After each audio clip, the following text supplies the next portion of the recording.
Chapter 600. Snowflakes drifted through the air. Figures flickered in the surroundings, cheering her on loudly, but not a single person came up to help her. This was one of the rules of the arena. If the fighter did not personally admit defeat, no one could interfere with the battle. She widened her eyes as if she was stunned from fright, or perhaps she could not let down those expectations. She refused to give up on her dignity as a genius. The demonic beast swallowed the arm and leapt up, lunging over. Even now, she could not forget its graceful and vicious posture. Death rushed towards her. A white figure charged out, and blood splattered. The demonic beast collapsed on the ground. The battle had been interrupted, and she fainted as well. She knew that although the person's status was very great, he had broken the sacred rules of duels, so he was severely punished. Bao, what's wrong? Gu Yenying noticed Si Bao's abnormality and turned her head to ask. What duel? How boring. This isn't the Dragon Province. Let's drink, let's drink. Si Bao poured 2 cups of alcohol and shoved one into Gu Yenying's hands. She took one for herself, clinked it gently, and drank it all in one gulp. Gu Yenying smiled. I almost forgot. I have a dragon fighter sitting beside me. Dragon fighter was the greatest honor for fighters. It was conferred by the great Xia Empire, and it possessed great honor. I don't care. Si Bao said in disgust. Afterwards, she reattached her arm, and she never lost a single duel again. However, she never understood Si Qing, no, basically everyone around him, their fanatical love for duels. When she was almost devoured by the demonic beast, she subconsciously looked at her mother, but all she saw was a twisted face roaring out, Bao, kill it. Kill it. Just as the cultivation community of the Green Province became peaceful with the world's peace, the Dragon Province had always been submerged in this fervent atmosphere for several millennia.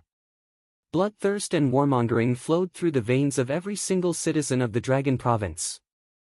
Li Qingshan's eyes shone. He had never thought the Dragon Province would be such a great place. If he had the opportunity in the future, he would definitely go and take a look. However, tonight was his opportunity. This was due to the tradition of the Dragon Province. When a dispute arose between 2 parties that could not be resolved, they would resolve it with a duel. Given Si Qing's and Gu Yenying's statuses, if they were to make a move directly, it would be considered as a declaration of war. However, if they sent their subordinates or disciples who were 1 realm lower than them to fight, they would not have to worry about this. It was also a competition of foundation and power. Si Qing flipped his hand. An item was tossed out. It swelled up against the wind and landed in the empty space in the middle of the hall, stabilizing itself. At first glance, it looked like a large tent. It was round at the bottom and pointed at the top. Its surface was covered in symbols, and it emitted rings of spiritual light. A long dragon was faintly discernible as it revolved around the tent. The Dragon Arena. Si Bao was mildly surprised. He didn't expect Si Qing to be able to take out such an item. If Dragon Gladiator was the greatest honor for fighters, then Dragon Arenas were the most powerful arenas. They required tremendous amounts of resources and effort to build, enough to refine who knew how many arcane artifacts.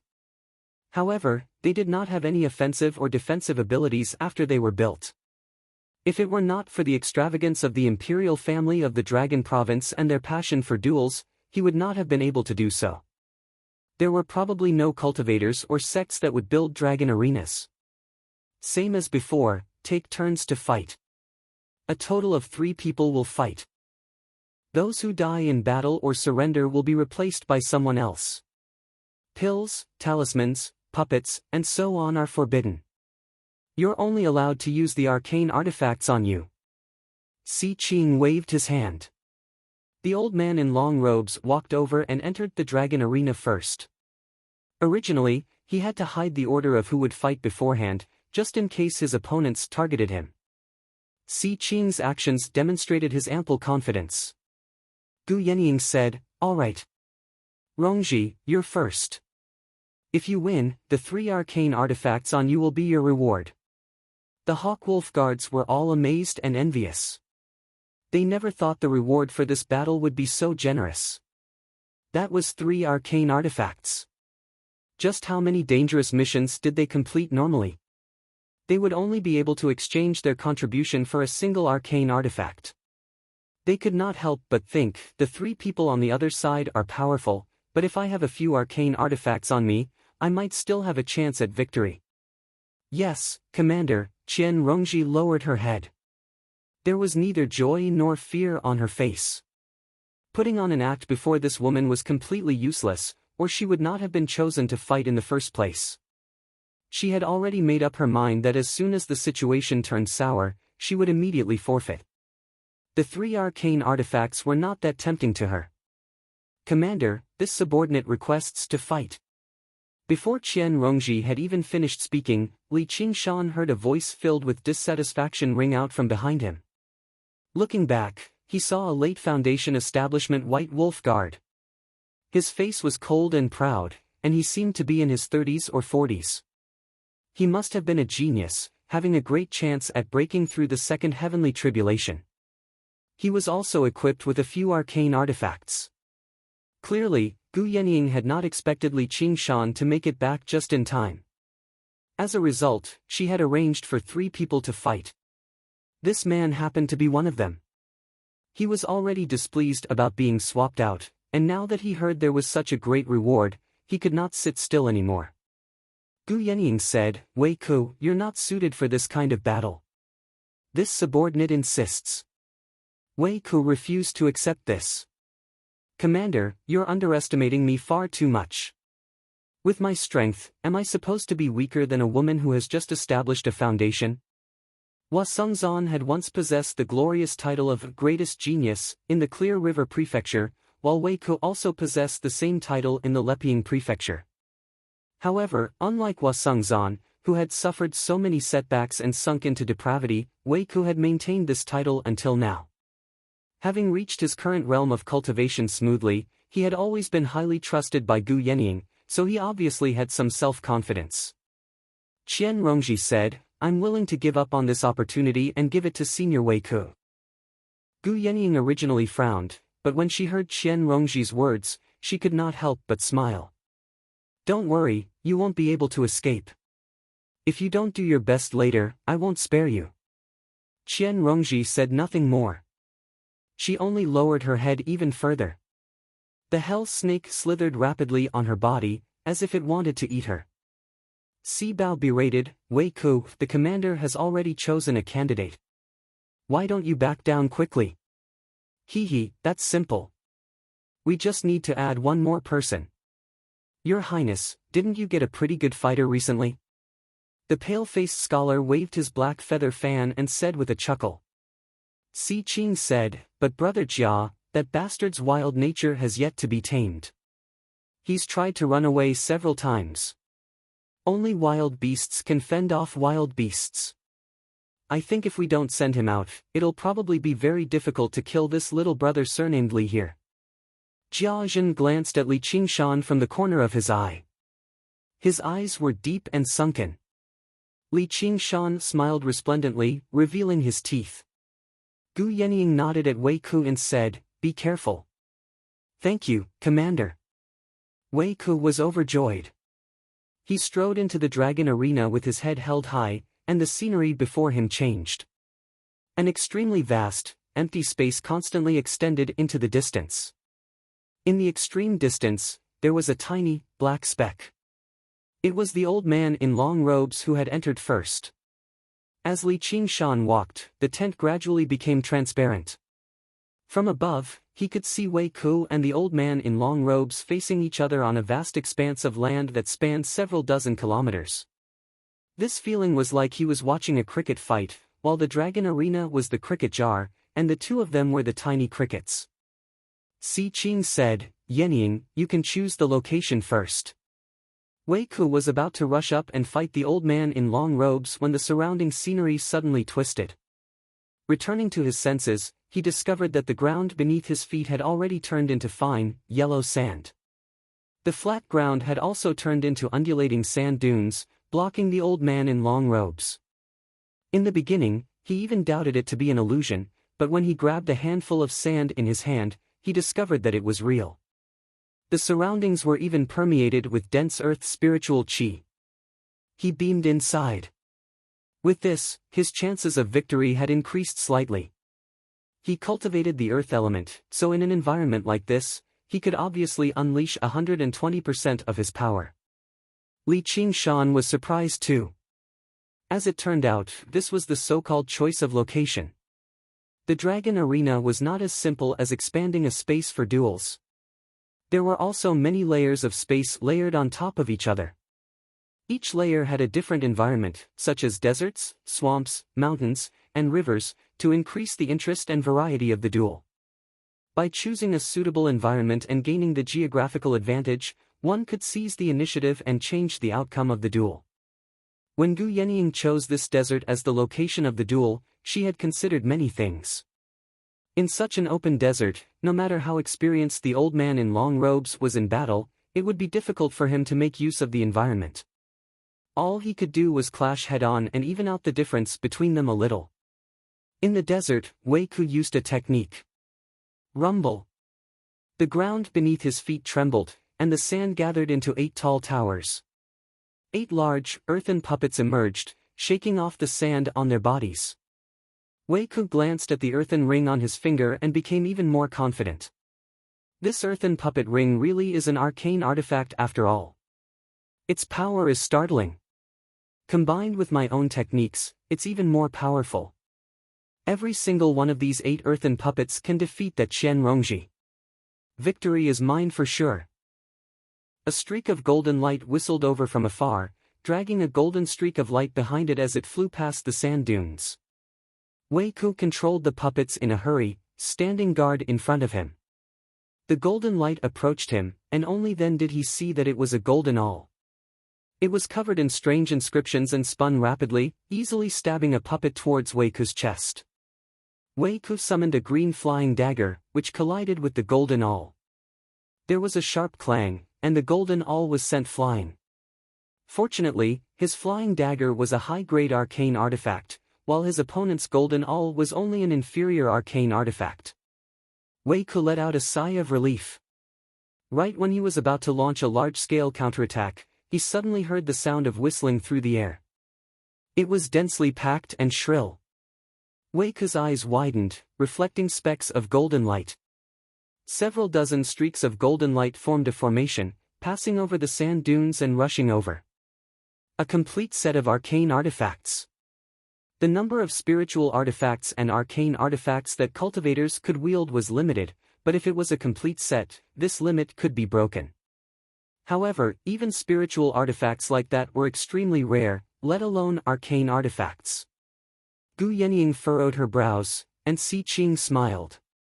There are a total of 36 heart-piercing awls of the heavenly spirit. Although every single one of them is inferior, their combined power is passable. A while later, Wei Ku was sent out of the dragon arena. His face was filled with fear and reluctance, lying on the ground without moving at all. A bloody hole had appeared in his head. Originally, he had the opportunity to reach Golden Core, but now, everything was over. A dead genius was not a genius. To be continued. Chapter 601. Under the attacks from the heart-piercing spikes of the heavenly spirit, Wei Ku was unable to fight back at all. He had not even seen his opponent's face the entire time. All he could do was constantly use defensive techniques, using a protective arcane artifact on him to block the attacks. Just when he had basically run out of spiritual chi and was about to give out, when he wanted to survive, his opponent suddenly unleashed a strange move. The 36 heart-piercing spikes of the heavenly spirit merged into one and struck out with everything he had, piercing through his protective arcane artifact in a single stroke and killing him on the spot. As a bystander, Li Qingshan saw everything extremely clearly. The old man was actually hiding in a sand dune. Although the heart-piercing spikes of the heavenly spirit came as a set, they could not be used from several dozen kilometers away, and when they were used, they were basically defenseless. As a matter of fact, they did not even have the strength to use the protective arcane artifact. If Wei Ku had calmed down right from the beginning and found the old man definitely would not have been able to maintain such a fierce attack. The outcome would have been uncertain. However, he had been far too flustered. The missions of the Hawkwolf Guard were mostly about bullying the weak and outnumbering the few when they had an absolute advantage in information.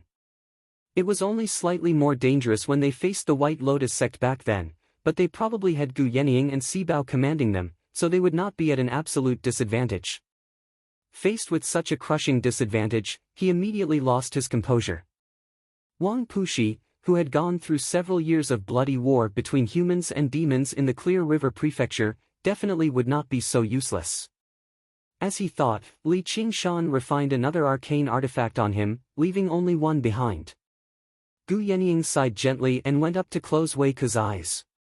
She recovered her composure and stowed the arcane artifacts away. She said, "Rongji, it's your turn. You're only allowed to win. You're not allowed to lose." Gu Yenying was not a person who was strict with her subordinates. Just now, Wei Ku had gone up, and she even specially warned him to be careful. He even specially warned her to be careful. Now that they faced the same opponent, Qian Rongji, who was an early Foundation establishment cultivator, had declared victory for sure. Not only were the Hawkwolf Guards confused, but even Si Qing glanced at Qian Rongji. Qian Rongji only answered obediently, yes, before making her way towards the dragon arena with her head lowered. Gu Yenying asked, "Do you want to change the venue?" Every time a person died in battle, they could change the battlefield once. Not only would the people left in the battlefield consume a lot of spiritual energy, but they would also lose a lot of spiritual energy. His fighting style had also been seen through. It would be very difficult to achieve consecutive victories without losing. Qian Rongji shook her head. She was so docile that Li Qingshan suspected that she had been replaced. Qian Rongji's heart is full of resentment. After the success of Zhuji phase, she has broken through the biggest bottleneck of the lack of physical talent. The cultivator's will, the power of understanding, and the toughness of the spirit. It began to occupy a more important position.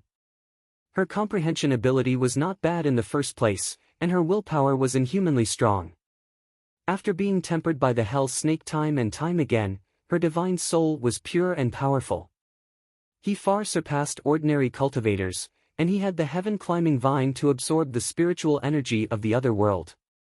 It could be said that he had turned a mediocre person into a genius.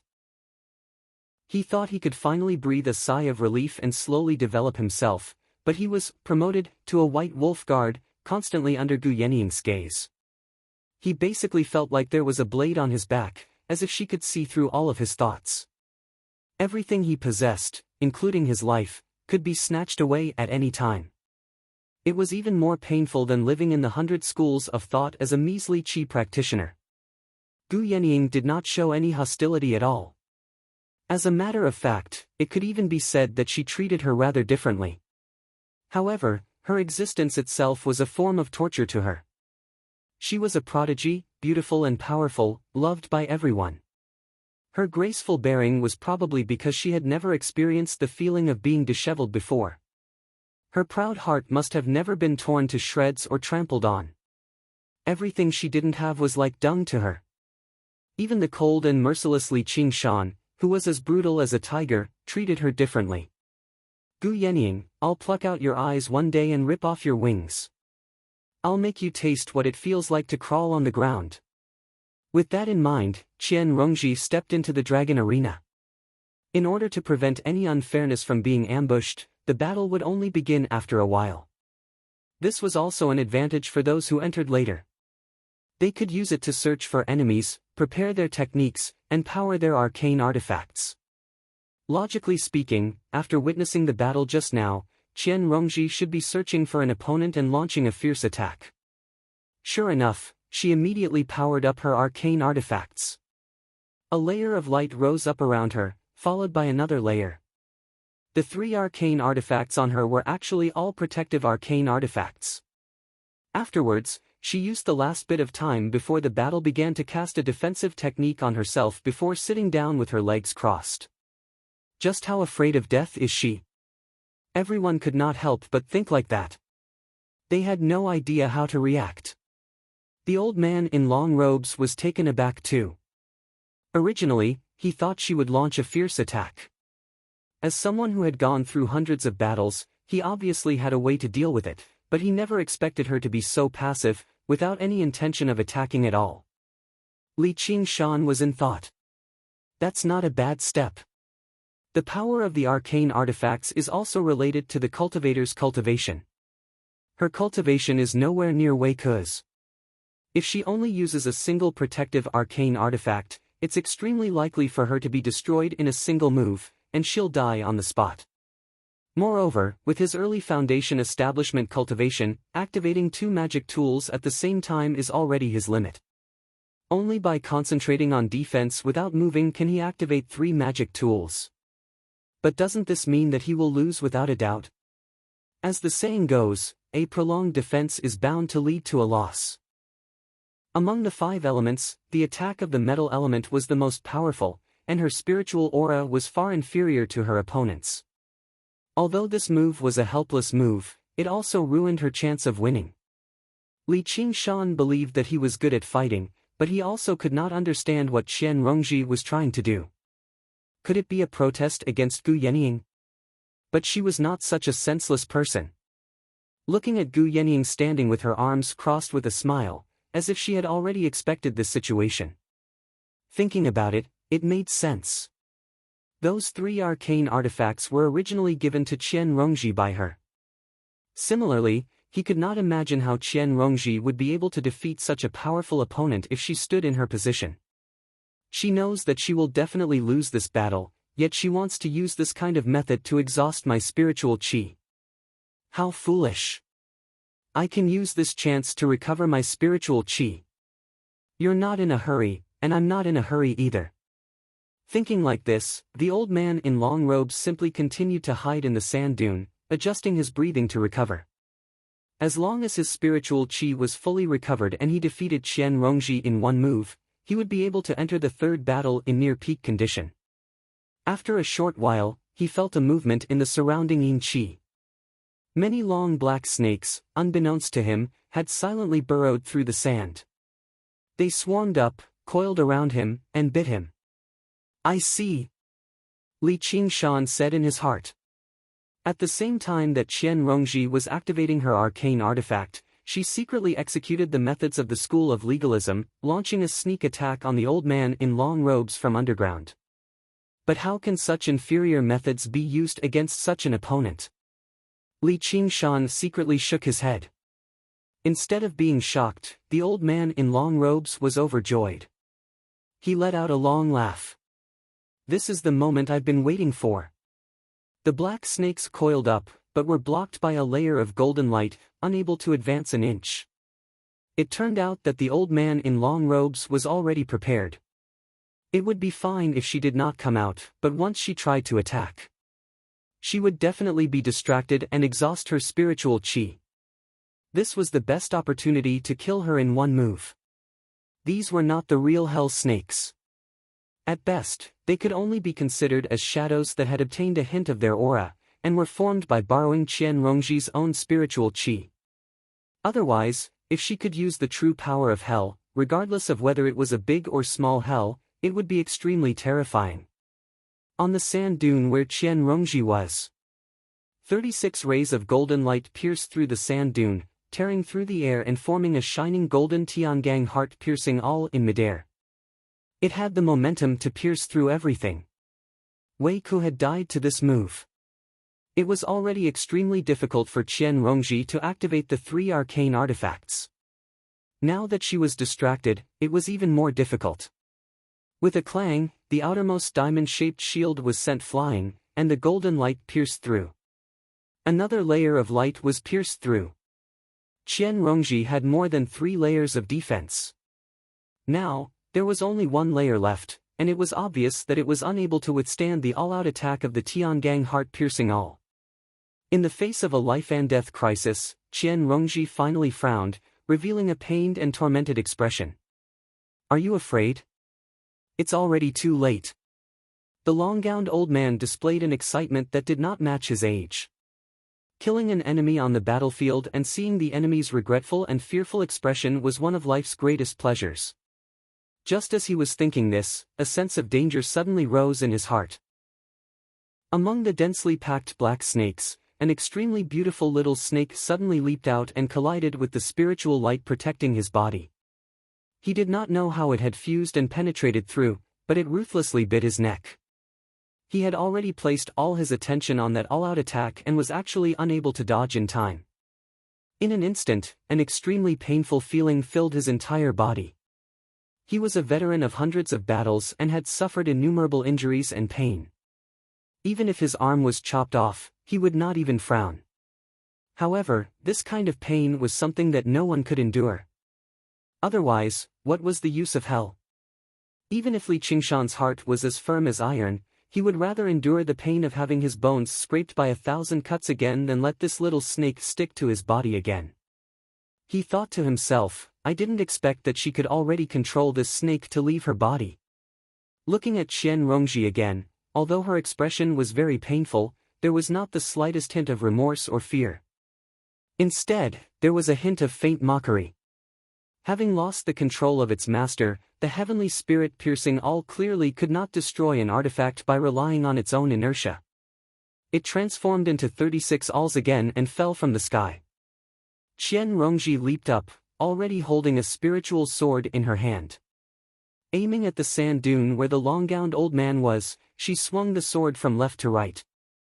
With a flash of sword light, a section of the sand dune was shaved off, along with an old man's head, flying through the air amidst the yellow sand. He was entangled by the hell's venomous snake, and even his thoughts were cut off by the pain. All of his divine sense and arts had stopped circulating.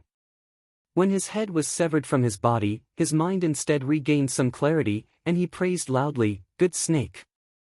The two of them confronted each other for a long time, deciding life and death with just a single move.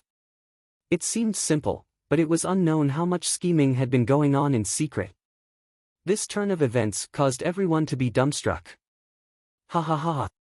Seeing that his subordinate had been killed, Si Qing actually did not feel the slightest bit of heartache. Instead, he clapped his hands and laughed loudly. Then, he raised his cup and drank to his heart's content. She actually raised a real hell's venomous snake. This battle was not a loss. With such willpower and perseverance, she already has the right to cultivate.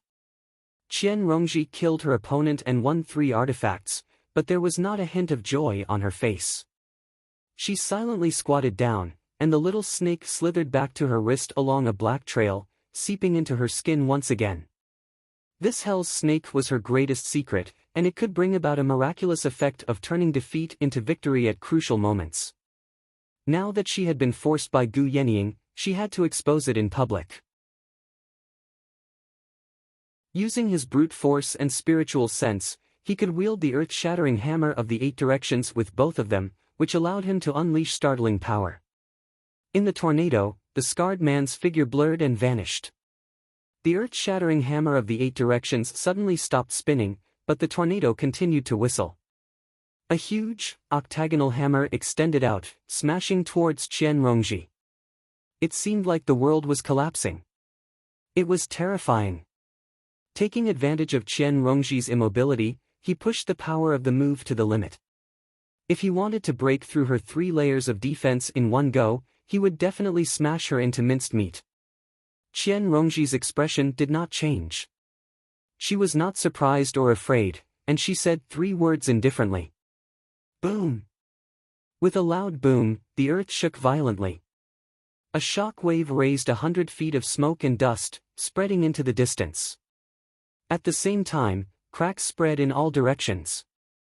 After a long time, the smoke and dust just now subsided. The scarred man's face was unnaturally flushed. His expression was distorted, and he looked even more ferocious. His chest rose and fell as he panted heavily. However, it was not because of the consumption of this move. He stared at the unscathed Qian Rongji. At the last moment, that earth-shattering hammer smashed into a place several feet away from her. The aftermath alone was not enough to break through her protective magic tools. Qian Rongji simply put away her 3 protective magic tools, leaving her in a completely unprotected state. As long as the scarred man casually used a spell, he would be able to heavily injure her. However, he could only watch as she turned around and left. Qian Rongji said 3 words, "I admit defeat." Although the duel was bloody and cruel, it was not always a life-and-death battle. Otherwise, no matter how many geniuses there were, they would not be able to withstand this kind of consumption. Often, as long as one side admitted defeat, the duel would be considered over. However, the other side absolutely could not kill. Otherwise, it would be violating the iron rules of the duel, and they would face extremely severe punishment. It was not uncommon for them to pay with their lives. If the scarred man had already used this move, in a state where he was unable to control it, it would be too late for Qian Rongji to admit defeat. She could only lose her life in vain. However, she just happened to stop at the moment when he had accumulated his power to the limit and was about to use it. The scarred man had struggled to control this move in the first place. If he had used it as an extension, it would have been fine, but he had forcefully changed his move at the last moment. His arms burned with pain, and his chest felt suffocated. He had already suffered internal injuries. His unstoppable presence had decreased drastically as well. Although Li Qingshan had always looked down on her as a person, he could not help but cheer for her inside at this moment. Although these actions seemed simple, they required a meticulous control over the rules and the mind, as well as the ability to remain unfazed no matter what happened. If Wei Ku had even half of her willpower, he would not have died here. Qian Rongji made her way out of the dragon arena and bowed towards Gu Yenying. "Fortunately, I did not fail." Gu Yenying smiled. "Very good." Si Bao also felt even more admiration towards Gu Yenying's ability to see through people. "Yenying, this subordinate sure is extraordinary. She only used a single move from beginning to end, yet one of my 2 experts died and the other was injured, while she herself was completely unscathed, leaving calmly. I wonder if she already has a master. I do want to take her on as a disciple, so I wonder if Yenying is willing to part with her." Si Qing was not particularly interested in women. Instead, he was particularly fond of powerful warriors who were skilled in battle. He was rather interested in Qian Rongji.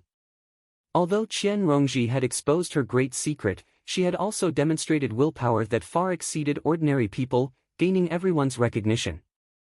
There were gains and losses. Gu Yenying nodded slightly at the White Wolf Guard, Yan Shixin. Yan Shixin immediately entered the dragon arena under orders to take on the scarred man, not giving him any time to catch his breath. Only afterwards did she focus on Si Qing's suggestion. "Don't even think about it. She'll be taking me on as her master." Before Gu Yenying had even said anything, Si Bao cut Si Qing off. Not only did she want to make him lose face, but after just now, she had gained a whole new level of respect for Qian Rongji as well. There had always been far fewer female cultivators in the world than male cultivators. Even if they had some talent, they were limited by their nature. Their courage and willpower would often be lacking as well, so it was even rarer for them to reach Qian Rongji's level, so she also wanted to take on a disciple to play around with.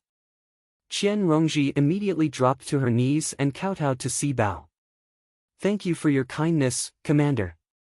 I've always wanted to take you as my master."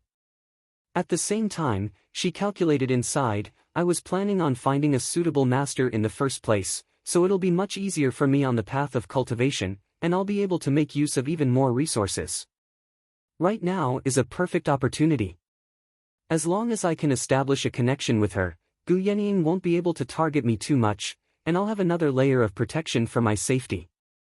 And, Si Bao will be much easier to deal with than Gu Yenying. Not only will I gain a lot of benefits for free, but I'll be able to get closer to Gu Yenying as well. Hehe, I've never taken in a disciple before. Since you're so thoughtful, Rongji, then come and be my first disciple." Qian Rongji's face stiffened and her hairs stood on end, as the person who said that was not Si Bao, but Gu Yenying. Si Bao was stuck to Gu Yenying, while Qian Rongji had referred to her as commander. Gu Yenying's words seemed very logical, as if Qian Rongji had always wanted to take her as her master. Gu Yenying smiled as she looked at Qian Rongji, who was kowtowing before her. She teased, "What's wrong, my good disciple? Why don't you get up?" Disciple is just too happy. Master, you've taken me under your wing, so disciple definitely won't disappoint you. Qian Rongji slowly raised her head and looked at Gu Yenying's smiling face. She revealed an extremely sincere expression, but her face was rather pale. Gu Yenying laughed involuntarily. That was not because she was moved, but because she found it extremely novel and interesting. Instead of saying that her sharp gaze was looking at her disciple, it would be better to say that she was looking at something special. Si Qing said, "Congratulations, Gu Yenying. You've accepted such a good disciple. With some nurturing, she'll definitely become an outstanding figure in the future." "That won't be wrong." Gu Yenying stared straight at Qian Rongji and smiled. The Hawkwolf guards all congratulated Qian Rongji enviously. Who knew how many young, talented men and women in the Rui Commandery had once wanted to take Gu Yenying as their master, but she had turned them all down firmly. Qian Rongji's master was basically a free lunch that had fallen from the heavens. Qian Rongji was left dizzy by this free lunch. She wanted to get closer to her and wait for an opportunity for revenge, but she never thought she would have to get close to her to such an extent. To the current her, this was far too dangerous. She was like a small snake that had been caught by a great eagle, only able to play around with it. Once she tried to bite back, the sharp claws would loosen, and she would be crushed to pieces. Si Bao was confused. Gu Yenying had once said that she did not plan on taking on a disciple in her life and would focus on cultivation, so why did she suddenly change her mind? This Qian Rongji was very impressive, but she was not particularly outstanding. At the very least, she was nowhere close to the greatest disciple of the Chan monastery of Devanaga who shook up the entire Green province. Gu Yenying rubbed Si Bao's smooth cheeks with a smile, but she did not say anything. With Si Bao's personality, it was impossible for her to turn down Qian Rongji's Bao, and this game was a little too dangerous for her. Just like how she competed with the White Lotus Mother in the past, having a disciple like her was rather interesting. During this time, the battle between the two cultivators in the Dragon Arena had already become more and more intense, approaching white-hot. FF37, W03C9, 30FB, Off 4D. Chapter 603. FF37, FF18, XFF33. FF23, OMU 85C0F, 8BF4, 66F4, 65B0, 6700, 5 February, 5C0F, 8BF4, 9605, 8BFB, 7F51. On the side of the Hawkwolf Guard, Yan Shixin did not use any fancy moves. He wore a set of shining heavy armor, wielding a sword in one hand and a tower shield in the other to protect himself. The surrounding environment had already gone from a desert to a glacier. Over 30 meters below him was a thick layer of ice, clearly to restrict the scarred man's earth element techniques. If the scarred man wanted to use earth element techniques in an environment like this, not only would he have to expend a tremendous amount of spiritual chi, but the effects would also be nowhere near as good as in the vast desert. Even the rate at which he recovered his spiritual chi was slightly slower, so he could only attack with the earth-shattering hammer of the 8 directions in his hand. The sky was filled with snow as fierce winds whistled. The earth-shattering hammer of the 8 directions tore through the wind and moon as it shot over. Not only was it fierce, but it was also startlingly fast under the control of the scarred man's soul sense and brute force. Yan Shixin's body slid to the left, but he was still unable to avoid the large attack range of the giant hammer. He tilted the tower shield in his hand slightly, and with a loud bang, icicles filled the air on his right side. The icicles were as sharp as knives, and they ruthlessly cut his body. Fortunately, his armor blocked the icicles. The scarred man felt his chest tighten. A force was repelled, landing on his body. Not only did the tower shield in Yan Shixin's hand block most of his attack, but it even repelled a small portion of it. Originally, this was not much of an injury to him, but when Yan Shixin blocked the attack, He immediately swung out with a flash of his sword. Blood sprayed out from the scarred man's shoulder. He roared out furiously. This small wound was nothing, but this battle was extremely frustrating. He seemed to have gained the upper hand, but he was unavoidably sliding into the abyss of defeat bit by bit. He was extremely experienced in battle. He purposefully exposed openings many times to bait Yan Shixin into attacking, but Yan Shixin fought steadily, completely unfazed. However, as soon as he tried to recover, Yan Shixin immediately closed in. The scarred man swung the earth-shattering hammer of the 8 directions more and more fiercely, but everyone outside could tell that victory had already been decided. This was Yan Shixin's counterattack strategy.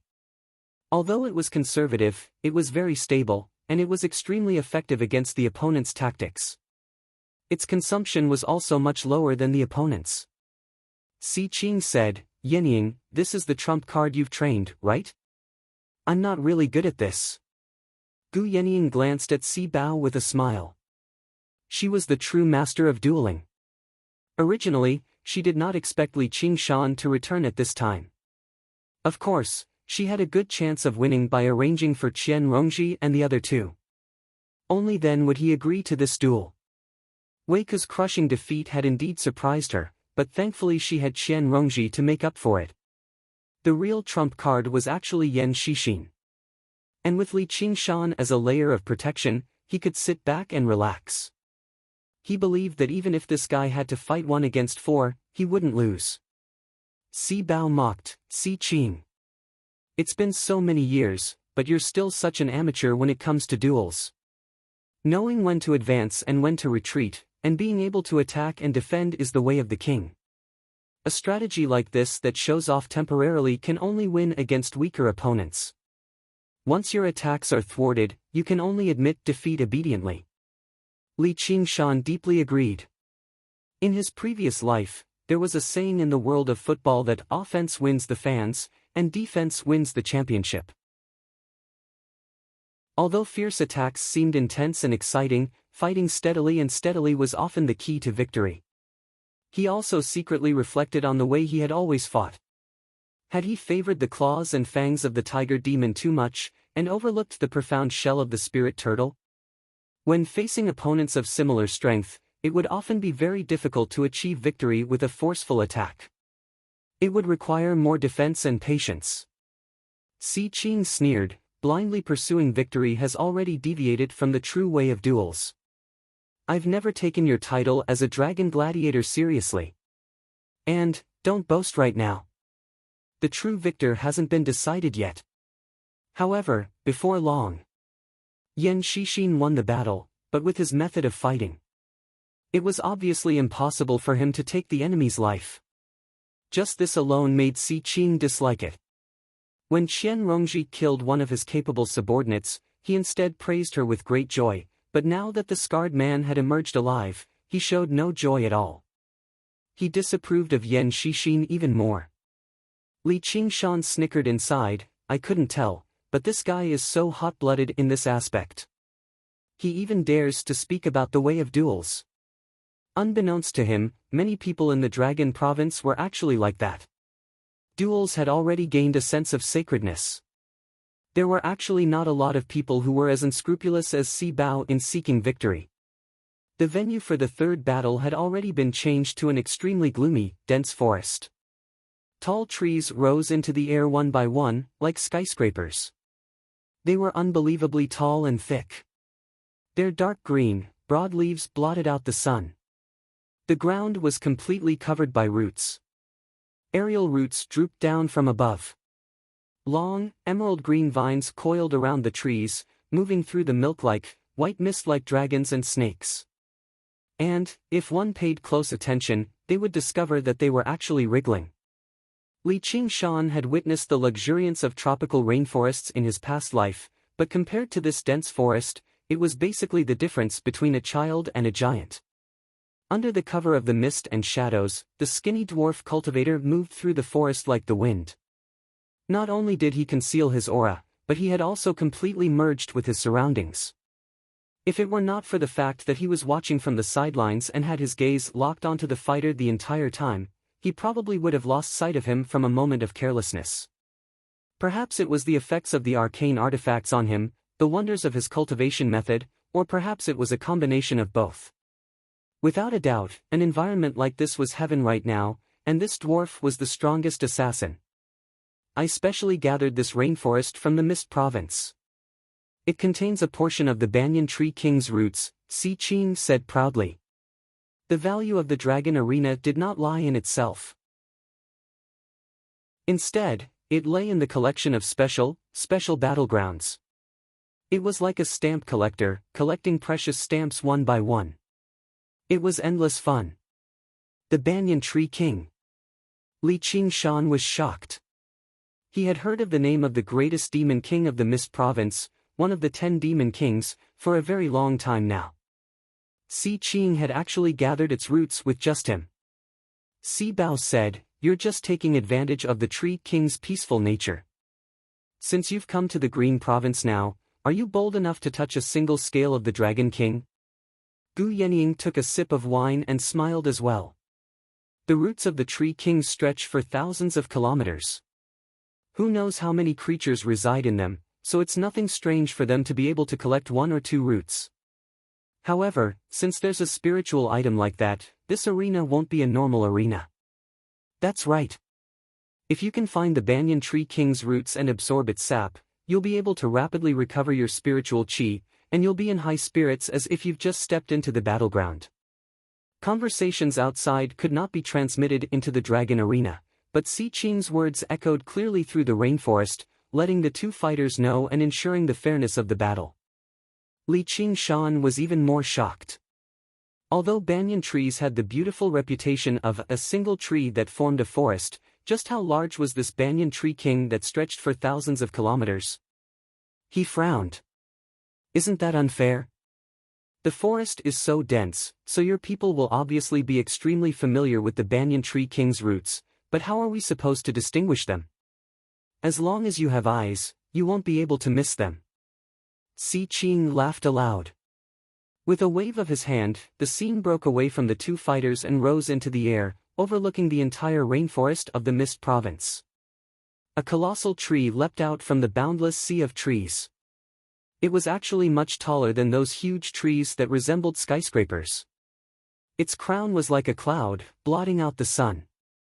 It was because of it that the rainforest seemed so gloomy. Yi Dan sneered. Country bumpkin. Li Qingshan could not be bothered to bicker with him. He stared at the colossal tree with widened eyes and thought, if this thing is called a root, then what's the main body? He found it even more difficult to imagine just how majestic the Banyan Tree King's figure was. The key to the outcome of this duel was clearly to see who could obtain the most sap from this root. Yan Shixin flew out of the sea of trees as quickly as possible, determining his direction and hurrying towards the colossal tree in the center of the sea of trees. The dwarf moved through the dense forest, moving even faster. He arrived near the colossal tree, but he did not approach it. Instead, he hid in the path that Yan Shixin had to pass through, preparing to launch a sneak attack.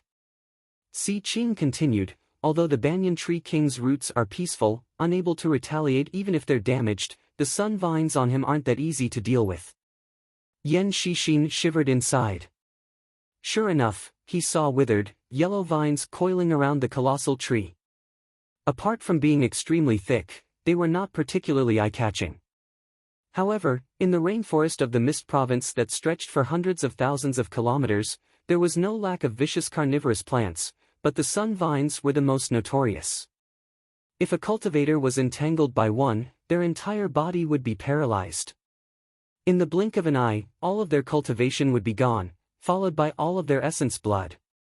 It was rumored that in the end, even their souls would be unable to escape, forever bound to the sun vines.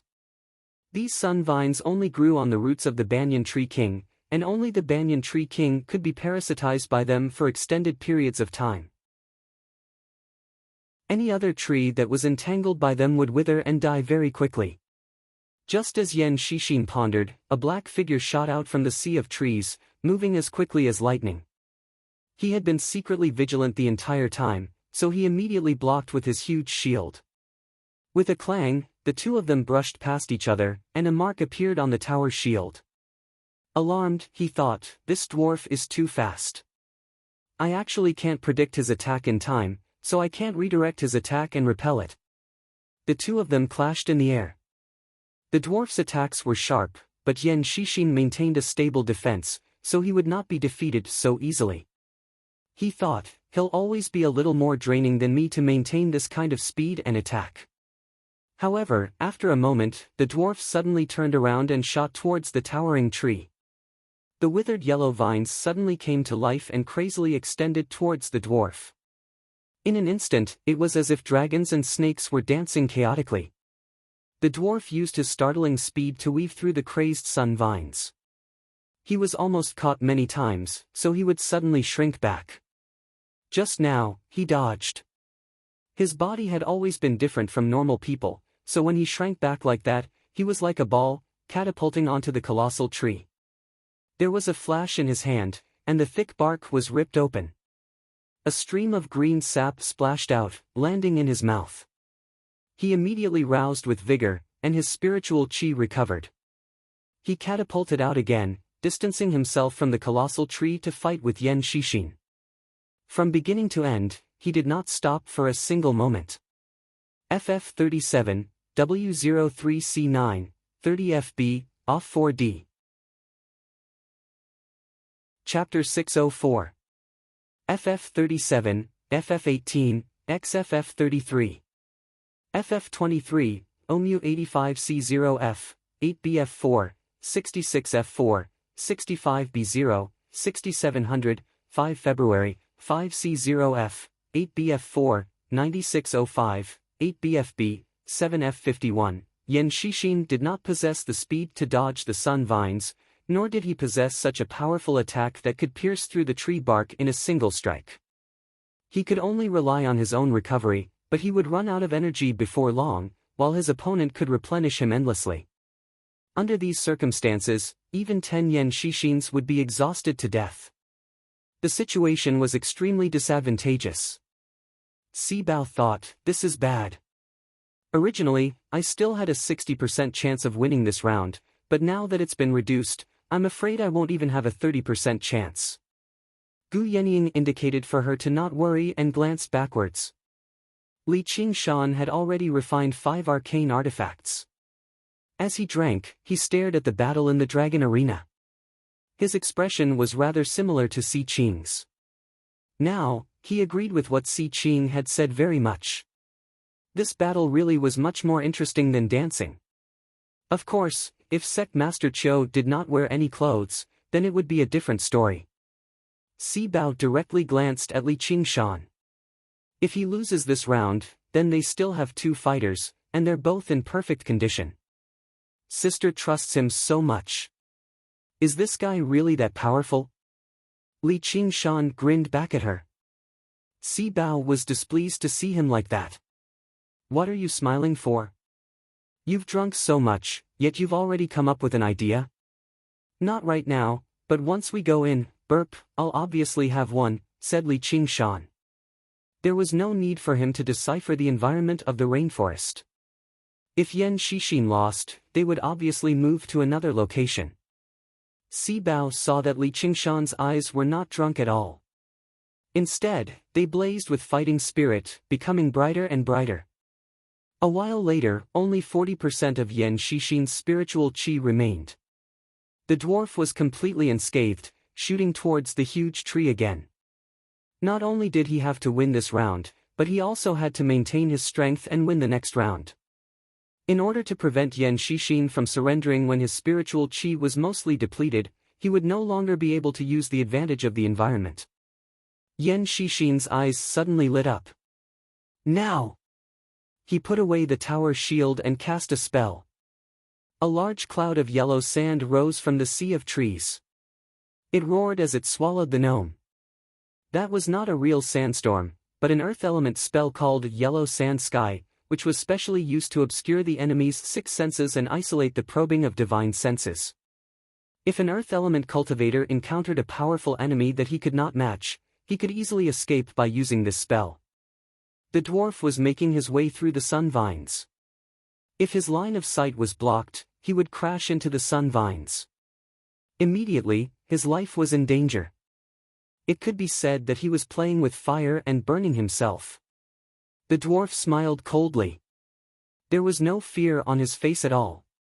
He watched the yellow sand sweep over, but before it could even approach him, the sun vines all extended and glowed faintly. While Yen Shixin was casting the spell, he suddenly felt that his spiritual power was rapidly being consumed. If he were to forcefully maintain this spell, it wouldn't take long for his spiritual power to be depleted. Qin smiled and said, Yenying, your subordinate's move isn't too great. Even if it's a spiritual or arcane artifact, it'll lose all of its spiritual nature before long once it's entangled by the sun vines. It'll be even more difficult for techniques to be of any use. Qian Rongji took a look. The sun vines were rather similar to the heaven-climbing vine in her possession, which was not strange at all. Many vines were parasitic plants, so absorbing spiritual qi could be regarded as an instinct.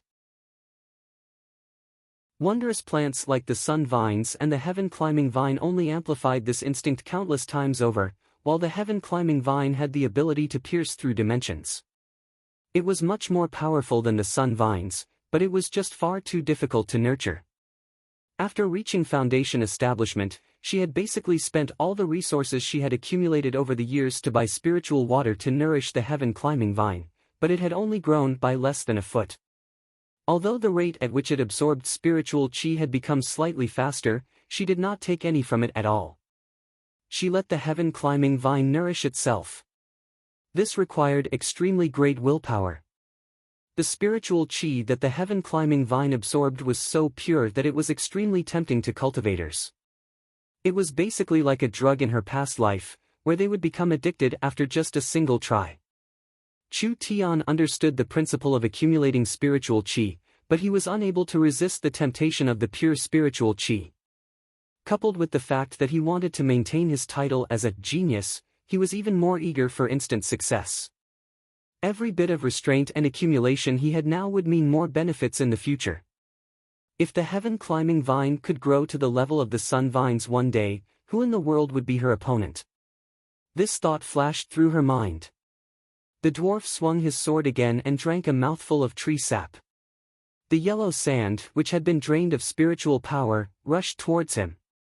Yen Shixin was still diligently casting spells, but a simple sandstorm, for a cultivator like him, was not an interference at all. The dwarf shot back. As soon as he emerged from the range of the sun vines, he felt the sand suddenly thicken, shooting towards him like hidden weapons. However, this move was not an offensive technique that pursued damage in the first place, so it obviously could not pierce through his protective light. A streak of light whistled over. The dwarf had already expected him to use this opportunity to launch a sneak attack, so he dodged it easily. Afterwards, a huge sandman charged out from the sand, spreading its arms and lunging towards him. The dwarf swung his hand and broke through the sandman.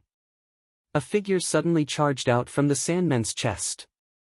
It was Yen Shixin. He hid in the sandman as he charged out. The dwarf felt disdain inside. Petty tricks. Do you want to force me back into the range of the sun vines? Let alone the fact that you can't do that, even if I do retreat, what can you do to me? He drifted backwards, and the influence of the sand immediately decreased. If Yen Shixin pursued him again, it would be equivalent to walking to his own death. He would definitely be entangled to death by the sun vines. However, Yen Shixin charged over without any hesitation. He cast aside his sword and shield, spreading his arms and embracing the dwarf firmly. The dwarf paled in fright. If they were somewhere else, he would be able to dodge, but he had already entered the range of the sun vines. The dancing vines attacked him from all directions, basically sealing off all space for him to advance or retreat. Coupled with the fact that he had never expected Yen Shixin to be bold enough to charge in, he was unable to dodge the embrace despite his speed. The two of them charged towards the towering tree together. Before they had even approached the tree, sun vines wrapped around them madly, wrapping them up into a ball in the blink of an eye. It was easy for the dwarf to break free from Yen Shixin's embrace, but it was impossible for him to break free from the sun vines. He felt the spiritual chi in his body pour out like a broken dam. His entire body was numb and sore, so how could he muster the strength to resist? He was shocked as he called out with difficulty.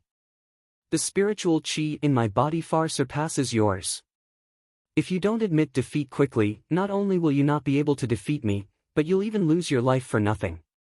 Even your soul won't be able to escape. Yan Shixin said calmly, I'll die, but your cultivation will basically be crippled as well.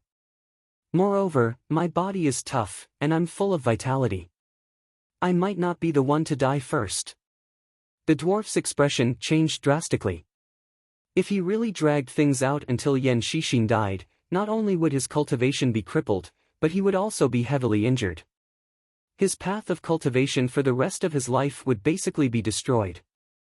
To cultivators, this was basically a matter as terrifying as death. Li Qingshan was filled with admiration. Yan Shixin did not speak much, and he did not possess Wei Ku's confidence at all, but he was more than 10 times more vicious and resolute than Wei Ku. He had forcefully dragged a battle that he was certain to lose to into mutual destruction. The dwarf's viciousness was roused too. Then let's see who gives out first.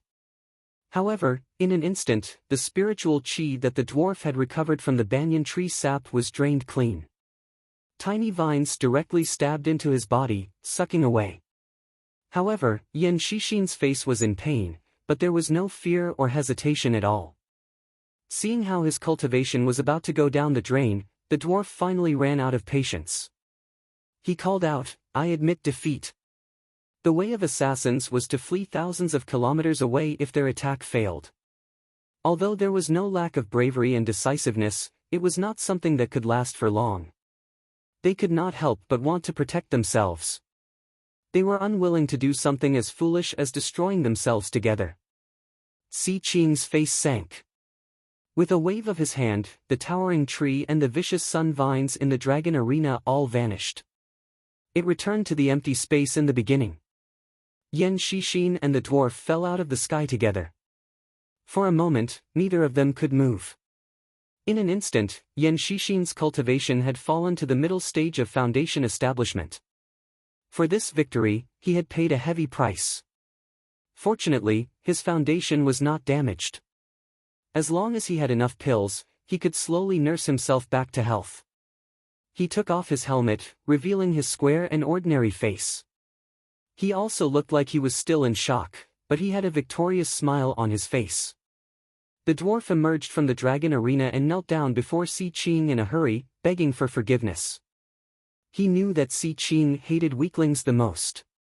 Si Qing was originally extremely displeased, but when he thought about how one of the 3 strongest fighters under him had already died in battle, it was fine if he could preserve some of his strength. It was the final round anyway, so he eased up and said indifferently, stand up. Victory and defeat are commonplace for soldiers. Bring that bastard over. Swish! There was the clanking of chains from behind the hall. A prisoner's carriage was pushed over, and the temperature in the hall suddenly skyrocketed. Li Qingshan only saw a ball of fire in the prisoner's carriage. At a closer glance, he discovered that it was not fire, but a completely naked man. He sat with his legs crossed, wrapped in thick chains.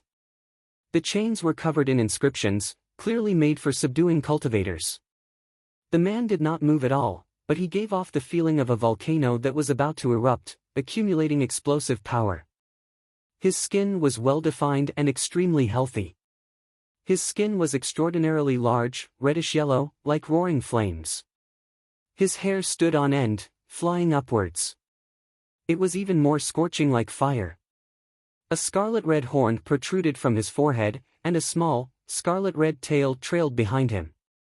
He did not seem human with a single glance. Li Qingshan was surprised. So this is my opponent? I didn't think he'd be in other folk. Gu Yenying was perplexed. The Dragon Province had many other folk, but fire devourers were violent and belligerent, so they could not survive in the Dragon Province at all. Most of them lived in remote, untamed places, mostly in the Mist Province. How did he end up in Si Qing's hands? Si Qing said, "This is one of the spoils I obtained when I was searching for a suitable battleground in the Mist Province. Capturing him took quite some effort." He turned around and said to the other folk, "Zhu Lai, I'll only ask you this. Do you want to live or die? I've already run out of patience. If you want to die, I'll grant you your wish today. If you want to live, pick up your weapon and fight." FF37, W03C9, 30FB, off 4D. Chapter 605. Ever since Si Qing captured Zhu Lai in the Mist Province, he had been very impressed with his battle prowess. He was basically a natural-born fighter, so he wanted to take him in as a servant. However, Zhu Lai was like a trapped beast, constantly wanting to escape. Si Qing had to go through various punishments to grind away his wildness. At the same time, he gave him exquisite food or even enchanting beauties that the Mist Province lacked to soften his resolve. Today, all of this effort had finally come to fruition. Under Si Qing's stern and eager gaze, Zhu Lai opened and closed his mouth. Just now, he spat out 2 words, "I want to live." Si Qing laughed aloud, utterly delighted. He swung his sleeve. There were a few clicks, clatters, and clangs. The shackles on Zhu Lai were unlocked, and he fell to the ground with a clang. The door to the cage opened too. With a whoosh, Zhu Lai transformed into a ball of raging fire, rushing out of the cage. Waves of heat swept out in all directions.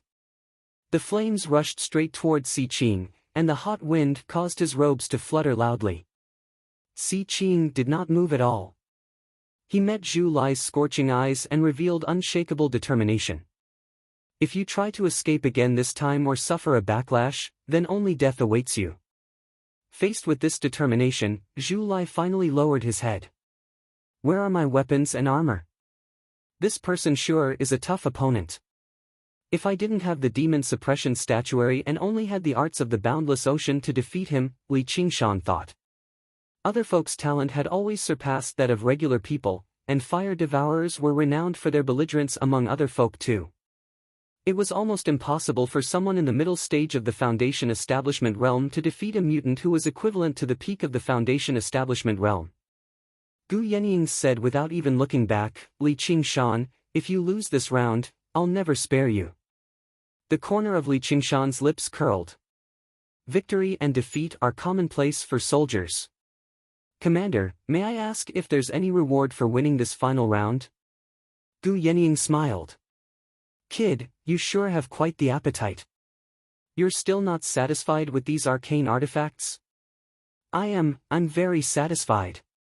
As Li Qingshan spoke, he used his spiritual will to transmit his voice. "So, did I exchange for these Dharma artifacts, or did I win them? That's up to you. A man shouldn't be so calculative. The duel has begun. Get ready to attack." Li Qingshan cast his gaze at the dragon arena and thought, there are a few arcane artifacts after all. He should be able to explain his origins and not be suspected. "If you lack anything in the future, just ask this woman for it." The dragon arena immediately became a sea of fire. Golden yellow, fiery red magma flowed slowly on the ground, while the sky was obscured by dust and ash. Yan Shixin took advantage of Si Qing and Zhu Lai's conversation. Panting for a moment, he recovered a bit of his spiritual energy. He didn't know what was happening outside. Looking up at the sky, he secretly guessed, looks like the last opponent will be a cultivator who specializes in the fire element. He wasn't in a hurry to admit defeat. At the very least, he wanted to clearly see his opponent's background and methods. He wanted to give his last comrade, which was Li Qingshan. He wanted to increase his chances of victory as much as possible. A black cloud suddenly shone, and a huge fireball suddenly pierced through it like a meteor, hurtling over from the horizon with a long tail of flames. It was still 5 kilometers away, but it was already unstoppable. Yan Shixin's expression changed. He said firmly, "I admit defeat." The moment he spat out those 3 words, the meteor had already approached within 5 kilometers of him. Waves of heat surged over.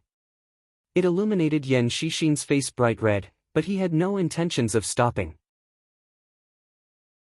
Si Qing said, "Zhu Lai.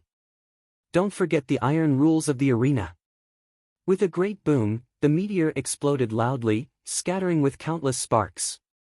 Zhu Lai leapt out, raising a fiery red trident high up and stabbing it down towards Yan Shixin's head. He completely ignored Si Qing's orders. Making him agree to submit was already his limit. His chest was filled with anger and killing intent that needed to be vented. How could he let any enemy go? Yan Shixin didn't have any room to resist. It looked like he was about to die on the spot. The trident stopped in front of him.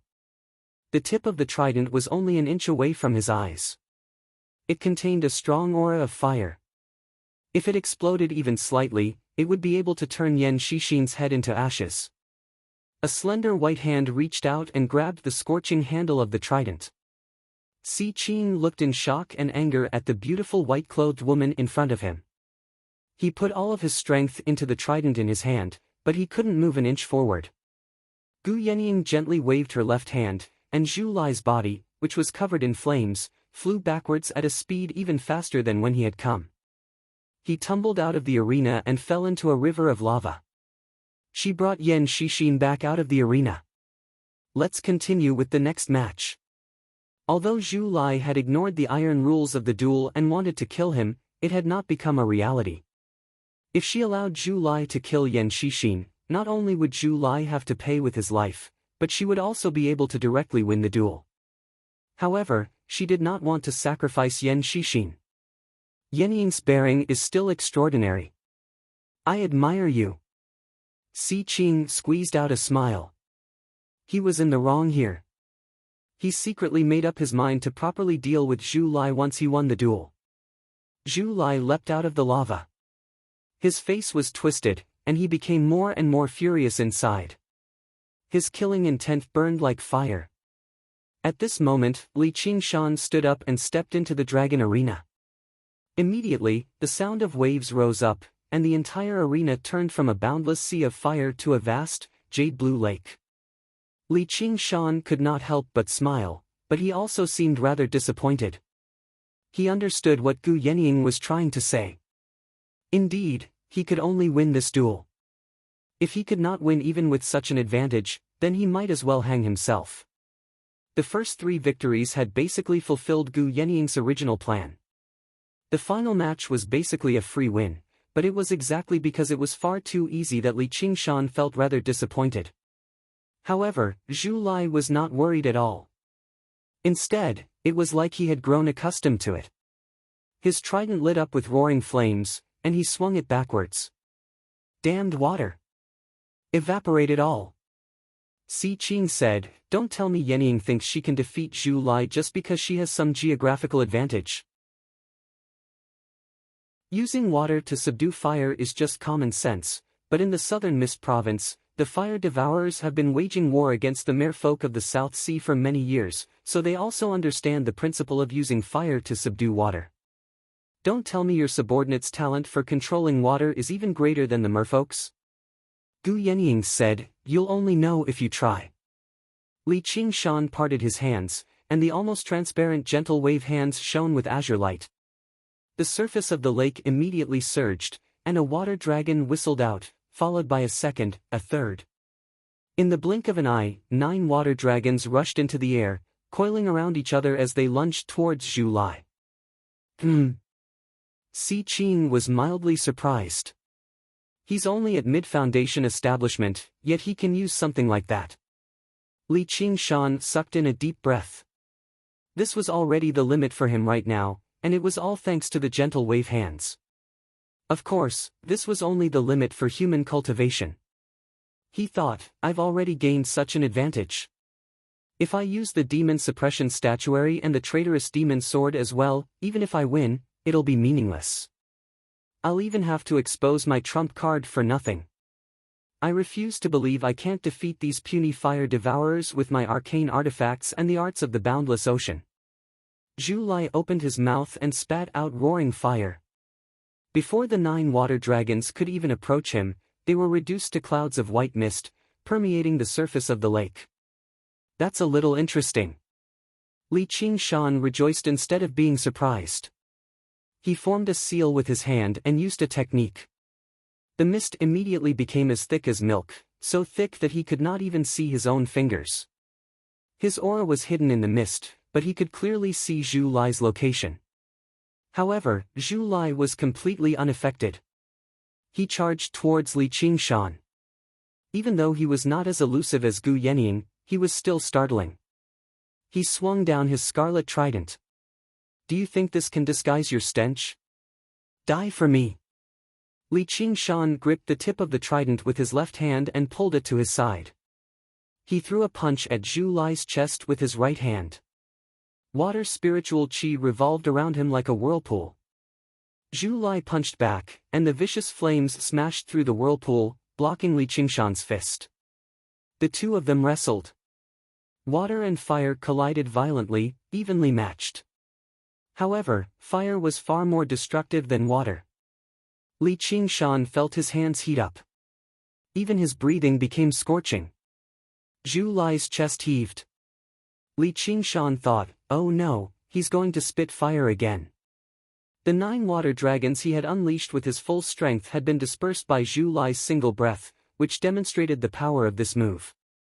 In his opinion, they should not be called fire devourers, but fire spitters.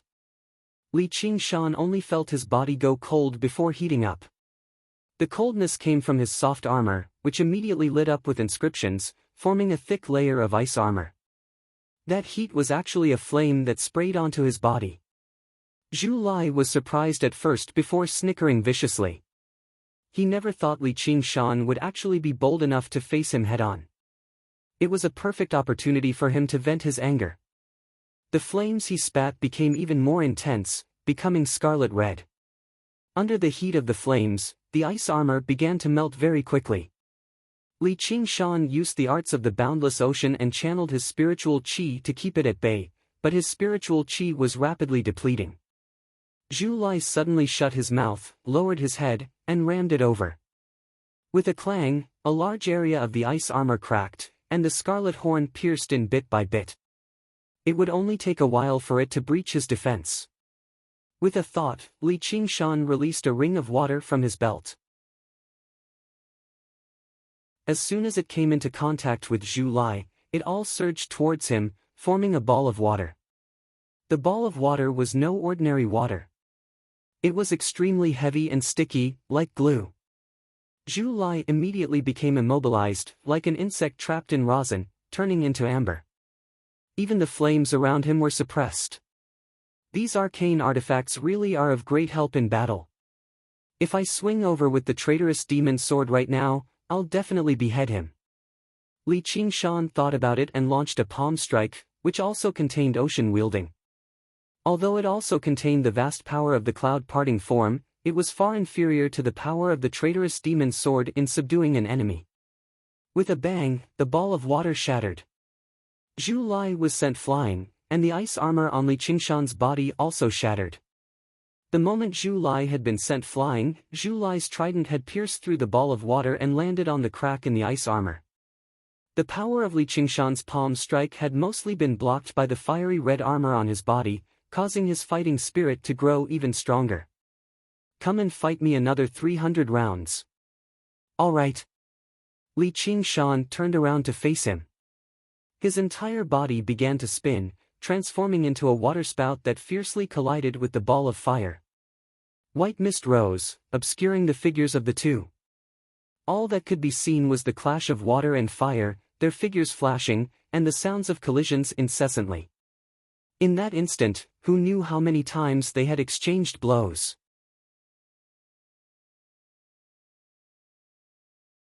Chapter 606. Gu Yenying asked, "What's wrong with it?" Yan Shixin said, "I believe that I have some insight into the fights between cultivators. Li Qingshan's performance is extraordinary, far surpassing a mid-stage foundation establishment cultivator's cultivation. Even I wouldn't be able to hold on against Li Qingshan's attacks." And then? Yan Shixin carefully considered his words. His moves are exquisite beyond compare. His usage of spells and artifacts is even more ingenious. This subordinate also sighs at his inferiority. Pausing for a moment, he continued, if it wasn't for that, he would have been defeated long ago. The fire spirit's strength lies in its explosive damage, while the water spirit's strength lies in its durability recovery. Fighting head-on like this is very disadvantageous for him. It was like a battle between two armies. Even if the tactics were excellent, if the overall strategy was wrong, it would be very difficult to win. Gu Yenying nodded. His temperament is indeed a little unyielding. Yan Shixin opened his mouth, wanting to say something, but he closed it again. He gazed at the dragon arena worriedly and wondered inside, he primarily cultivates the water element, so why is he so unyielding? Or should I say, with such an unyielding temperament, how could he understand the true essence of water? The attributes of a cultivator's 5 elements were closely related to their temperament. Generally, those with talent in the fire attribute tended to have a fiery temper, and after years of cultivation and accumulation of spiritual energy, these characteristics would become even more obvious. Yan Shixin had met some water attribute cultivators who had a relatively gentle temperament. He had never seen someone as unyielding as Li Qingshan, so he was very puzzled. Little did he know that basically all of Li Qingshan's water element talent came from the spirit turtle transformation. It would already be impressive if the spirit turtle could suppress the ox demon and tiger demon, so how could it influence Li Qingshan's personality? Zhu Lai's heart was filled with indignation. The more he fought, the fiercer he became. His trident spat out raging flames as he madly swung it at Li Qingshan. Li Qingshan did not hesitate to attack back, and gradually realized that something was wrong. No matter how domineering his ocean wielding was, his opponent's moves would definitely be fiercer and more violent than his. There had always been a difference in their realms of cultivation, and he possessed powerful control over water, while fire devourers were professionals at playing with fire. The two offset each other, and the difference was not great. Flames were obviously better at attacking than flowing water. The spiritual energy in his Dantian sea of energy was rapidly being consumed. There was less than 30% left, and that was with the help of the Jade Pendant, which could speed up the recovery of his spiritual energy. Although the water spirit's recovery speed was relatively fast, it was not many times faster. The longer the battle dragged on, the more this advantage would manifest. If this went on, if he did not use the demon suppression statuary, it would be difficult for him to obtain victory. During the battle, Li Qingshan was thinking about the problem that had been troubling him for a long time, and that was how to fuse water and fire. Red and blue, one burning and rising, seemed to want to burn the sky. One flow descends. It was as if he was falling into an abyss. They displayed completely different characteristics. They constantly intersected and surged, and there was no possibility of them fusing together. Water and fire were merciless. If it were regular water and fire, then so be it, but the water of the spirit turtle and the fire of the phoenix that he wanted to fuse with were the purest powers in the world, so how was he supposed to fuse them? He was a little upset. He felt that he had been mistaken all this while. His mind was in a mess. His movements slowed down. Zhu Lai grasped the opportunity and swung down with his trident. Li Qingshan was only able to raise his arm to block before falling down, landing in the lake. With a thump, he kicked up a pillar of water and sank straight to the bottom of the lake. Right now, his entire body was filled with spiritual energy. Only 10% remained. Si Bao raised her cup. Yenying, looks like the outcome has been decided. Anxiety appeared on Han Xiongji's face. Yan Shixin was even more nervous. He had risked his life to create such a great situation. If he lost, then all his efforts would be for naught. This Li Qingshan had some talent, but he was not necessarily worth Commander Gu's attention.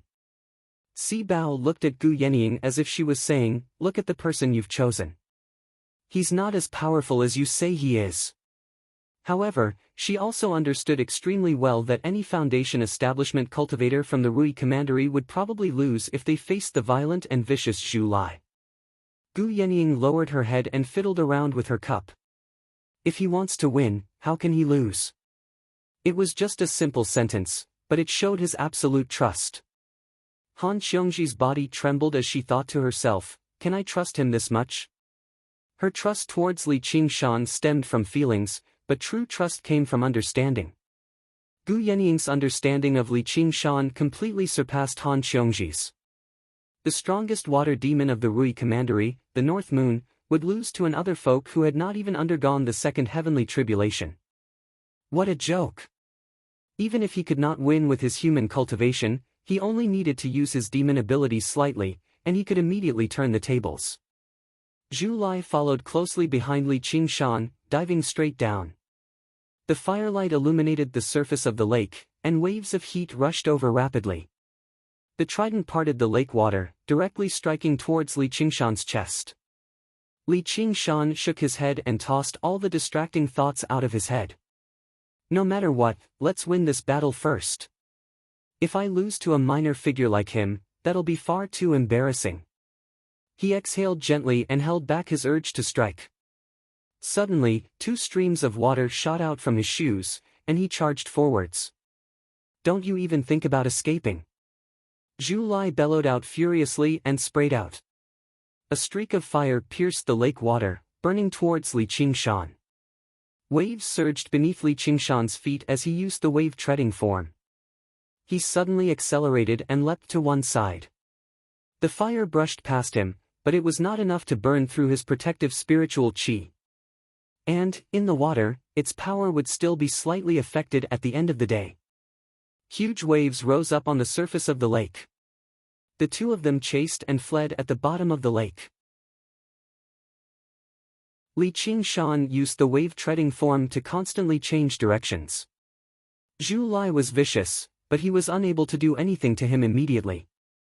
He cursed aloud in anger. You human coward! I saw that you still had some courage just now, but I didn't think that you'd become a coward so quickly. If I were to use my true strength, I'd be able to blast you into pieces with a single punch. Li Qingshan thought to himself. Although he was displeased to hear this, he did not plan on breaking the rules he had set at the very beginning and using the demon suppression statuary and the traitorous demon sword.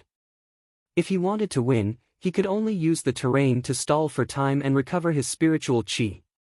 The more intense the battle, the clearer his thoughts became. As he fled, he flicked his 10 fingers randomly and shot out water arrows. Zhu Lai became even more furious and pursued him relentlessly. As Li Qingshan swam around, the jade pendant at his waist flashed with spiritual light. The spiritual qi in his body was slowly but steadily recovering. All this time, although he had used water spiritual qi as his foundation to cultivate, he had mostly relied on the claws and teeth of the tiger demon and the divine abilities of the ox demon to defeat his enemies. Even as a human, he had relied on his powerful physique to use ocean wielding and the heavy water sword to forcefully defeat his enemies. This was the first time he had used purely water spiritual qi to fight.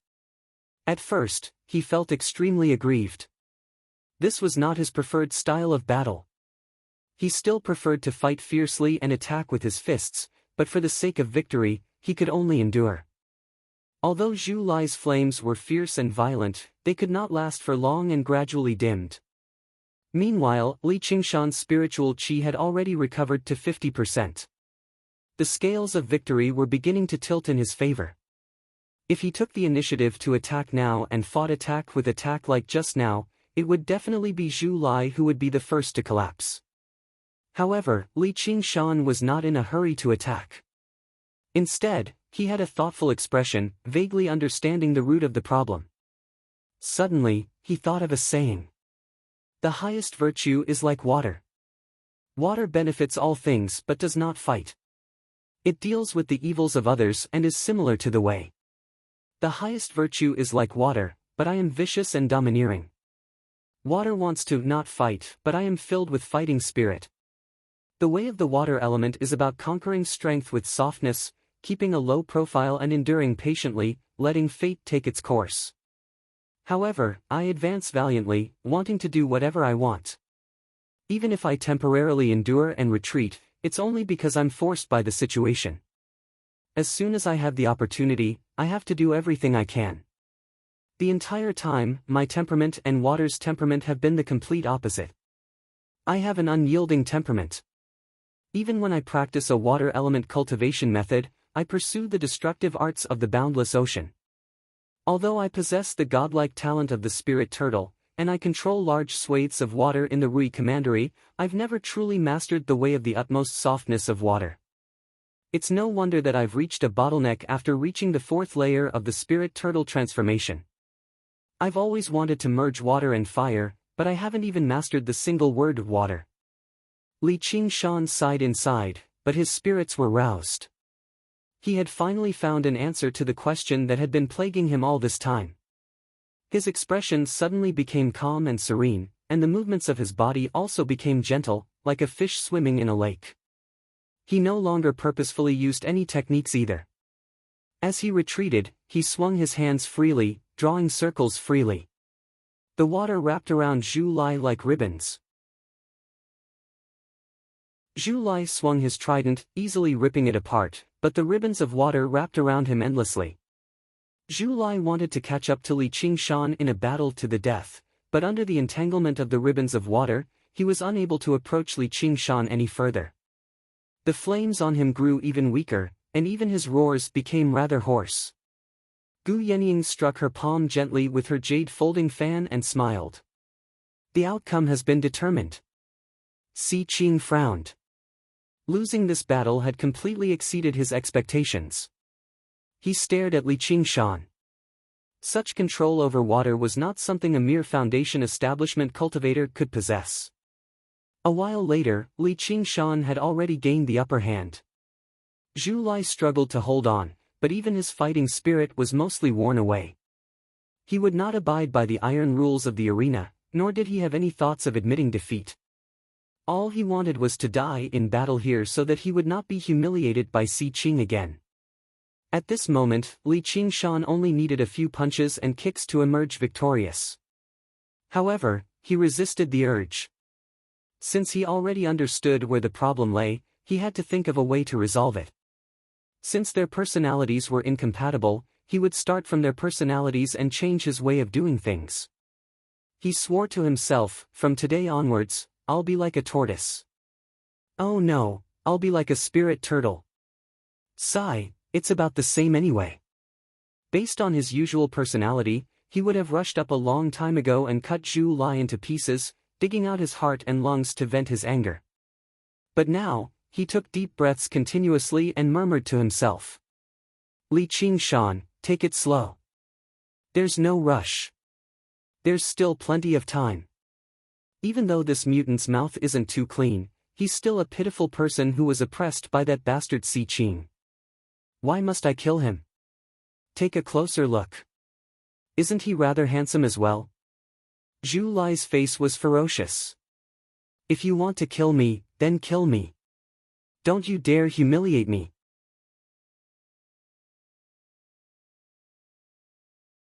Chapter 607. Li Qingshan raised his eyebrows and was about to say, if you want to die, I'll grant your wish. But when the words reached his mouth, they became, if you want me to kill you, I won't. He muttered to himself, handsome, handsome. Zhu Lai shouted angrily and rushed forward. This time, Li Qingshan did not dodge. Seeing the trident sweeping towards his waist, he straightened his right hand and the flexible water stopped the trident. The water coiled along the trident and wrapped around Zhu Lai's body, trapping him in the water. Surrender now and I'll spare your worthless life. Zhu Lai cursed. His voice passed through the water and became unclear. Li Qingshan made a helpless expression. His rough and powerful hand instantly plunged into the water and strangled Zhu Lai's throat. Li Qingshan roughly pulled Zhu Lai closer to him and said in a low voice, my patience is limited. I'll ask you one last time, do you want to live or die? All of Zhu Lai's hairs stood on end. He stared at Li Qingshan's eyes in surprise. A dark red light seemed to flash through them, and a sliver of violent malice filled his heart. Originally, he would not have been afraid even if he died in battle, but in that moment earlier, he could not help but feel a sliver of fear. That was the natural fear of a weak creature facing a predator. This person is not as simple as he looks. Li Qing shone through all kindness like water and the path of extreme gentleness to the back of his mind. As long as Zhu Lai dared to say the words, "want to die," he would immediately twist his head off and kick it like a ball. If a tiger doesn't show its power, do you really think I'm a vegetarian? Finally, Zhu Lai's survival instinct prevailed. He said in a low voice, "I want to live." Li Qingshan said, "And then?" "I surrender." Zhu Lai said unwillingly. "That's right." Li Qingshan smiled as gently as he could. He let go of Zhu Lai and thought to himself, "It is rare that I want to adjust my temperament. If you dare to provoke me again, how can I let you die so easily?" However, compared to the ferocious expression just now, this smile was even more hair-raising to Zhu Lai. It was like an extremely ferocious beast trying to pretend to be kind. It was extremely strange. Li Qingshan stepped out of the dragon arena and said to Gu Yenying, "Fortunately, I didn't let you down. It's good that we won. Well done. I thought you were dead for sure. You are indeed qualified to sit behind me." Si Bao patted Li Qingshan's shoulder in praise. Li Qingshan glanced past them, and all the Hawk-Wolf guards nodded towards him, acknowledging his right. His gaze finally stopped on Han Xiongji's face. Her face was filled with joy and pride. "Pa pa pa." Si Qing was the first to applaud. He said with a smile, "Yenying, your subordinates really are full of hidden talents. I concede defeat." Yi Dan and Jia Zhen's faces were both sunken. This meant that they had suffered a setback in their first battle in the Rui Commandery. They had gained tremendous benefits that regular cultivators could not even imagine. It would also go down the drain with the outcome of this battle. Gu Yenying smiled. "That's no problem. Even a powerful dragon cannot crush a snake in its own territory, so you don't need to take it to heart."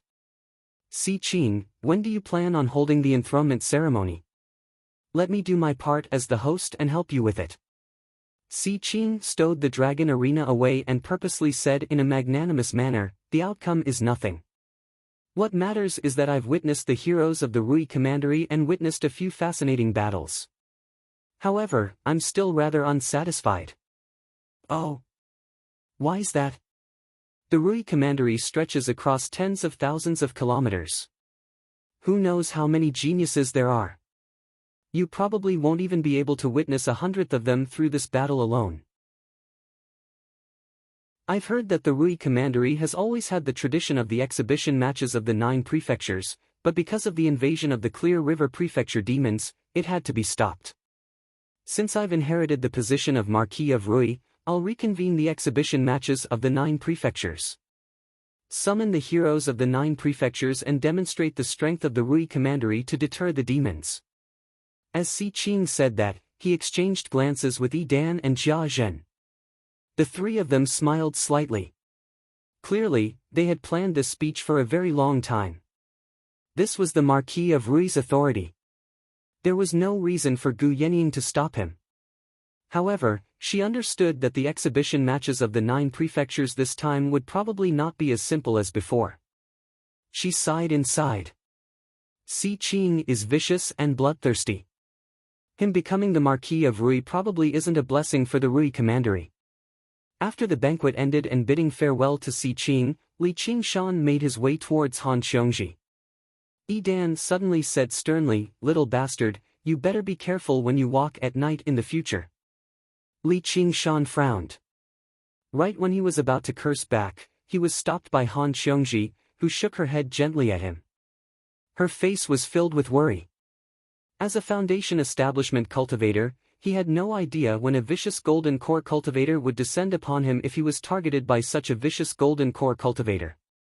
Sigh, as a person, I still have to be kind to others. Kindness is like water. Why should I bicker with a dead person? Li Qingshan thought. He no longer paid any attention to Yi Dan, leaving with Han Xiongji. Yi Dan even thought he was afraid, so he let out a few more wild laughs. His vicious gaze stopped on Han Xiongji again. I'll deal with the Han family sooner or later. The guests dispersed, and Si Qing's face sank. He invited Yi Dan and Jia Zhen into a secret room again for a discussion. Si Qing said, I never thought we'd actually get off to a bad start. This Gu Yenying is still so difficult to deal with. I really want to crush her head. Yi Dan clenched his fists, his thoughts running wild. However, he also knew that putting aside her identity, who would dare touch her? Unless they had undergone the third heavenly tribulation, there was probably no one who had the confidence to say they could kill her. Jia Zhen shook his head and said, From what I see, Gu Yenying is not our enemy. She is a cultivator wholeheartedly, and has no interest in fame, wealth, power, or even morality. Everything she does is for the sake of raising her own cultivation.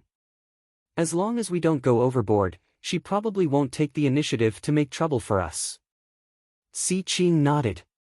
Her personality has always been like this. If she wasn't confident that she would definitely win this duel, I wouldn't have set up this banquet.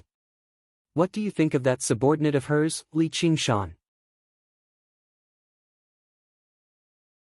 He still belonged to our Han family, so we temporarily kept this matter under wraps. Yi Dan obviously wouldn't dare to do anything to our Han family. Li Qingshan smiled. Of course. The great General King was the greatest figure of the school of the military in the Green Province, a powerful figure who stood on equal footing with the Lord of the Green Province. He commanded all the soldiers and generals of the Green Province. As long as he gave the slightest hint, Yi Dan would never dare to act recklessly no matter how vicious he was. Han Anjuan shook his head. It's impossible for the position of great general to be kept under wraps forever. I plan on entering the Azura field for arduous cultivation. As long as I can break through the second heavenly tribulation, the Tiger Tablet will still belong to my Han family. The great General King's instructions appeared in his head again.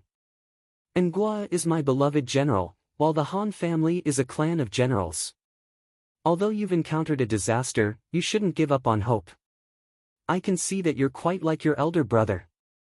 Are you bold enough to come train in my Azura field? Azura field. Han Qiongji cried out involuntarily. It was obvious that the Azura field was not a good place.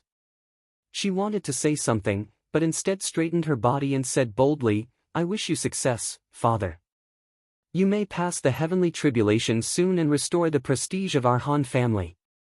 Han Anjuan said in relief, Qiongji, you've grown up. I also wish you success, General. Don't miss our wedding date. Take this medicinal pill as an engagement gift. This is an origin spirit pill. Where did you get it?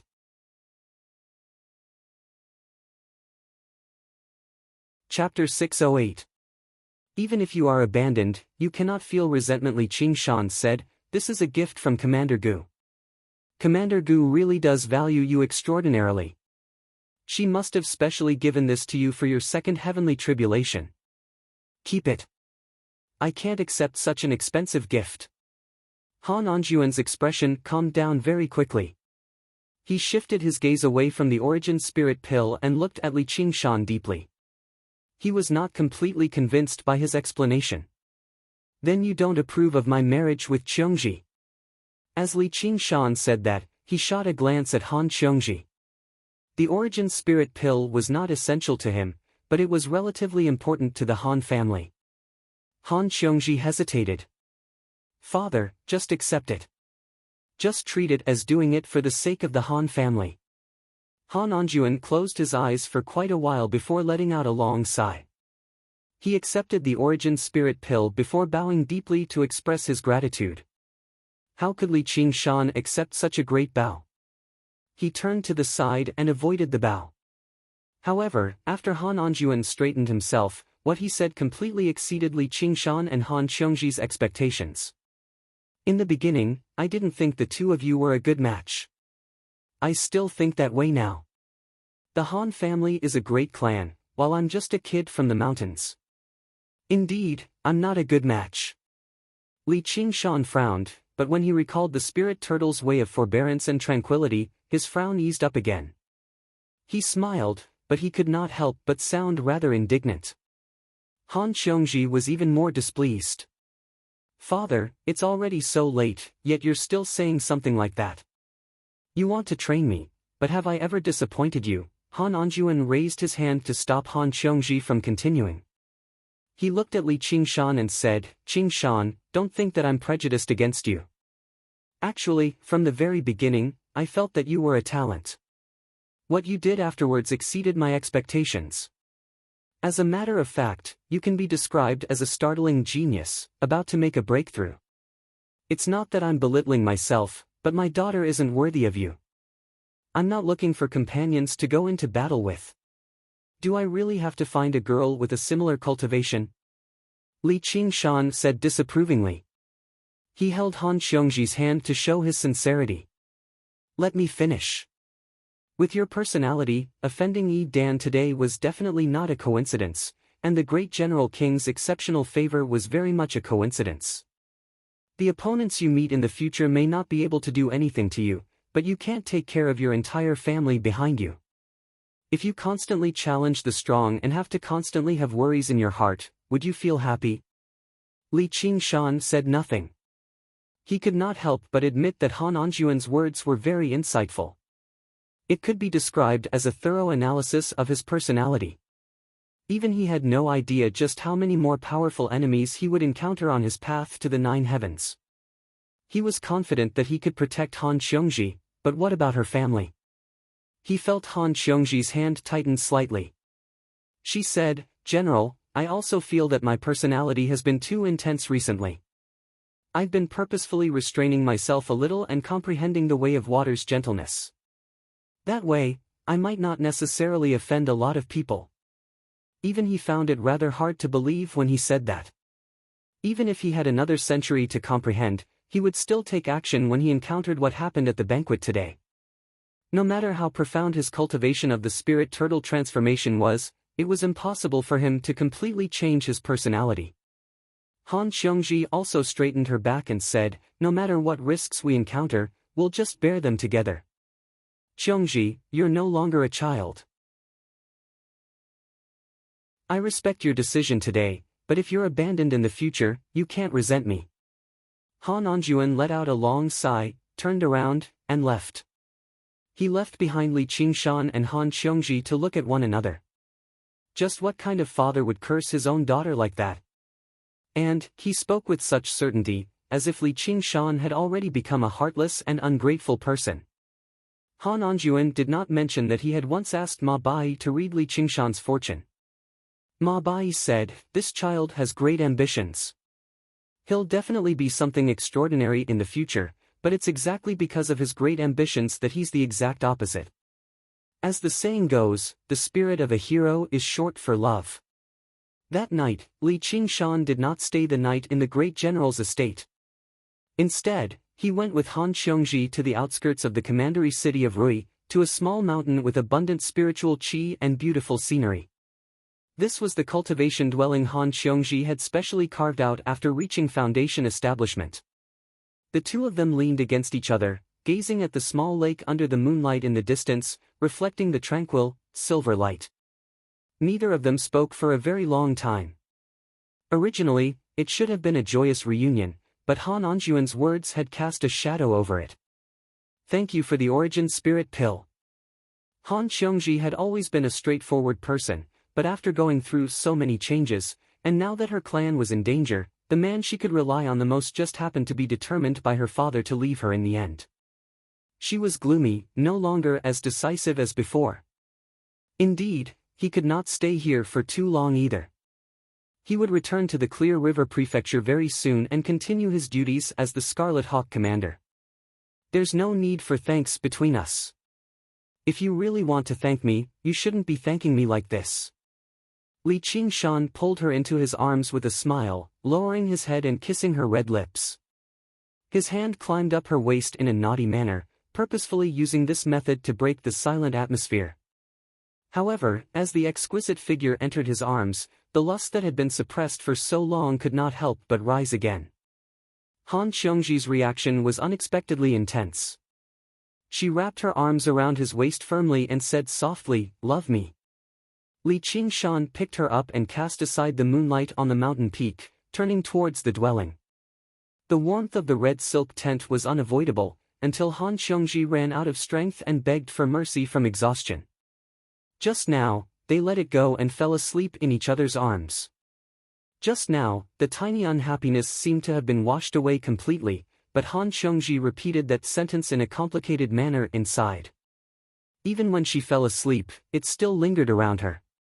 If you've been abandoned, you can't resent me. Li Qingshan had completely cast this matter to the back of his mind. After Han Xiongji fell asleep, he still felt full of energy. He did not feel sleepy at all, so he continued to focus on the path of water. In the waterside pavilion of Listening Wind, Gu Yenying studied her new disciple with great interest. My good disciple. Should I call you Qian Rongji or Shengguan Rongji? Obviously Qian Rongji. Qian Rongji shuddered. This was the secret that she did not want anyone to know the most. It was not because she felt ashamed. Even in the world of cultivation, people would bear a deep grudge against a person who had killed all of their family and loved ones. If Chu Tian knew about her past, he probably would not have fallen for it so easily. Looks like you really detest the word Shengguan. Ancient Wind City was destroyed by the White Lotus sect, but Shengguan town was burned to the ground for no reason at all. Not even a dog managed to escape. Don't you know why? I don't know. It must be because of the fire element demons. Qian Rongji did not purposefully feign ignorance. She just said that calmly. In order to completely destroy everything, she had taken advantage of the war between humans and demons to return to Shengguan town again. Gu Yenying stared at Qian Rongji for a very long time before smiling in the end. She changed the topic. That hell's snake. You must be a gift from the White Lotus Mother, right? Qian Rongji fell silent for a very long time before replying, yes. She hates me for betraying her, which is why she placed such a vicious curse on me, making me suffer pain and torture day and night. Gu Yenying said, do you need me to find a way to remove it for you? The venomous snake is firmly attached to my soul. Blades and swords struggle to injure it, so it'll probably be very difficult to remove. Some painful disciples still. If I can endure it, there's no need for master to worry. Qian Rongji's heart trembled, and the gorgeous little snake also moved restlessly on her body. In the beginning, she was always there. He wanted to throw the little snake out. But now, this hell-venomous snake had become one of her most important trump cards, especially since she was currently cultivating the legalism technique. It was even more indispensable. If he was really killed by Gu Yenying, it would be a great loss. However, he immediately calmed himself down. This little snake came from the Naraka realm, and it possessed a unique essence that was different from anything in this world. Although it was visible to the naked eye, it existed on a completely different level. Not to mention ordinary swords, even powerful magic tools and spells would not be able to harm it at all. No matter how capable Gu Yenying was, she might not be able to do anything to it. Gu Yenying stretched out her hand. Qian Rongji looked at that perfect and slender hand, not knowing what it meant. I haven't had a taste of the venomous snake hell yet. Gu Yenying had a curious look on her face. This disciple dares not, Qian Rongji said with her head lowered. Hold my hand.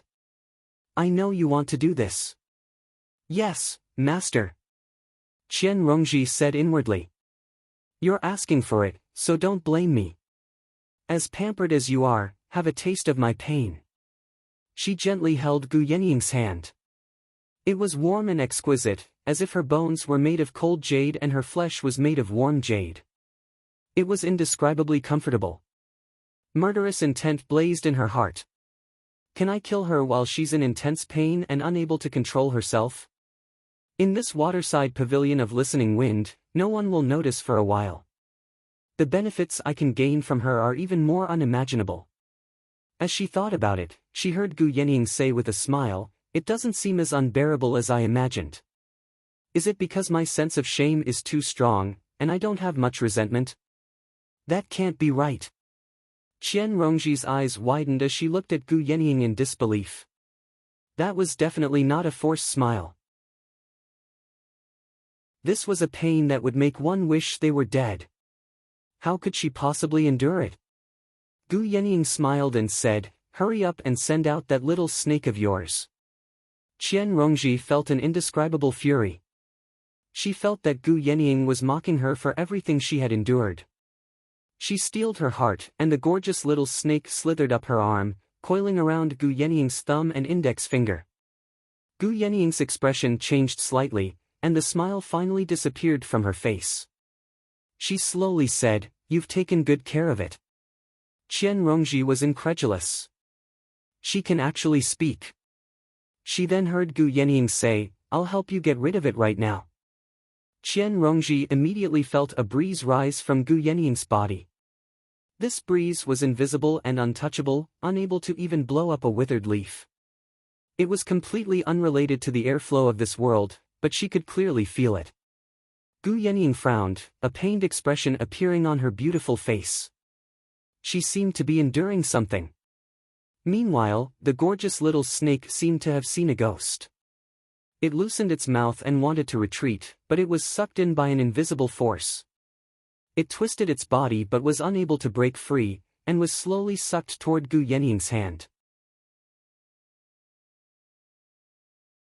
Chapter 609. What wind is that? Qian Rongji's heart was in turmoil. She actually had a way to deal with the hell's snake. This way, it would be even more difficult to kill her. You can actually feel it. As expected of my disciple. In the boundless hell realm, there is a hell called hot wind. This is Master's trump card. Don't tell anyone else, or else I'll let you have a taste of the power of the hot wind hell. Using the power of the hell realm to cultivate is not your creation, but what the legalists are best at. That means you. In her shock, Qian Rongji even forgot to call her master. She recalled what she had said, "I haven't had a taste of the venomous snake hell." In that case, she had also tasted the pain of the hell's punishment like herself. This made sense.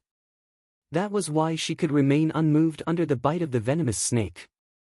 Otherwise, it was impossible for someone who had never experienced such pain to remain so calm. Although Gu Yenying did not say what kind of crime the hot wind hell punished and what kind of pain she had to endure, based on her performance just now, this pain would not be any lighter than the venomous snake hell. As long as there are benefits, it's fine to suffer a little, don't you think? Gu Yenying blinked and smiled.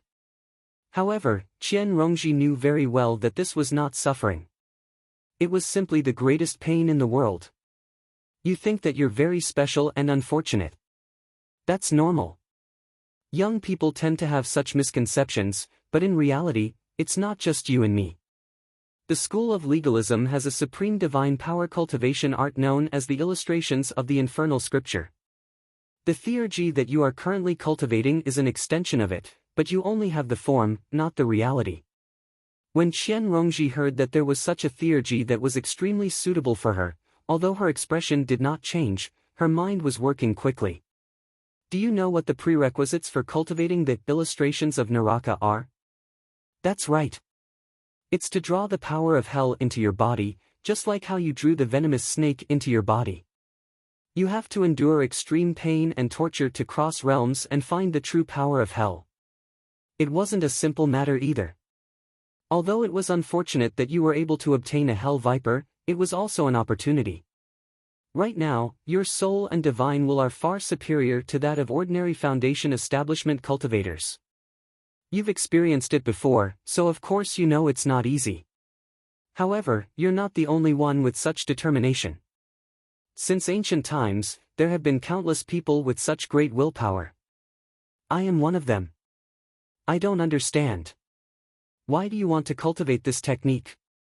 Qian Rongji was puzzled. From her point of view, Gu Yenying was a proud daughter of the heavens. She was born with everything. No matter what kind of resources or techniques she needed, she could get them just by opening her mouth.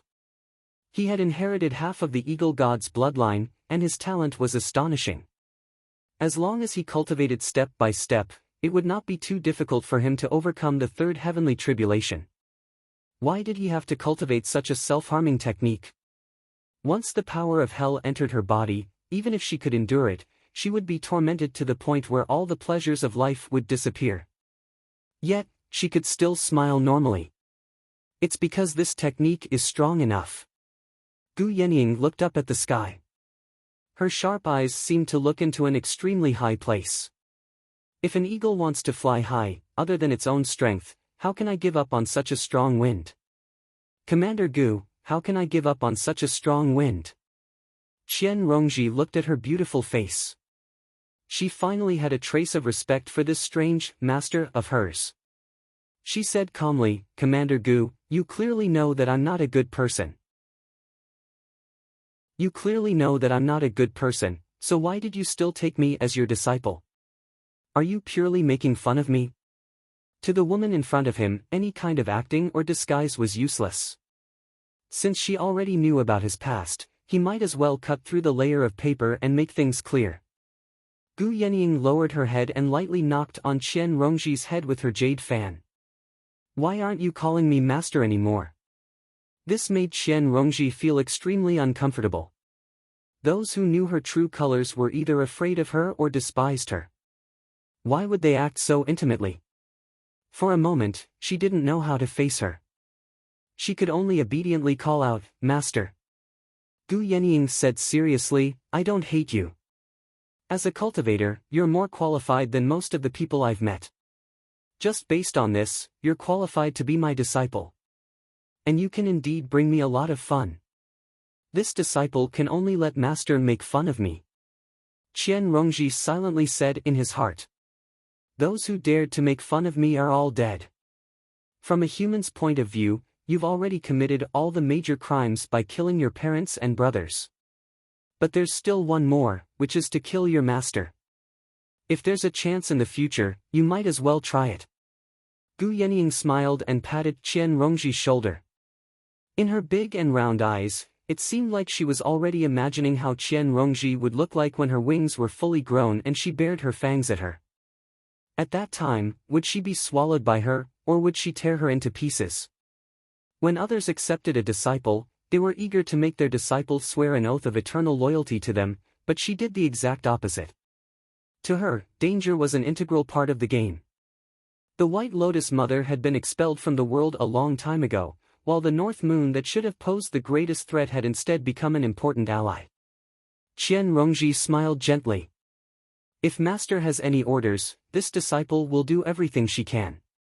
Gu Yenying smiled extremely happily. Logically speaking, since you've accepted me as your master, I should give you a gift for our first meeting. However, this gift isn't too easy to obtain. I need to prepare it.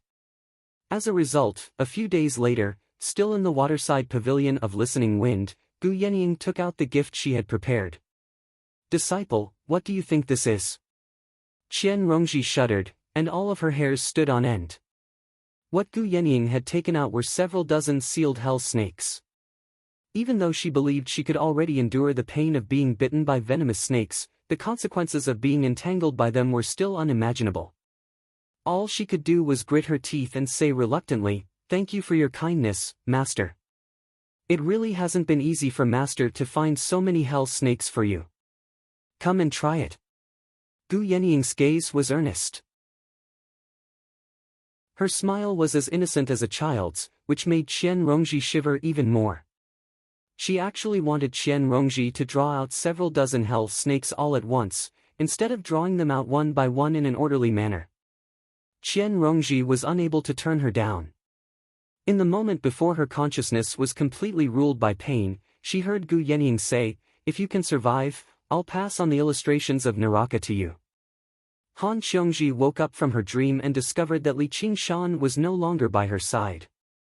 She could not help but feel lost. She put on her clothes and stood up, arriving outside the dwelling. From afar, she saw him standing in the small lake between the mountains in the distance. The lake was as smooth as a mirror, without any ripples. Han Qiongji tidied up her clothes and came to the lakeside. What are you doing here so early in the morning? Li Qingshan smiled and said, Early in the morning. You slept for the whole day. In the depths of the lake beneath his feet, a red shadow streaked across the bottom of the lake. He split his consciousness to control the doppelganger. He restrained all his aura and swam towards the mouth of the lake. With Han Xiongji's cultivation, it was naturally difficult for her to detect him. Han Xiongji looked at the sky. Just now, she discovered that it was already dusk. Thinking of last night's entanglement, she could not help but blush. She had really exhausted the last bit of energy in her body. It was not only because of the desire accumulated over the years of separation, but also because of indescribable anxiety and unease. What's wrong? You're not in a good mood. Are you still thinking about your father's discouraging words? Weren't you still very energetic last night? Li Qingshan came forward and gently embraced her in his arms, smiling ambiguously. At the same time, the clone sped up after leaving the small lake, entering a large river very soon. That was already one of the bodies of water that Li Qingshan had refined. The water god seal shone brightly, connecting with the various bodies of water once again. The mirror clone did not stop at all. Instead, it sped up again, swimming in the direction of the clear river prefecture. After being away for so long, he wondered how the night roamers under him were doing. He wondered how the sisters, Yi Liusu and Yi Liubua, were doing. When he thought about the intimacy he had with them in the past, he just felt like it had happened a very long time ago. Of course, this period of time was not actually that long to cultivators. Although he had developed some romantic feelings in the past, he would only focus on what was right in front of him once he was separated. He rarely had any time to reminisce. Just like what Ma Bai had said, a person's energy would always be limited. Most of his time was spent on cultivation or gazing at the heavens. He could not afford to be too distracted by matters related to romantic feelings. You went too far last night. Han Xiongji rebuked and randomly pinched Li Qingshan's waist a few times. Towards the end of last night's revelry, she had completely submerged in her sea of desire, allowing him to do whatever he wanted. Li Qingshan laughed aloud. If you can't satisfy me, don't blame me for finding someone else. After the entanglement last night, he had not completely released his lust. Now that he held her, he was stirred up again. A certain part of his body immediately changed. Li Qingshan originally thought she would fly into a rage like she did in the past, forcing him to swear an oath that he would never have a second woman in his life. He never thought she would push him away. Go find your own pleasure in the parlor of clouds and rain. Don't bother me. I don't have the time to do something like that with you. You saved the great parlor head show, so I guarantee you that she won't take any spiritual stones from you. You can choose any disciple under her. She might even be willing to accompany you personally. Li Qingshan did not know that Han Anjuan had forcefully ordered Han Tiei to take on concubines as soon as Han Angua's mourning period ended. As it was not a formal marriage, it did not violate the rule of 3 years of mourning. He wanted to produce as many children as he could so that the Han family could flourish. Li Qingshan instead became rather embarrassed. Don't overthink things. I was just momentarily angered. It's not like I'm actually interested in her. Humph, men. Han Xiongji was filled with doubt. Li Qingshan's thoughts ran wild. Begonia was a beauty. If she insisted on repaying him with her body, it would probably be very difficult for him to turn her down. However, if he really had to talk about the most carefree and satisfying things like this, it would definitely be Helicoverpa Rosa.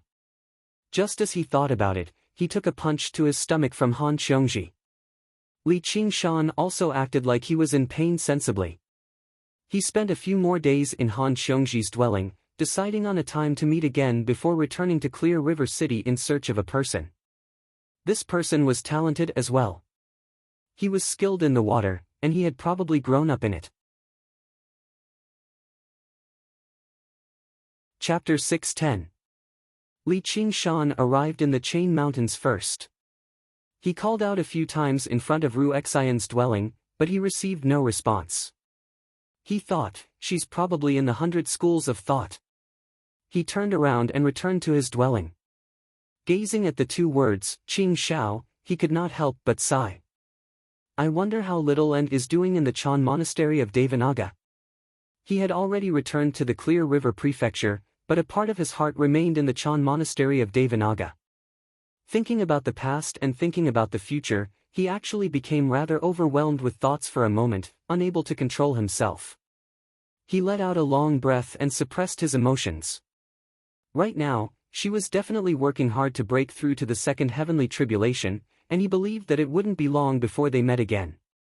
He also had to focus on cultivation, and he couldn't lose to her. He did not enter his dwelling either. Instead, he turned around and made his way to the 100 schools of thought. He took off on a cloud and arrived above the lake of dragons and snakes in the blink of an eye. Gazing at the rippling water, he felt at ease. He had already refined the lake of dragons and snakes. The entire region of water was like his home to him. As he hovered there in the sky, he raised his head slightly and closed his eyes. Rivers and lakes appeared in his mind. All of the water bodies he had refined were like blood vessels, and he could sense their existence. They surrounded him, and he could sense their warmth. When he opened his eyes again, they were filled with confidence. My 10 years of battle have not gone to waste after establishing such a foundation. With this as a foundation, I can definitely comprehend the true way of water and take my cultivation to the next level. The cloud dispersed, and he leapt down, moving faster and faster.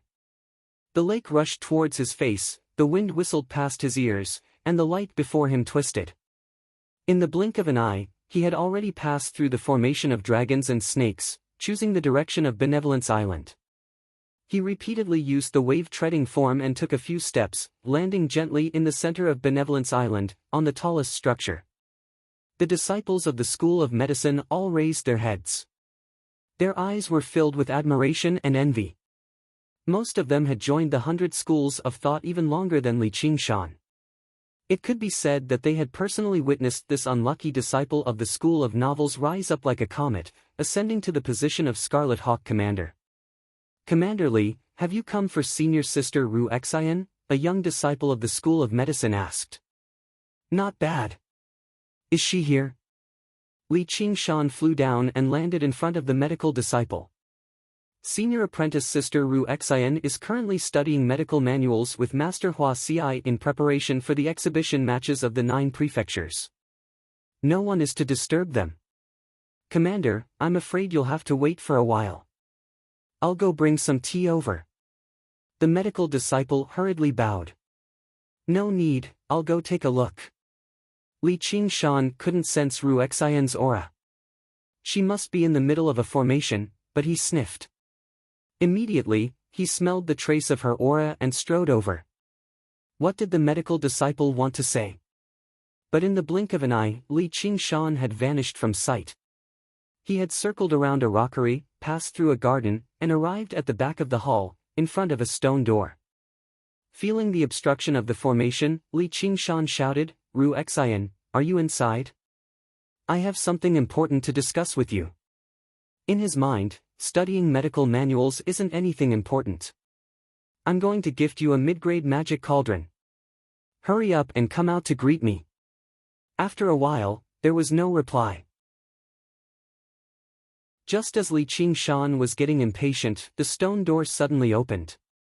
He walked in, and the stone door closed with a loud bang. In front of him was a long passage. The walls emitted a milky white light, revealing every detail. Li Qingshan followed the passage all the way to the end and saw a vast space. There were many books placed on bookshelves. Inside the glass containers, there were all kinds of strange organs. But none of these could attract Li Qingshan's attention. All of his attention was focused on Ru Xian, no, the naked man behind Ru Xian. The man was around 20 years old. His appearance was average, but his physique could be considered robust. Li Qingshan cried out involuntarily, Chu Tian. Yes, that man was Chu Tian. His eyes were closed, and he was motionless, as if he was already dead. He was soaked naked in a large glass container. The glass container was filled with a light blue liquid, and Li Qingshan found it slightly familiar. A series of bubbles floated in the container, and the outside was covered with runes that extended to the ground, forming a large formation. Other than Ruexian, there was also a black old man standing in the room. It was the original head of the medical school, Hua Xiai. He was frowning, staring at Chu Tian in the glass container, as if he didn't notice Li Qingshan's arrival. Ruexian let out a sigh of relief and made her way over to Li Qingshan. She seemed slightly exhausted, but a gentle smile appeared on her face. From her appearance alone, she really was the best representation of gentle as water, but Li Qingshan knew that this was just a false impression. Ruexian first studied Li Qingshan from head to toe before asking in surprise, "You're still alive?" The corner of Li Qingshan's lips twitched. "I'm still alive." Ruexian said in great pity, "The insight of those old monks from the Chan monastery of Devanaga really isn't that great. I even thought you'd be purged. Even if I die, I'll drag you down with me. Even if you're so infatuated, I can't accept it, because I've already seen another man's body." Ruexian's eyes flickered as if she was very touched. In the end, she turned her head away in sorrow. Li Qingshan immediately lost control of his facial muscles. He had no idea how to react, and the urge to choke her to death arose spontaneously once more. He sucked in a deep breath and asked, "What's going on exactly?" He had always believed that Qian Rongji had already devoured Chu Tian, but as it seemed now, he still had a breath left in him. Ruexian laid out her hands helplessly. "Master said that since he's on Benevolence Island, he's a patient of the School of Medicine. We have to take responsibility until the very end." The two of them left together. Li Qingshan asked in surprise, "You're just treating and saving someone. Why are you so sneaky about it?" "Obviously it's because she's afraid that a certain person will come looking for trouble. She's already Great Commander Gu's disciple, and her future is bright. If she learns that there's still a chance for Chu Tian to be cured, she'll definitely come and visit him." Li Qingshan also deeply agreed. Based on Qian Rongji's current means, even if Chu Tian was alive and kicking, he probably wouldn't be her opponent, let alone a half-dead Chu Tian. He couldn't help but walk towards Chu Tian. "You've been trying to save him all this time?" "Yes, we've thought of many ways. Spending so much effort to save an idiot, it's really not worth it. Just think of it as studying medicine. Moreover, if he can really wake up, he might not necessarily be an idiot. Maybe he'll suddenly become smarter than you. Do you notice the water inside? Don't you think it's a little familiar? This is water of recollection. You want him to regain his past life's memories?" Li Qingshan suddenly remembered.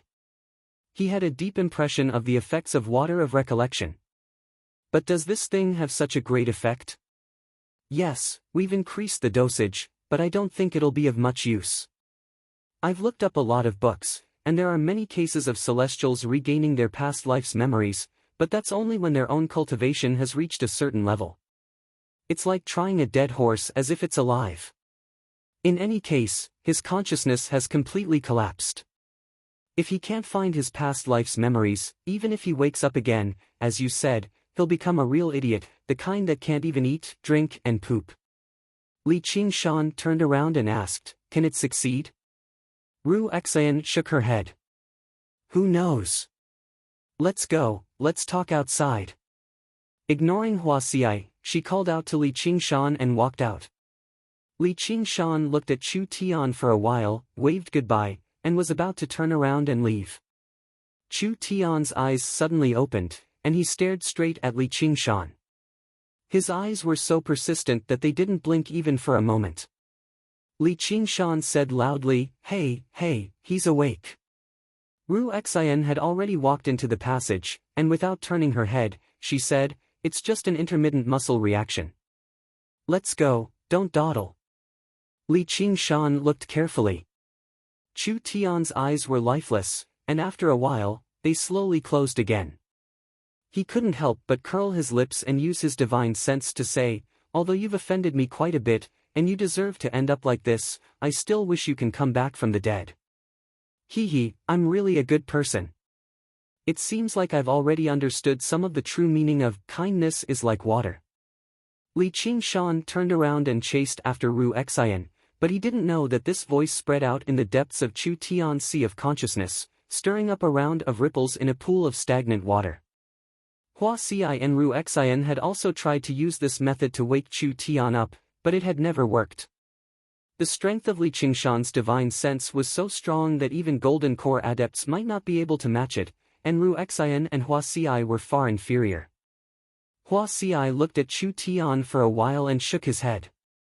He had used almost all the methods he could. Although the School of Medicine had more methods, this was the most he could do with his cultivation.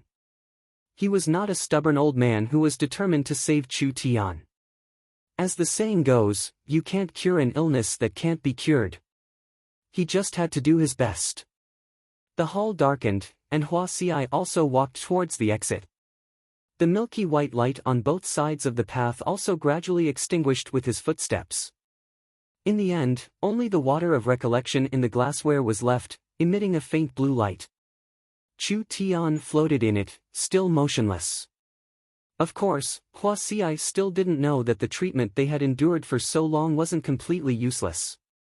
Li Qingshan and Ru Xian came to her alchemy room, and took out the jade melting furnace and threw it to her. Here. Ru Xian's eyes immediately lit up. For someone who was good at alchemy, this kind of furnace was practically a dream. This is the jade melting furnace. How did you know? Oh, you've also gone to the Arsenal of Arms in the county city to take a look. Li Qingshan remembered that the Arsenal of Arms was a shop, and this jade melting furnace was one of its products. Ru Xian was very good at alchemy, and in order to increase the efficiency of alchemy, she naturally did not neglect to check out the various pill furnaces that could be bought on the market. This jade melting furnace was the best pill furnace she could find, but its price was too high.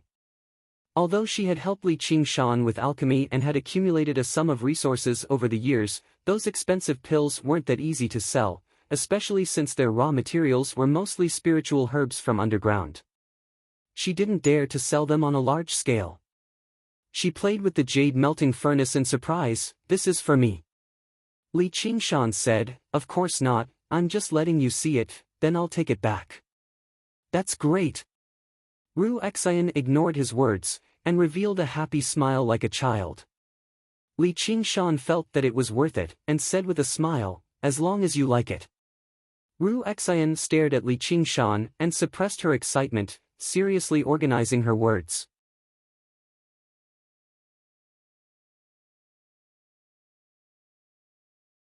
After a few days of thought, Li Qingshan understood why he still lacked sufficient comprehension of the path of water after reaching the fourth layer of the spirit turtle. Because the talent that the spirit turtle gave him was just too powerful. He could control the water element as if it was his own arm. It was because everything came too easily. Instead, he lost his desire to explore. Most of his attention was placed on refining more water to increase his own strength. Instead, it was those regular cultivators who lacked talent who had no choice but to strive for perfection and diligently comprehend in order to increase their own cultivation and the power of their techniques. There were gains and losses. However, he believed that this loss was not difficult to make up for. Ru Xian glanced at the jade melting cauldron in her hand. All right, for the sake of your filial piety. Li Qingshan said, I feel like I'll choke you to death with my own hands sooner or later. At this moment, Lu Chuanfeng's call rang out from outside the alchemy room. Qingshan, are you in there? If you are, answer me. I have something to discuss with you. Ru Xian said, it's probably about the exhibition matches of the 9 prefectures. Go ahead. I'll refine the jade melting cauldron first. Once you're done with your matters, we'll find a suitable place to cultivate. Can you not be so weird? Forget it, I'm leaving. Li Qingshan shivered. She really had become gentle. Her voice, speech, and expression were all extremely gentle, basically enough to melt his heart. However, he was used to her cursing, so he was very unaccustomed to this. Ru Xian smiled. My good son, piss off.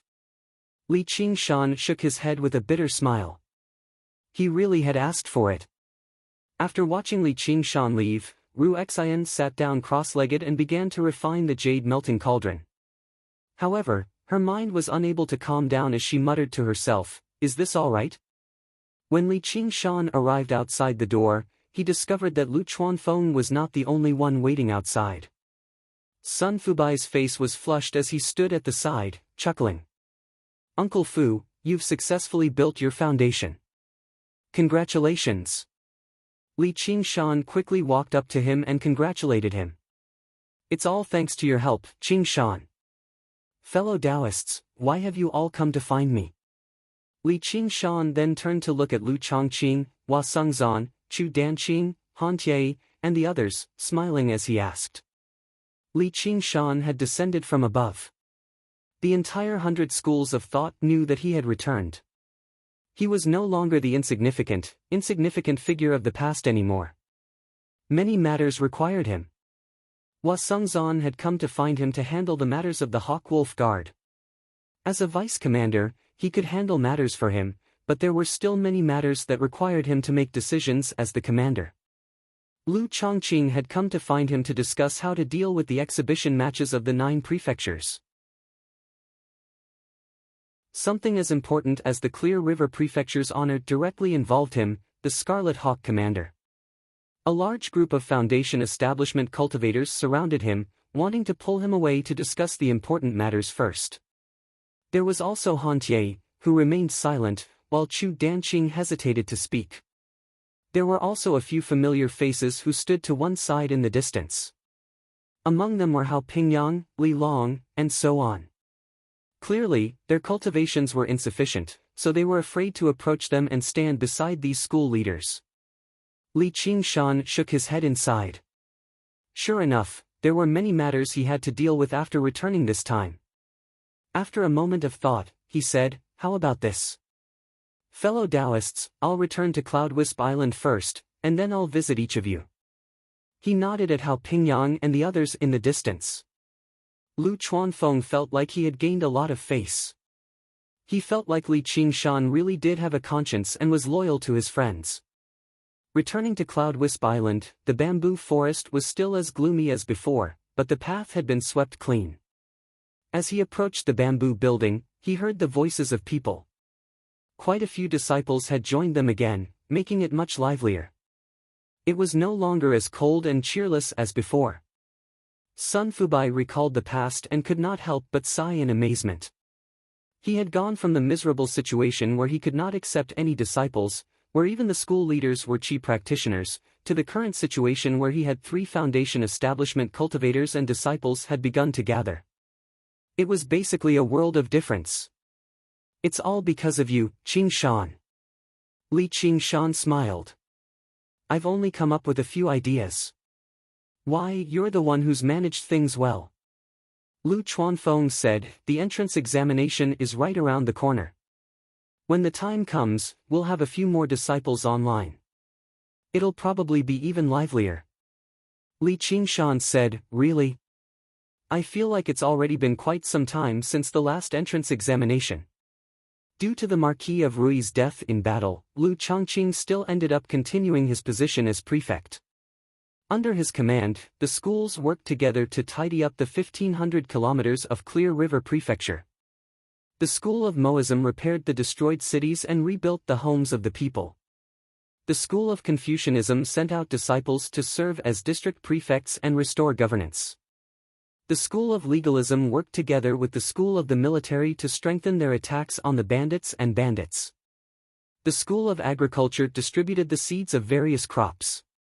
These seeds had all been purified with spiritual qi, so the first year's harvest would be extremely startling. Afterwards, they sent out disciples of the School of Agriculture to help with the planting and distribution of food, ensuring that there would be no starvation. The Clear River Prefecture had also emerged from the shadows of war.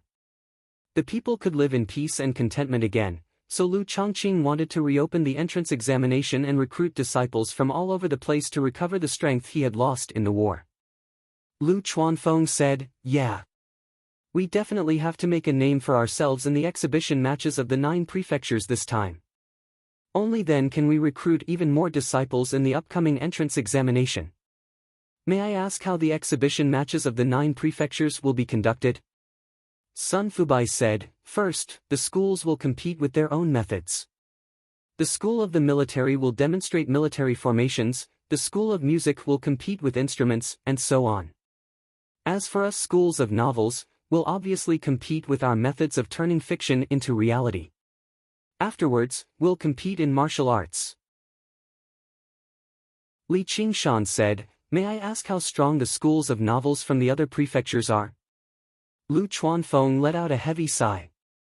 Originally, they were no different from us in the past. They were all miserable. There were a few prefectures where the schools of novels didn't even have a formal school leader. If it weren't for the fact that they were one of the 10 schools of the lower classes designated by the founding emperor, they would have been abolished a long time ago. However, in the past few years, they've all stolen our ideas, so the situation has improved again. On the other hand, the Cloud Wisp Association's development has instead regressed after several years of war in the Clear River Prefecture. I really can't say we're guaranteed to win this battle. Li Qingshan smiled. You can say we're all in this together. It's not necessarily a bad thing for the School of Novels to recover its reputation.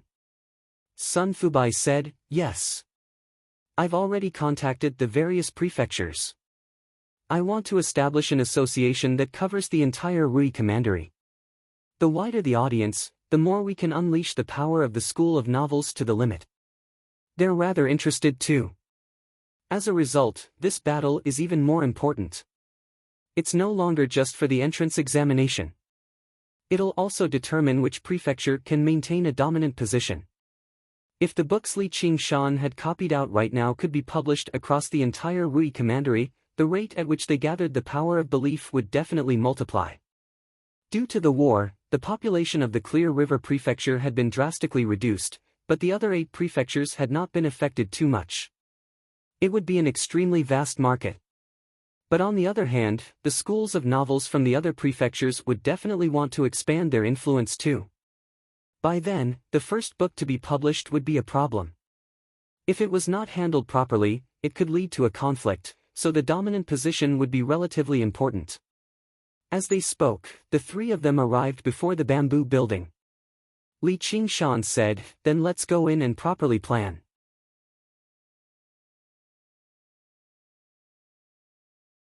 Chapter 6:12. Chu Danqing paced back and forth anxiously in the room, occasionally pushing open the window to look in the direction of Cloud Wisp Island and sighing. He was not such an impatient person, but this matter was too important. Other than Li Qingshan, there was no one else he could discuss it with. Danqing, what has happened? Why are you so anxious? Li Qingshan's voice suddenly rang out from behind. Chu Danqing turned around in surprise and joy, only to see Li Qingshan striding into the room. He sat down on the mat in front of the window rudely, leaning his arm against the small table. He discussed with Lu Chuanfeng and Sun Fubai for a while and proposed a few ideas before leaving Cloud Wisp Island. He knew his own limitations. In terms of affection and understanding of the school of novels, he was not as good as Lu Chuanfeng. In terms of meticulous thinking and handling of specific matters, he was not as good as Sun Fubai. He would not be of much help even if he stayed, so he might as well finish his business quickly and go learn the path of water from Ru Xian. If there's anything I need to do, I promise to win. I'll leave everything else to you too. After saying this, Li Qingshan bid farewell and left. He first went to the school of painting, who was closer to him. Qingshan, your cultivation has become even more profound. Chu Danqing praised as he sat down on the opposite side of the table. He wanted to pour some tea, but Li Qingshan had already picked up the teapot and filled his cup. He then drank it in one gulp and said with a smile, "Long time no see. You've learned to say such polite words." He still remembered Chu Danqing's ignorant appearance when they first met. Now that he had experienced the world, his naivety had faded. His frown made him seem even more mature. "I'm not being polite. Your cultivation. Never mind, let's not talk about this for now. I really don't know where to start." Chu Danqing had originally planned to ask Li Qingshan for help, but he had never asked anyone for help before, so he did not know how to say the words. Li Qingshan's smile faded and he placed the teacup on the table. I still remember Grandmaster Chu's kindness. Just say it, I won't say a word. To be honest, what I hate the most is great kindness is unforgettable, not to mention knotting the grass and earring the ring. It felt as if he owed someone something. It's better to repay kindness with kindness. Chu Danqing pondered for a moment. You know, I'm not the only disciple my master has. A wisp of white mist rose from the teacup and dissipated. Chu Danqing explained with a frown. Li Qingshan listened quietly. It turned out that Chu Shidao had many other disciples apart from Chu Danqing. Among them, there were 3 outstanding disciples who had all undergone the first heavenly tribulation and reached foundation establishment. But after that, they all set up their own sects, believing that they had already received Chu Shidao's true teachings. Thus, they no longer treated Chu Shidao courteously. Instead, they were jealous of Chu Shidao's reputation and status, secretly attacking and slandering him. Chu Shidao was disheartened. He was unwilling to argue with his disciple, so he retreated deep into the mountains. He took in Chu Danqing as his disciple and taught him seriously. Li Qingshan slapped his thigh. Such an ungrateful scumbag. If I see them, I'll definitely make them live up to their name. Live up to their name? Chu Danqing was confused. He had no idea that Li Qingshan had yet another method of crushing people to pulp. Continue. Since we don't have any contact with each other anymore, what does it have to do with them? A few days ago, they suddenly came to visit Master's grave. I even thought they had realized their error, but I didn't expect them to say they wanted to discuss how to split Master's legacy after visiting the grave. As soon as Li Qingshan heard it was this person, he became spirited. Even the murals in the main hall of the Chan Monastery of Devanaga originated from this person, which only went to show just how powerful he was in the past. The legacy he left behind was basically priceless. Even he was interested when he heard about it. In other words, you know where the painting tomb is? Chu Danqing shook his head. No one knows. The 5 Absolutes tombs don't actually exist in this world. Otherwise, after all these years, people would have explored it completely and taken away what's inside. Why would we even get a chance? It's said that the 5 Absolutes tombs are all independent spaces, drifting through the 9 provinces. No one knows where they are, nor do they know how to enter. Even 3rd heavenly tribulation powerhouses can't force their way in. They can only rely on their own luck. Even if cultivators are fortunate enough to enter, they'll often only be able to catch a glimpse of the tip of the iceberg before being transported out. Li Qingshan said, in other words, Master Chu has only obtained some clues. Yeah, it's just some groundless clues. I don't know how it reached the ears of my 3 senior brothers and sisters. If I knew where the painting tomb is, I would have gone in a long time ago to accept the legacy. Why would I be troubled by them? Chu Danqing smiled bitterly. Li Qingshan noticed that Chu Danqing's expression was rather unnatural. Clearly, he was not telling the truth. Chu Danqing's understanding of the painting tomb was definitely not limited to that, which made him slightly displeased. However, with some thought, he came to an understanding. With such a great fortune on the line, even brothers could fall out with each other. He was not related to Chu Danqing at all, so he had to be vigilant. All he needed to do was help him deal with his senior brothers and sisters, and that would be repaying Chu Shidao's kindness. The rest was out of his hands. Right as he thought that, Chu Danqing's voice directly rang out in his head. He said through soul sense, actually, I know when and where the painting tomb will appear again, as well as how to enter it. I'm afraid they have methods to eavesdrop, so I purposely told them. Li Qingshan could not help but laugh. Was this scheming or not? He felt much more comfortable and also transmitted, aren't you afraid that I'll turn against you and take away your opportunity? My master said that you're ruthless, but you're not someone who forsakes righteousness for the sake of profit. Also, the painting tomb is very big. Maybe we can enter it together to take a look. However, I can't guarantee anything. Chu Sherdao smiled. He still had the naive look of the past and appeared even more honest. Li Qingshan slammed the invitation on the table. Since they want to discuss, then let's discuss it with them. Chu Danqing said, even if I die, I won't let them take advantage of me. Li Qingshan left the school of painting. After a moment of thought, he went to the school of legalism to see Hua Sengzan. As soon as Hua Sengzan saw Li Qingshan, he remembered his other identity, the North Moon. However, he also remembered how he had saved his life. If it were not for him, peace would not have returned to the Clear River Prefecture, and he had just saved Begonia in the Marquis estate. Even if he had to repay him with his life, it was only right. As a result, he secretly made up his mind to never tell anyone about this. Qingshan, you've finally come. Let's go to the pavilion. Why are we going to the pavilion? Haitang told me to contact her as soon as you returned. She's holding a banquet in the pavilion to thank you. Sigh, in other words, it's just a formal thank you. What promise of marriage? It's all a lie. Li Qingshan sighed inside, but it was just a man's imagination at the end of the day. He was not actually disappointed. He smiled. If that's the case, let's invite a few more people. Let's have some fun. As a result, Li Qingshan invited Hao Pingyang, Li Long, and so on to the pavilion for a banquet. Apart from Han Tie, they all went with him happily. Hua Qinglu sighed inside. When Hua Qinglu learnt about this, she also insisted on going. Li Qingshan obviously agreed to it. Thinking about how he had never been involved in anything ever since he became a commander, nor did he get close to his subordinates, he just called the Hawkwolf Guards of the Clear River Prefecture. With that, it became quite a disturbance. Even the various school leaders who had some ties with Li Qingshan in the past heard about this and joined in. In the end, they arrived at the pavilion together. There was already a large group of people. Standing in front of the pavilion again, he thought about the past few times. Both his identity and mental state were completely different now. The pavilion glowed with lanterns, illuminating the sky. Begonia had already come out personally to receive them.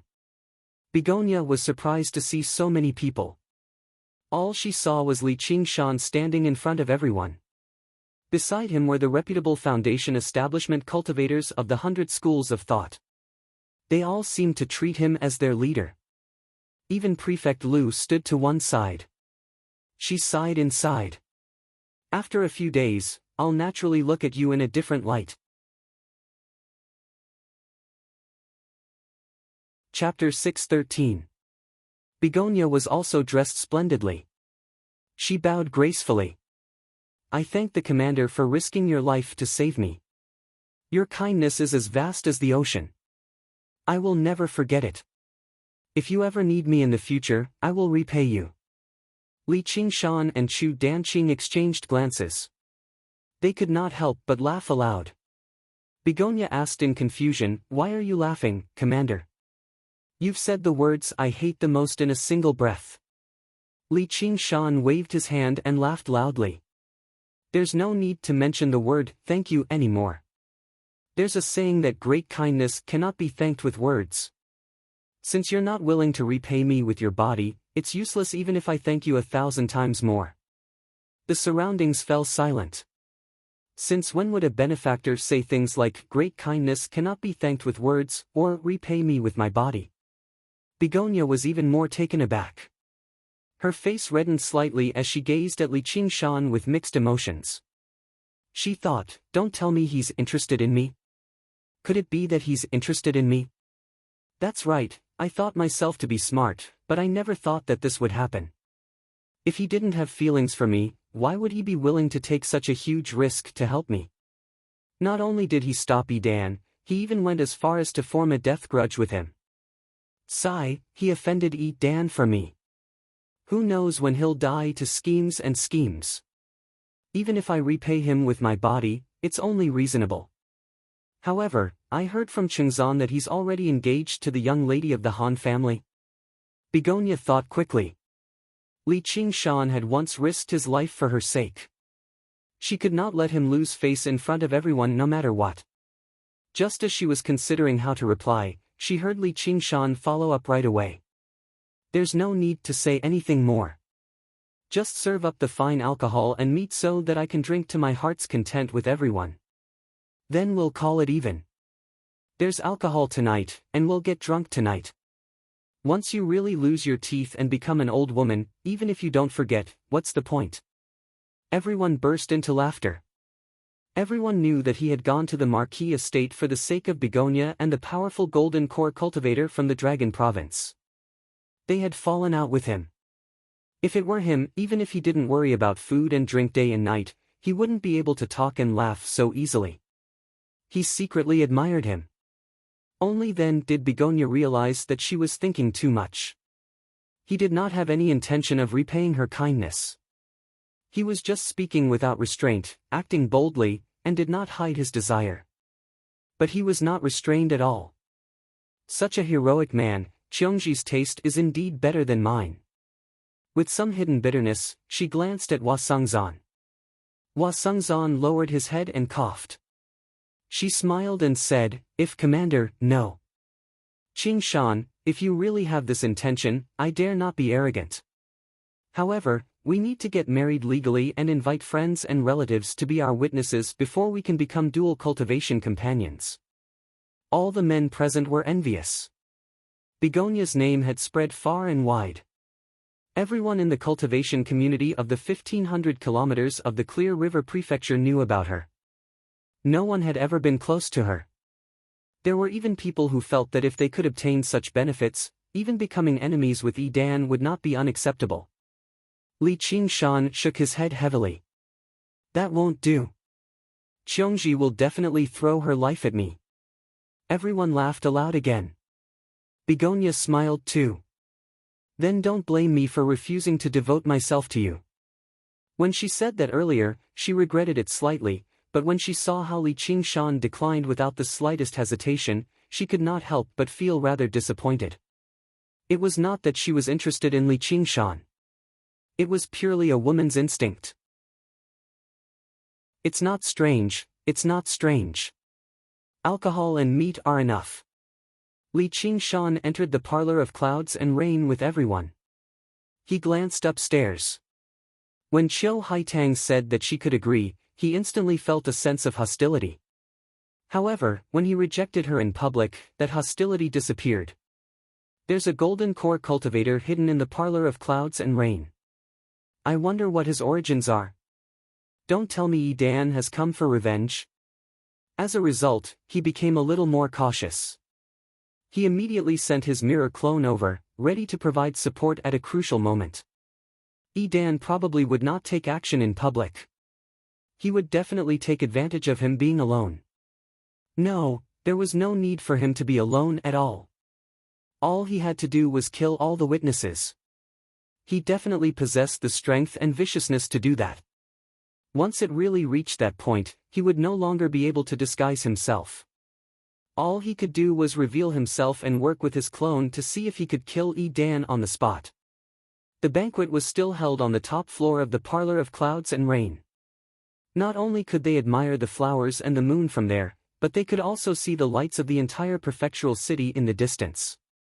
Everyone took their seats, and Li Qingshan naturally sat at the head of the table. After all, this banquet was held by Qiu Haitang to thank him.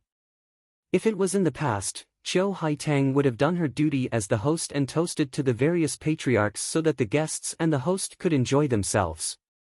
But today, she sat together with Li Qingshan and specially poured wine to accompany him. Li Qingshan did not hold back either. He emptied the wine as soon as it was poured. Although he would not mess around, it was extremely gratifying to have a beauty with such a devilish figure and enchanting bearing to urge him to drink softly. It also made others envious. As expected, Begonia did not mention a single word of thanks. She only told him about when they first met. Back then, I still thought you were an ignorant country bumpkin. I never thought, You never thought there would be a time when you'd drink with me, right? Li Qingshan clinked his cup with her with a smile. The unpleasant experiences of the past seemed like amusing stories now. Although Begonia did not try to suck up to him, she still lowered her head submissively. It was not just because she owed Li Qingshan a debt of gratitude, but also because of his extraordinary strength. His young age, which should have been looked down upon, had now become more and more obvious. When they became familiar with each other, Begonia was also a little tipsy.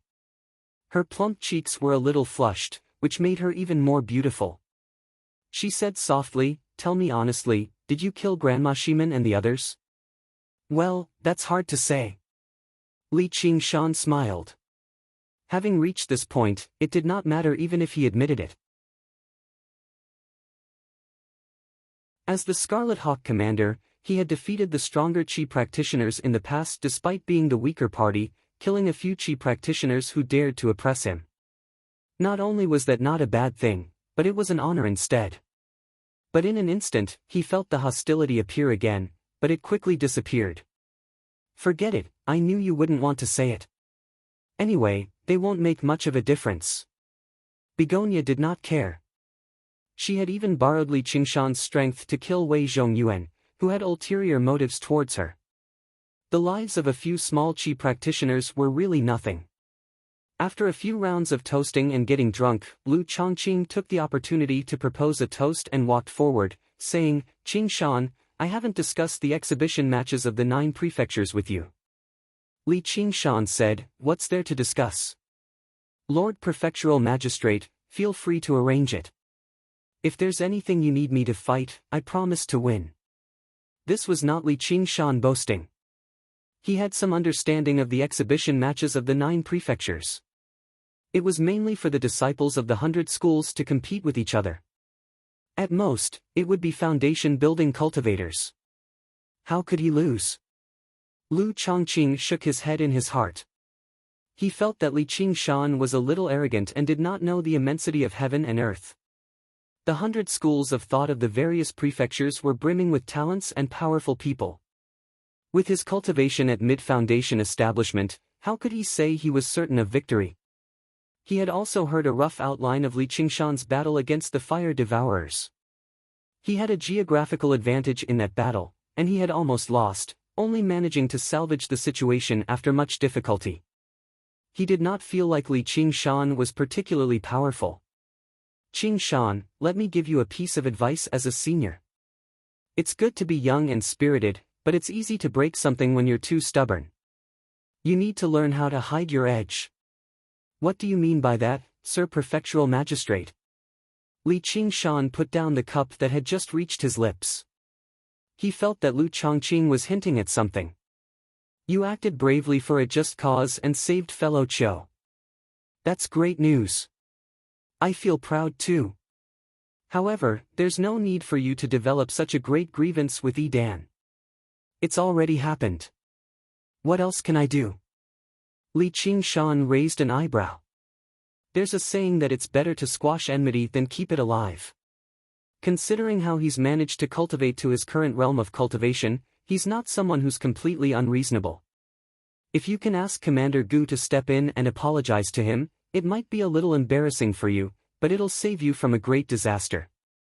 Sigh, he's the prince's trusted aide after all. Lu Chongqing said sincerely, but it was not just for Li Qingshan's sake. Now that the exhibition matches of the 9 prefectures were right around the corner, and the Clear River Prefecture had just gone through war, they were already in an extremely disadvantageous position. Now that Li Qingshan had offended the important figures by Prince Si Qing's side, it made their situation even worse. Yi Dan only needed to pull some strings, and he could make them face great trouble. Begonia also said in concern, "What Prefect Lu said makes sense. A true man knows when to yield and when to stand tall. Once you undergo the second heavenly tribulation, you'll definitely be able to relax. I know you're a righteous, upright man." Li Qingshan laughed aloud, attracting everyone's attention. Actually, just now, while Lu Chongqing had not spoken loudly, all of them were people with sharp ears and eyes. They all heard him clearly, wanting to see how Li Qingshan would respond. However, they never expected him to laugh aloud. Qing Shan thanks the two of you for your kindness. Prefect Liu is experienced in the ways of the world, so why don't you think about it? If a Qi practitioner insulted you in public, would you be able to tolerate it? Sect Master Qiu, you've seen Yidan in person. Do you think he's a broad-minded person? Lu Chongqing and Begonia were both speechless. Lu Chongqing seemed amiable, but that was only to Li Qingshan. Normally, he governed the Clear River Prefecture, and he could be described as decisive when it came to killing. If someone dared to insult him in public, he would definitely kill them in a single stroke. Even if he could not kill them immediately, he probably would not spare them. He let out a heavy sigh. Begonia also felt like it was completely impossible for a vicious, barbaric bastard like Yidan to let go of his hatred. It's all because of me, even if it weren't for you, I wouldn't have just stood by and watched. And, even if he could forgive me, I wouldn't be able to forgive him. You don't have to worry. That old dog alone can't take my life. Li Qingshan squinted his eyes, and killing intent flickered. Little bastard, how dare you insult my master? There was an explosive bellow, and a few cultivators in black descended from above, dispersing the song and dance. They rested their hands on their weapons as they stared at Li Qingshan murderously. Begonia recognized them. These people happened to be the ones sitting behind Yidan in the Marquis estate. As it turned out, they were Yidan's disciples. The music stopped, and the cultivators all stood up. The atmosphere on the top floor immediately became tense. Only Li Qingshan remained seated, drinking by himself. He said, "So it's a group of puppies led by that old dog. Esteemed guests have arrived. I've failed to welcome you from afar. Hai Tang, why don't you take the esteemed guests to their seats?" At this moment, an old woman with white hair and a face covered in wrinkles suddenly appeared. She was benevolent and courteous. Apart from Li Qingshan, no one present saw where she had come from. The aura that she gave off inadvertently stunned everyone present. A golden core cultivator. Chapter 614. Begonia went up and bowed rather reluctantly. Sect Master. The cultivators in black were all dressed in tight robes and radiated with murderousness. You could tell with a single glance that they were people who had gone through life and death battles.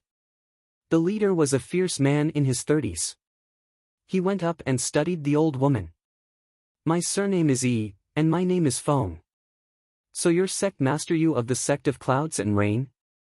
Sure enough, you do have some bearing. You can't be compared to some little bastard." As he said that, he glanced at Li Qingshan. Li Qingshan continued drinking by himself as he thought, these people probably haven't come specially to deal with me, or they wouldn't be so impatient. Let's see what they're trying to do. What sect master you? You can just call me Granny you. Why have you specially visited our sect of Clouds and Rain from so far away? Yifeng's rude words angered Granny Yu slightly, but she remained polite, as she knew the people standing behind them were Yidan and even Prince Si Qing. Although she had undergone the second heavenly tribulation after some difficulty, she was one of the weakest golden core cultivators. Because of her withered appearance, even the arts of charm she was most skilled in could not be unleashed to much effect. She knew she no longer had the opportunity to take another step forward, so why would she be bold enough to offend the most powerful figures in the Rui Commandery?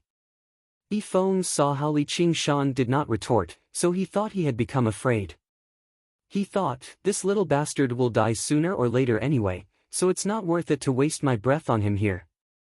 Today, I'll show you that the person you want to save still can't escape from our hands. I'll slap you viciously in front of so many people. Our master has taken a liking to a little mistress of your sect of Clouds and Rain. These are the betrothal gifts. Hurry up and get her to return with us and marry master. We'll have to call her little mistress too. The cultivators in black roared with laughter. As Yifeng spoke, he took out a great pile of gold, silver, and jewels from his 100 treasures pouch, forming a small mountain in the blink of an eye. The jewels shone brilliantly. Granny Yu had made up her mind to maintain peace, but her expression could not help but change slightly. The cultivators of the Clear River Prefecture all frowned. Perhaps these treasures were priceless to mortals, but they were simply like dirt to cultivators, and they could get as much as they wanted. In the mortal world, it was like a pile of scrap metal. Saying that one wanted to marry someone's daughter was a blatant humiliation. Dan was publicly rejected by Begonia. After being humiliated by Li Qingshan, it was clear that he couldn't take this lying down and had come to seek revenge. As the person involved, Begonia said coldly, "I've already said that I won't marry your master. Take these things and go back." "Don't want to marry?" Yifeng rolled his eyes with a ferocious look. It was a true disciple of Dan. "Granny Yu, what do you think? Our master is about to become the great general of the Rui Commandery. He's basically showing your sect of clouds and rain enough respect by coming with a betrothal gift. Don't tell me you're going to disappoint him." Yifeng narrowed his eyes at Grandma Yu. He did not fear her identity as a golden core cultivator in the slightest, nor did he conceal the threat in his words. How is this a cultivator? He's basically like a local ruffian. With a disciple like that, it goes without saying what the master is like. Qingshan, you're right. I was far too naive. Lu Chongqing frowned deeply and communicated to Li Qingshan secretly. The school of Confucianism had always placed great importance on etiquette, so they could not tolerate people like this the most. Li Qingshan smiled and said nothing. Who said cultivators should be cultured and refined? Polite and courteous. Those demonic cultivators who rampaged through the 9 provinces in the past. Just how many of the things they did were utterly devoid of conscience? Utterly devoid of humanity? Cultivation was about understanding one's own nature. No one was born a virtuous and virtuous person. From a certain perspective, people like Dan basically followed their own natures. As for me, I'll obviously follow my own natures and slaughter all of these eyesores. How would I dare? Granny Yu personally believed she was a good talker, but against such a vicious and stubborn person, she dared not say anything. There was nothing she could do at all. Granny Yu, the rise and fall of the sect of clouds and rain all depends on you. You can't bear to part with this disciple right now, but she won't be the only one you'll have to part with in the future. Are you going to agree or not? Yifeng took another step closer, actually suppressing a golden core cultivator as a foundation establishment cultivator. He was not completely relying on his master's authority. He was also a late foundation establishment cultivator. Although he was an entire major realm of cultivation away from golden core, Granny Yu's forte had never been in open confrontations. She spent her entire life scheming and plotting against others. There were very few times when she actually clashed with others. Not only was she old now, but she was also old and frail. Yifeng was in his prime. Who knew how many battles of life and death he had experienced in the arena, and he was equipped with arcane artifacts. If they actually fought, he was confident he would not lose to this old bastard. I'll agree then. Sure enough, Granny Yu did not have the slightest bit of stubbornness. She cherished her life more and more. She had finally become a golden core cultivator after so much difficulty, so how could she be willing to die under Dan's wrath? With that, not only did everyone sigh, but Begonia even cried out, "Sect Master! Hai Tang, how has our sect of clouds and rain treated you?" Granny Yu said gently.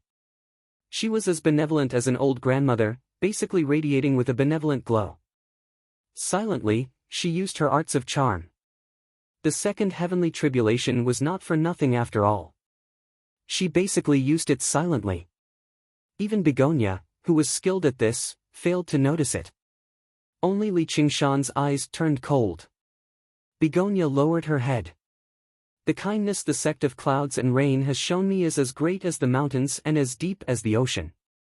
If it weren't for the sect of clouds and rain, I would have sunk into the fiery pits of brothels a long time ago. My youth would fade away, and my appearance would wither away. I might even be dead already. Granny Yu said, "Right now, you're not doing this for me, but for the entire sect of Clouds and Rain. Your cultivation has stagnated because you don't have a dual cultivation partner to balance your yin and yang. If you marry Great General Yifeng, you'll have endless resources to enjoy, and your cultivation will definitely advance drastically. I'm only holding the position temporarily right now, but I'll still have to return the sect of Clouds and Rain to you in the future. Begonia stammered as her expression changed. Clearly, she was undergoing an intense battle inside. The surroundings were so quiet that it was possible to hear a pin drop. Not a single person present said anything. The sect of Clouds and Rain was not part of the 100 schools of thought, so they did not have much of a relationship with them. And, this was an internal matter of the sect of Clouds and Rain. Since even the sect master had said something like that, could they still fend off a golden core cultivator? Not to mention that there was still a colossal figure like Yi Dan behind them. Begonia looked at Hua Sengzan instinctively. Although she had already let go of him, he was still the man she had once been infatuated with for many years after all. Hua Sengzan straightened his back and hesitated a few times. He glanced at Hua Qinglu before lowering his head in the end, avoiding Begonia's gaze. If he were alone, he would stand by Begonia's side even if he had to risk his life. However, he was not alone. He represented the entire Hua family. If he offended Yi Dan, it was very likely for it to lead to an unimaginable disaster for the Hua family. By then, his younger sister and even his father and mother would all be dragged into it.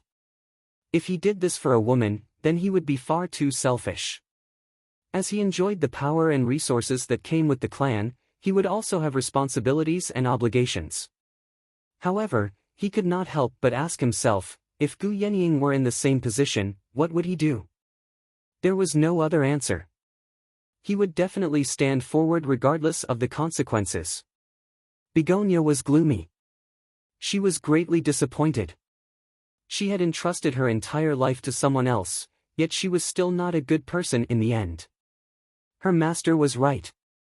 Throughout the ages, all those with the aspect of peach blossom were infatuated with love, yet they were fated to never find their love, dying in melancholy. She could not escape this curse at the end of the day. Stop with the me's and me's. Come with us. Yifeng looked at Li Qingshan complacently. How's that? You're willing to risk your life to save this woman, but in the end, you're still going to be fucked by our master. Ha ha ha. Li Qingshan laughed as well. His laughter grew louder and louder, shaking up 5 kilometers and reaching the horizon. With a series of clangs, the cups, bowls, and plates all exploded. The Qi practitioners with relatively weaker cultivations all covered their ears. However, Begonia felt her mind clear up. She felt her face moisten. Before she knew it, tears had already streamed down her cheeks. She understood that she had fallen for Granny Yu's arts of charm, so she was furious. Sect Master Yu, you're a senior. Don't you feel ashamed to use such methods against a junior to please an outsider? Even if I die today, I won't agree. If Yi Dan wants to forcefully marry me, he'll only marry a corpse. Those who do not die are thieves. The ancients did not deceive me. Li Qingshan stopped laughing, and his face turned cold. This is not a place for you to mess around. Granny Yu was furious. She stretched out her chicken claw-like hands and grabbed Begonia's shoulders. She glanced at Li Qingshan, but did not dare to act up. Behind Yifeng stood Yi Dan, and behind Li Qingshan stood Gu Yenying. She was careful not to offend either of them, so she could only vent all her anger on Begonia. Begonia had no time to resist at all. She immediately felt her entire body go limp, and she felt bitter in her heart. She felt that no one in the world could help her anymore. Even if Li Qingshan was willing to risk his life for her, how could he defeat a golden core cultivator? A figure suddenly appeared in her mind. That person was so powerful and arrogant. If he was here, even if Yi Dan came personally, he would not dare to do as he pleased. My heart belongs to someone else. If you dare to use force, he won't let you go. Yifeng said, I'd like to hear who can't let our master go. Begonia said firmly, North Moon. What North? You're talking about that wretched demon, North Moon. You've colluded with wretched demons, so what are your crimes? Yi Feng suddenly paused. He remembered who North Moon was. He was Prince Si Qing's greatest enemy in the Rui Commandery. He had learned quite a lot about him through various sources. Although he had never met him, his terror was deeply embedded in his heart. He had heavily injured basically all the demon commanders of the Rui Commandery alone. What kind of power was that? As a result, although he still pretended to be unconcerned with the second half of his sentence, he could not help but lower his voice, and his aura became much weaker. Don't be so stubborn. Granny Yu could not help but loosen her grip on Begonia's shoulder. She said that she did not believe what Begonia had said, but if it was true, then it would be terrible. By then, what was she supposed to do if North Moon came looking for them? The two words, North Moon, seemed to possess a wondrous power. It made the expressions of everyone present change. Surprise, fear, worry, and unease were written all over their faces. Even the lake of dragons and snakes had been refined by North Moon, so the impression the disciples of the academy had towards him went without saying. A few Qi practitioners could not help but look around, as if North Moon would suddenly leap out of the darkness.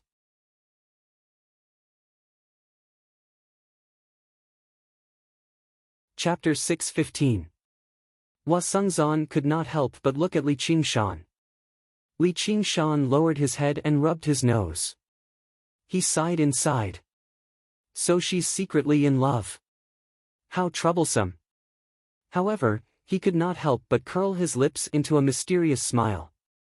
Of course, he knew that Begonia had been forced into a dead end, turning to any doctor in a desperate situation.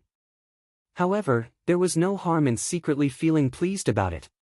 Do you think I've grown up scared? Yi Feng recovered his composure very soon. Surely he could not flee in defeat after hearing a single name. If that happened, there would be no need for North Moon to do anything. Yi Dan would be able to slaughter him. Thinking about it, even if Begonia was telling the truth, distant water could not put out a nearby fire. As long as he handed her over to Yi Dan, what happened next would no longer be under his control. Begonia used this opportunity to break free from Granny Yu's chicken claws, and took out a jade pendant, raising it high into the air.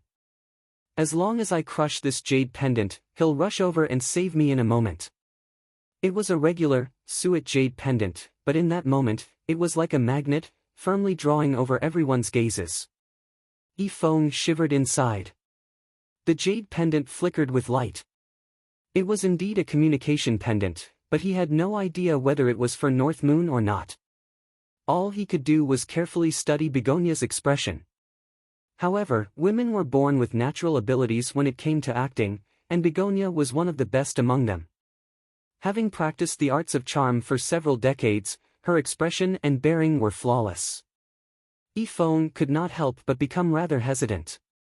Seeing how she had managed to stun the evil wind with this move, Qiu Haitang eased up slightly inside. She had to find a way to escape as soon as possible.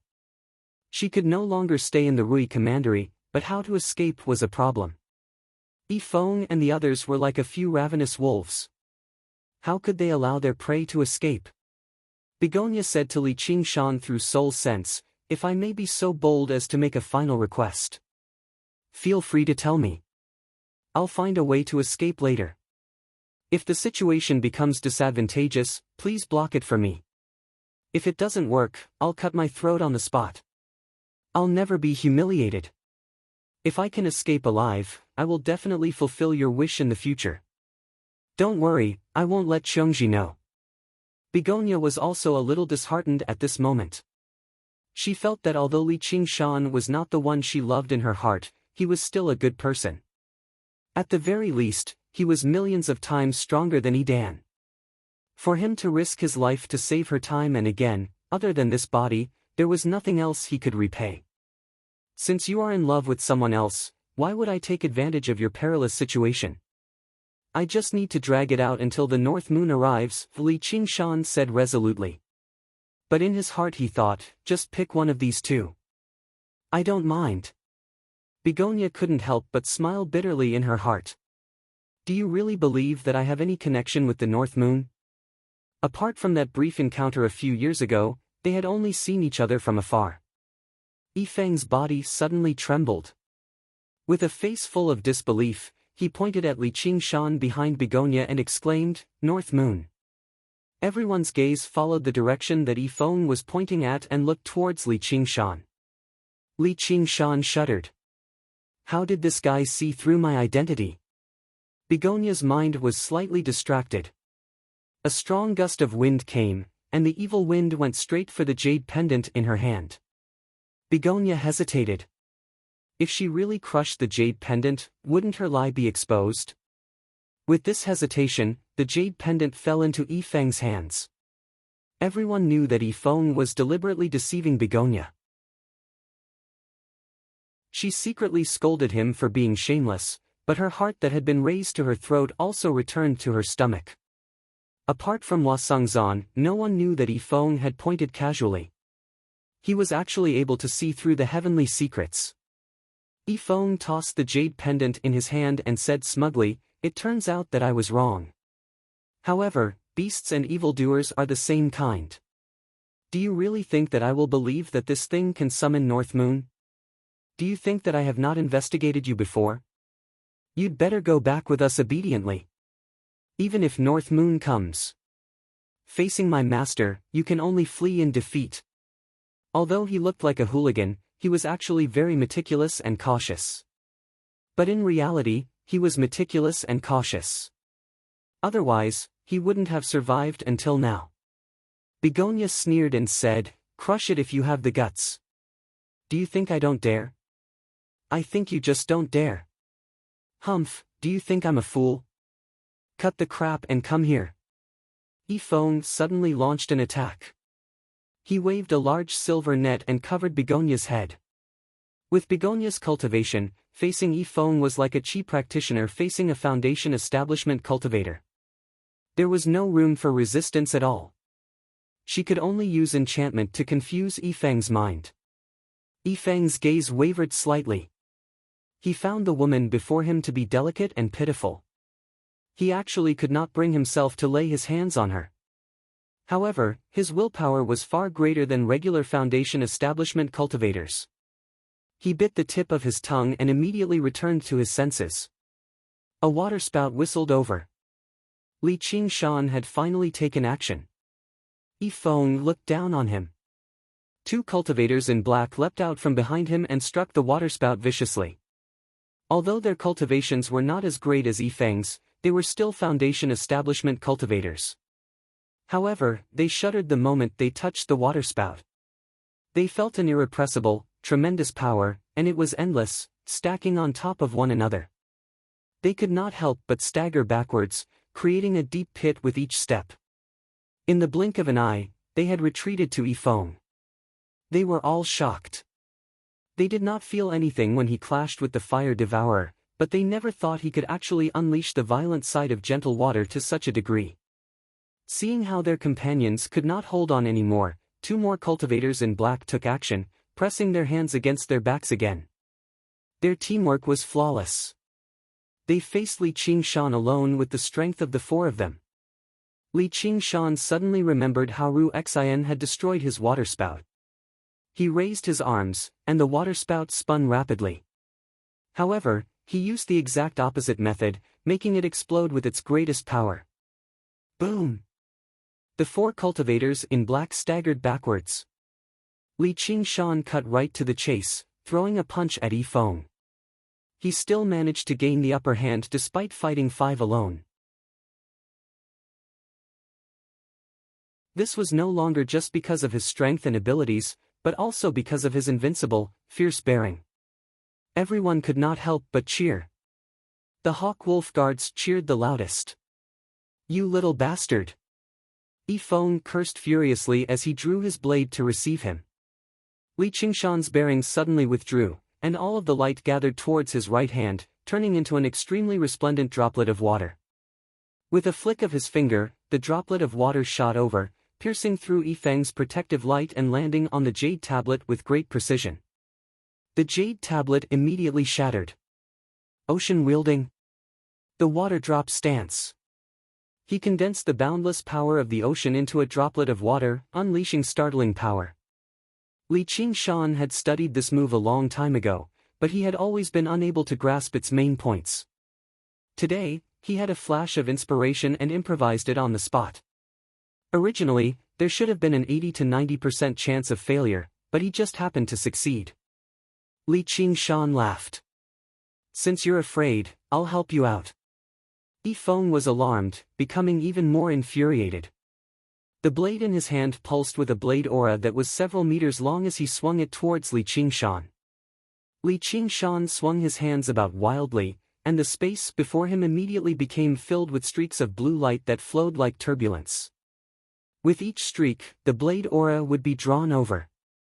Yifeng even felt like he was losing control of the blade in his hand. In the end, he swung it towards the ground beside Li Qingshan, creating a crack that was over 30 meters long. If it were not for the fact that the Parlor of Clouds and Rain had been constructed from special materials by the craftsmen of Moism, it definitely would have been split in half. Ocean wielding. The horizontal flow stance. The ocean flowed and the waves surged. The more vicious and powerful the enemy's attacks were, the more difficult it would be for him to control it. Trapped in the turbulence, he could not help but lose sight of his original target. By the time the four cultivators in black arrived together, Li Qingshan had already pulled back. As he advanced and retreated, he did not hesitate at all. He easily shattered Yifeng's jade pendant, leading to another round of cheers. Yifeng raised his hand and stopped his junior brothers. This little bastard's techniques were startling, and he possessed the identity of a Scarlet Hawk commander. They could not kill him here today, nor could they. Right now, the matter at hand was whether the North Moon would come or not now that the jade pendant had shattered. This was also the question on everyone's minds. Li Qingshan smiled at Begonia, which made Begonia smile bitterly inside. Why don't you just come up with a way to take me out? However, she did not dare to show it on her face. Instead, she sneered. Just you wait. Yifeng laughed madly. Do you really think I'll be afraid of a mere wretched demon? You've used him time and time again to scare me. However, he could not help but seem a little cowardly on the inside. If you're not afraid, then just wait here with me for a while. Having reached this point, all Begonia could do was endure it with no other choice. She obviously knew that even if she waited another decade or so, the North Moon would not come. I have matters to attend to. How can I waste my time here with you? Yifeng made his way towards Begonia. There was a flash before him, and Li Qingshan's large body stood in front of Begonia to protect her. Yifeng knew that it was impossible for him to take down Li Qingshan so quickly. He said to Granny Yu, Sect Master Yu, this is an internal matter of your sect of Clouds and Rain. How can you allow an outsider to interfere? Hai Tang, stop being so stubborn. Granny Yu said sternly. Just when she was about to strike, Li Qingshan stood with his arms crossed and said indifferently, when the North Moon comes later and asks what happened here, I don't mind telling him. Granny Yu immediately cowered. Yifeng said, you're a mighty Scarlet Hawk commander, yet you're actually colluding with a wretched demon. If this woman is lying, then so be it, but if she's telling the truth, then you're an accomplice protecting the wretched demon. Li Qingshan sneered. Go sue me if you can. Yifeng ground his teeth in hatred, but there was nothing he could do. The status of a Hawk Wolf Guard was special. In the Rui Commandery, no one had the right to judge him apart from Gu Yenying. However, everyone knew that this Commander Gu was colluding with the wretched demon more than any other cultivator in the Rui Commandery. You really are a stupid animal. You've been led around by a woman's lies. I'll be waiting right here, waiting for the North Moon to come. Yifeng made up his mind and cast aside all of his worries. He was certain that this was Begonia's stalling tactic. He refused to believe that the North Moon would actually come. Time passed slowly. A crescent moon hung silently in the sky. The rooftop was frighteningly quiet. Some people's foreheads became covered in sweat. They wanted to leave early, but they were afraid of being mocked. Let alone the others, even the mighty prefect, Lu Chongqing, felt uneasy. Even if the North Moon came, he should not slaughter the innocent. The night breeze drifted through the prefectural city of Clear River. There was a hubbub of voices, and lantern light shone resplendently, surging in all directions. The rooftop was like a dark, isolated island that floated on the ocean, trembling gently as it waited for the arrival of an unpredictable tsunami.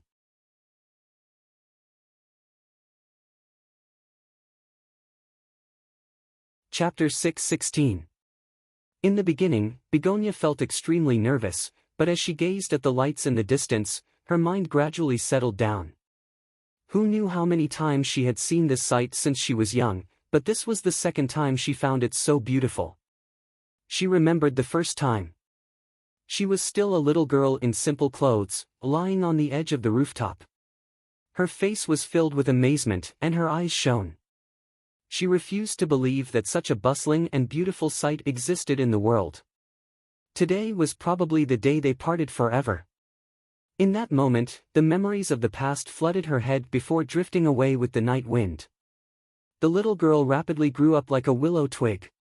Until now. She smiled faintly, letting go of life and death. Instead, she remained calm, standing among everyone like a goddess, cold and inviolable. Yifeng's vicious smile gradually became more pronounced. In the end, he could not help but laugh aloud. His wild laughter was like the howl of a jackal. He spread his arms and spun around. "Ha, tell me, where's that wretched demon? Didn't you say he'd come to save you a moment later? Why haven't I seen a single trace of him after so long?" Then he arrived before Begonia. "Don't tell me you're lying to us. Come on, just admit it. Oi, you little bastard, how does it feel to be tricked by a woman?" Everyone eased up as well. They all discussed, why would North Moon come? She's just putting up a front at the end of the day. Whatever, the matters of the sect of clouds and rain have nothing to do with us. She's embarrassed Commanderly though. Granny Yu was even more displeased. Children sure know how to make trouble. Commanderly, this is a matter of our sect of clouds and rain, so please move aside. Li Qingshan suddenly pointed behind Yifeng and called out, "North Moon." Yifeng was taken aback. He squinted his eyes. "Do you think I'm a child? And you're still trying to use something like that?" Suddenly, he discovered that the terrace had become extremely quiet. Everyone's gazes followed the direction Li Qingshan was pointing in. Afterwards, they all froze there as if they had been struck by a freezing curse. Their expressions twisted and changed, becoming panic, fear, trembling. Granny Yu was like an old hen that had been startled. She shrank back and seemed even shorter. Yifeng slowly turned around. Under the crescent moon, a peerlessly handsome man with scarlet hair and eyes stood. Standing at the edge of the rooftop, the moonlight seemed to be dyed red. Behind him was a resplendent sea of lanterns. His long hair and clothes fluttered in the night wind. Silently, the tsunami arrived. The North Moon had arrived. Yifeng felt all the blood in his body churning. His heart turned cold in an instant. His mouth was wide open, but no sound came out. "Hey, woman, why did you call me?" North Moon scanned the rooftop with his scarlet eyes. Finally, his gaze fell on Begonia. When the cultivators met that pair of red eyes, they could not help but shrink back. With a whoosh, they retreated a large circle. It was as though North Moon's eyes contained some invisible witchcraft. "North Moon." Begonia took a step forward. She didn't know how to answer. She had already made up her mind to die, but the savior that she had spouted nonsense suddenly fell from the sky, causing her to be in a daze. She even suspected that there was something wrong with her memories from several years ago. In the eyes of others, it was naturally a woman who had seen the lover of her dreams. She was so excited that she could not control herself. The cultivators in black all looked horrified. Yifeng's back was dripping with cold sweat. He forced himself to calm down. This battle had to be won by wits, not by force. He had to restrain Begonia as soon as possible, so that the evildoer would hesitate to attack. He glanced around. The heavens were really helping him. Li Qingshan had stepped aside at some point. Qiu Haitang stood there alone, as delicate as a crabapple flower. He hurriedly sent a mental message to his companions. Just one move. He could restrain her. Just as he was accumulating power, a hot wind brushed past his face. Yi Feng's eyes widened. He felt as though time had stopped around him. Only one person was not affected. North Moon swept past him like he was taking a stroll in the park and came to Begonia's side. I can't win. I definitely can't win. I can't even escape. Yi Feng groaned in his heart. North Moon naturally wrapped his arm around Begonia's exceptionally slender waist. Why aren't you saying anything? He glanced at the pile of gold, silver, and jewelry. What's going on with these things? Begonia's delicate body stiffened. Her cherry lips parted slightly as she looked at North Moon. The memories from a few years ago became incomparably vivid. It was as though he had directly jumped out of her memory. However, she could not read anything from those crimson eyes. However, at this point, she had to act even if she did not want to. She simply leaned on him and said in a coquettish tone, "These people want to force me to marry Edan. These gold and silver are all my betrothal gifts." She rambled on about the cause and effect of the matter, especially describing the scene of Yi Feng scolding North Moon as a demon. She said things like, "I'm not afraid of that demon even if he comes, and I have to flee at the sight of my master," in a vivid manner. Although she did not lie, she inevitably added details to make Yi Feng and the others seem even more detestable. With every sentence that Begonia said, Yi Feng and the others trembled all over. Every sentence was simply heart-wrenching. Begonia's eyes flashed with the joy of revenge. No matter what North Moon had come for, after hearing these words, these people would not be able to escape death. North Moon listened silently and could not help but laugh. "Oh, this is very interesting." Half-jokingly, he reached out and caressed Begonia's plump cheeks. He said gently, "I've made you suffer. This is all a misunderstanding. We have no intention of becoming enemies with you. Our master is Great General Edan, and we have long admired you. We never thought fellow Qiu would actually have a partner, so we thought she was just bluffing. If we have offended you in any way, please forgive us, fellow Qiu."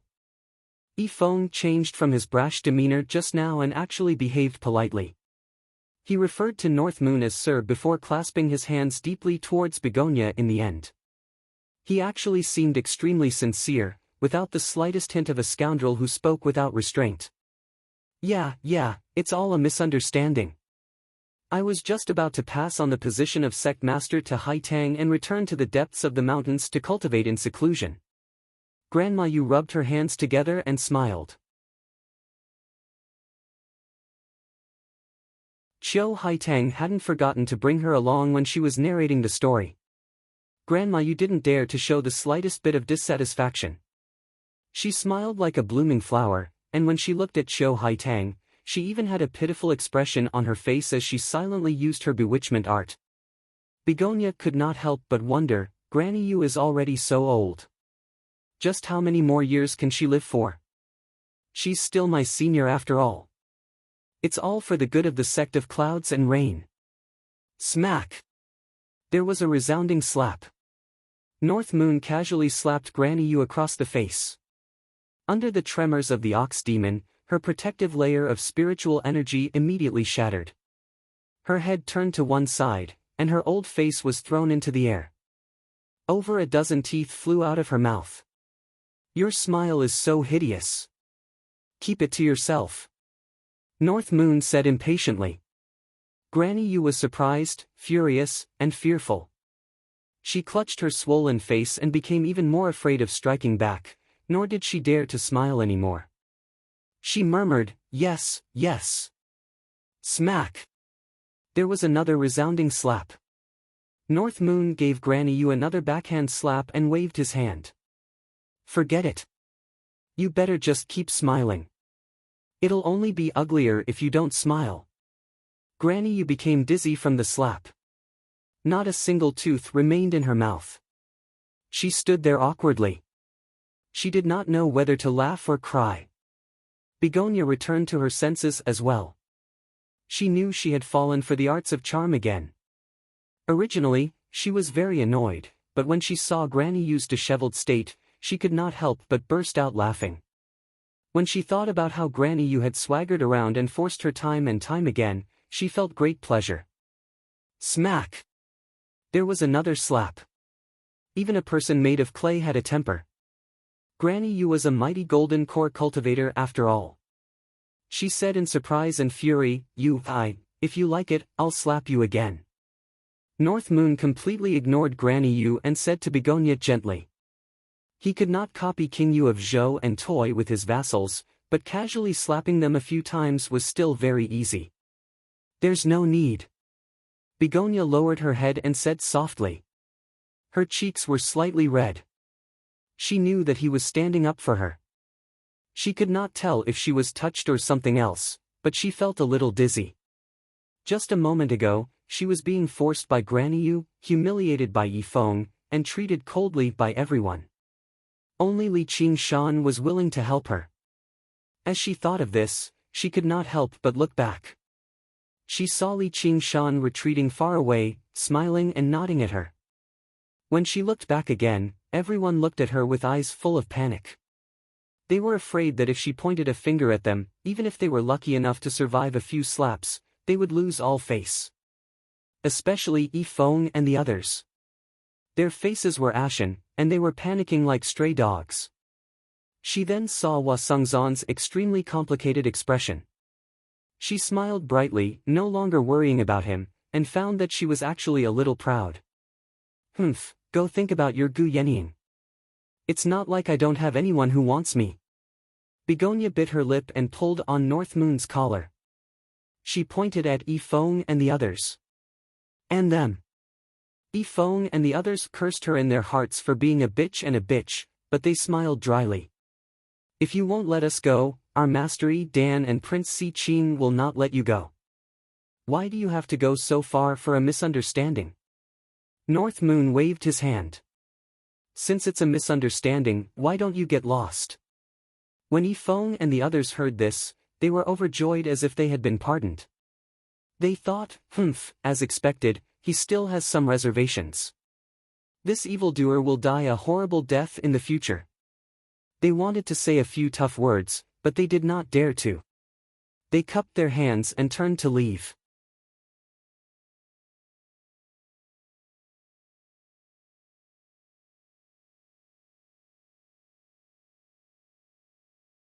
Their bodies relaxed. Although North Moon had never targeted them the entire time, his vicious and heavy presence weighed heavily on everyone's hearts. Everyone discussed what had happened just now. Hua Sengzhan said to Li Qingshan secretly, I hope you can treat her well. Li Qingshan's attention was completely focused on his mirror clone. He was currently enjoying Begonia's soft, delicate body. When he heard that, he smiled without saying anything. He called out, bring the alcohol. Granny Yu had been killed, and Begonia had left. The disciples of the sect of Clouds and Rain were all unsettled. They dared not disobey Li Qingshan's orders, so they cleaned up the rooftop and brought up fine alcohol and delicacies. However, none of them dared to approach the gold and silver figures. Li Qingshan raised his cup high into the air. Everyone, the performance just now has been extremely fascinating. Let's keep drinking. After experiencing what had happened just now, most of them were no longer in the mood to drink. However, when they heard what Li Qingshan said, all they could do was raise their cups, or they would seem like they had been frightened out of their wits by North Moon. They thought, this Commander Li sure is open-minded. In the commandery city of Rui, Yi Dan's heart leapt. Something has happened to Yifeng and the others. He immediately rushed over to the parlor of Clouds and Rain in the Clear River Prefecture. The banquet continued on the rooftop, except everyone seemed rather forced as they drank and laughed. Only Li Qingshan truly became more and more excited as he drank. He seemed like he was drinking alone, but the person beside him had not actually left. Instead, they grew closer. Dan descended from above, wiping away everyone's last bit of interest in drinking. His gaze first stared viciously at Li Qingshan before landing on the 5 gold and silver figures. What's going on? Who did this? There was silence. No one was bold enough to answer him. Li Qingshan stood up with a jar of alcohol and said drunkenly, "Those disciples of yours came to help you find a wife. Those disciples of yours came to help you find a wife. Unfortunately, fellow Taoist Qiu's heart already belonged to someone else. Those disciples of yours were too pressuring him, so he came to you and started a little killing. That's the result. Who was it? Tell me clearly. I'll definitely tear him to pieces." Dan's face was scarlet red, like a volcano that could erupt at any time. These disciples were all the most capable of him. It had not been easy to raise them either. Originally, he thought carrying out a mission like this would be a piece of cake, but he never thought they would fall prey to someone. He did not believe that Li Qingshan was capable of such a thing. Logically speaking, if Yi Feng and the others worked together, they would not be completely helpless even against a golden core cultivator. The terrifying aura that Dan gave off was even stronger than North Moon's just now. He was like a ferocious beast in human form that was currently in a state of rage. All the cultivators broke out in cold sweat for Li Qingshan. Li Qingshan was unmoved. He burped and spat out 2 words, "North Moon." He's probably at Moon Court Lake. If you want to take revenge, you'll probably be able to make it in time if you hurry up. Lu Chongqing could not help but sigh inwardly. How could this be possible without heroic courage? Although Dan was very conceited about his own strength, he did not have absolute confidence in defeating the North Moon. He could only dispel his thoughts of immediately seeking revenge, leaving behind the 5 gold and silver figures that seemed to be mocking him. Furious, he waved his hand, and the 5 gold and silver figures were reduced to dust. Li Qingshan chuckled and tried to persuade him. "Please calm down, fellow." Dan was tempted to personally kill this gloating little bastard right now, but when he remembered Si Qing's instructions, he held back his killing intent. "I'll let you be complacent for a few more days, you little bastard." Dan left in a huff, and Li Qingshan lifted up the jar of alcohol and drank it all. How satisfying! Today's banquet has been extremely enjoyable. I, Li Qingshan, am extremely grateful for everyone's support. Let's disperse today, and we'll get drunk together in the future. The cultivators had wanted to leave a long time ago. When they heard that, they were more than happy to hear it. They all stood up and bid farewell. Li Qingshan returned to the 100 schools of thought with everyone else, just in case Dan schemed against him. Lu Chongqing stayed behind, but he obviously did not do it for the sake of sleeping around. The sect of Clouds and Rain could be regarded as one of the sects with a very deep foundation in the Clear River Prefecture, and they had not suffered too great of a loss in the war, preserving most of their strength. Now that Granny Yu and Begonia were dead and one was gone, it was a great opportunity for him to devour this force. As a group of leaderless Qi practitioners, they obviously could not put up any resistance, but Lu Chongqing was afraid to go too far either, as he was rather worried about what would happen if Begonia returned as the sect master one day. Elsewhere, Li Qingshan returned to the 100 schools of thought and immediately said he wanted to meditate and cultivate, as he wanted to concentrate on his clone. He closed his eyes before opening them again, and what he saw was Begonia's slender figure as she tidied up her things.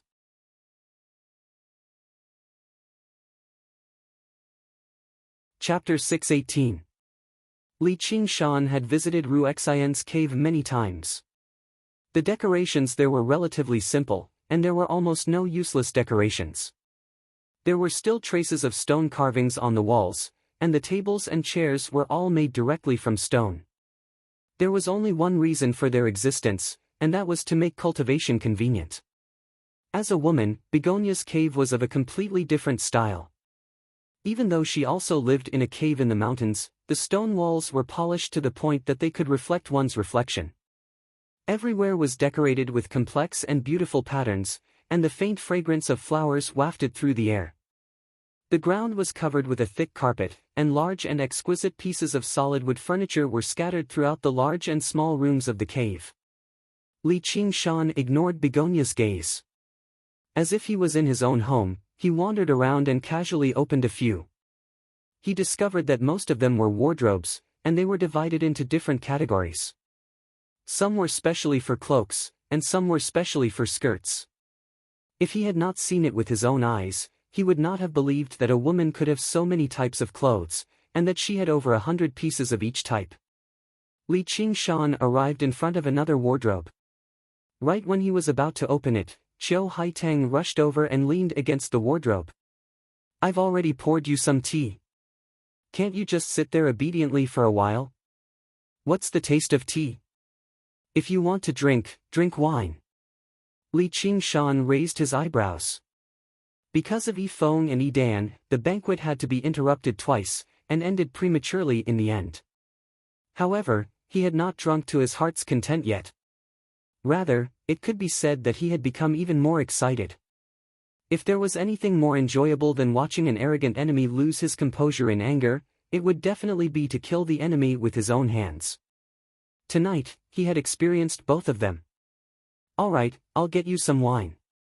Begonia could not do anything to this powerful demon in front of her. She could only lower her head and rummage through her 100 treasures pouch. She found a jar of spiritual wine and handed it to him. Li Qingshan opened the mud seal and gulped down a few mouthfuls. "This should be fine, right? Hurry and sit down, I still have to tidy up." "Ah!" Begonia felt her waist tighten, and she could not help but fall into his arms. Her proud breasts were pressed tightly against his chest. Even though they were separated by a few layers of muslin, it was difficult to hide the wonderful feeling of softness and elasticity. Li Qingshan waved his finger and the wardrobe opened. He couldn't help but laugh out loud. Inside the wardrobe were pieces of underwear. No wonder Begonia was so nervous. "Let me go." Begonia's face was red as she struggled with all her might. But how could he break free? Li Qingshan's milky breasts pressed against him, making him enjoy it even more. He casually took out a light pink undergarment from the wardrobe. The small undergarment was embroidered extremely beautifully, and it was as light as silk. He couldn't help but imagine what it would look like on Begonia. What kind of dress would she be wearing now? Li Qingshan lowered his head and looked down. He could see a deep, snow-white ravine. "Don't touch my things." Begonia's face turned even redder, and she struggled even more. Her eyes were shy and flustered, and there was no trace of the calm clan Master Cho had in the past. Instead, it was more alluring than any kind of charm. Li Qingshan's lower abdomen became hot. He lowered his head and said, "If you move, I don't know what I'll do." You. Begonia also felt the change in a certain part of his body, and immediately did not dare to move. She had a feeling that she had just left a wolf's den and entered a tiger's mouth. This ferocious tiger could easily tear a group of wolves to shreds, but the situation of a lamb like her did not change at all. The only difference was that she had entered the tiger's mouth of her own accord. Li Qingshan wrinkled his nose and caught a whiff of a heavy fragrance. It was like the fragrance of a flower, but it was a little different. Actually, at the banquet just now, when she was drinking with him, he smelled the fragrance on her body. At first, he thought it was the fragrance of cosmetics, but upon closer inspection, she seemed to have no makeup on. And with his keen sense of smell, the fragrance was not some kind of perfume, but came from her body. He buried his head in the pit of her neck, and the fragrance filled his mouth and nose. He could not help but take a deep breath, and he felt that his lungs were filled with fragrance. The tip of his nose and his lips touched the skin of her neck, and it was as thin as sheep fat. Like a fierce tiger sniffing the petals of a begonia, he did not even dare to sniff too hard, for fear of damaging the soft petals. Suddenly, he felt her body tremble slightly. Li Qingshan raised his head and saw that her eyes were tightly closed, and her long eyelashes were trembling like small fans. He could not help but smile and said, "I won't eat you, what are you afraid of?" Begonia opened her eyes and said, "I'm not afraid." Li Qingshan smiled and brought the wine jar to her lips. Begonia stubbornly turned her head away, and her big eyes were covered with a layer of mist. She thought that he would continue to use force, but she did not expect that he would let go of her and said with a smile, "You're already so old, yet you're still crying like a little girl. I originally thought that you were a good monster, but I did not expect you to be so detestable. You're practically no different from that Edan." Begonia covered her neck with one hand, and her face was red. She thought of the first time they met.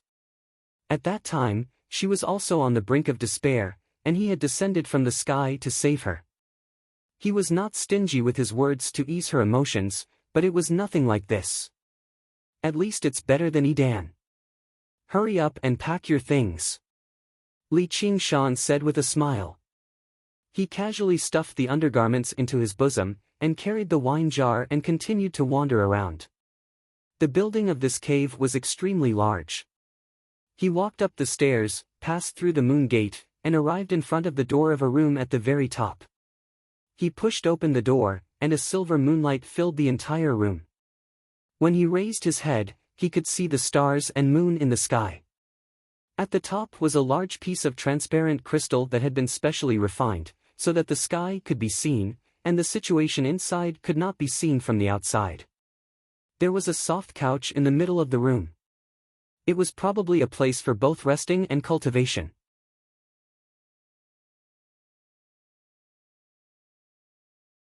Find someone else.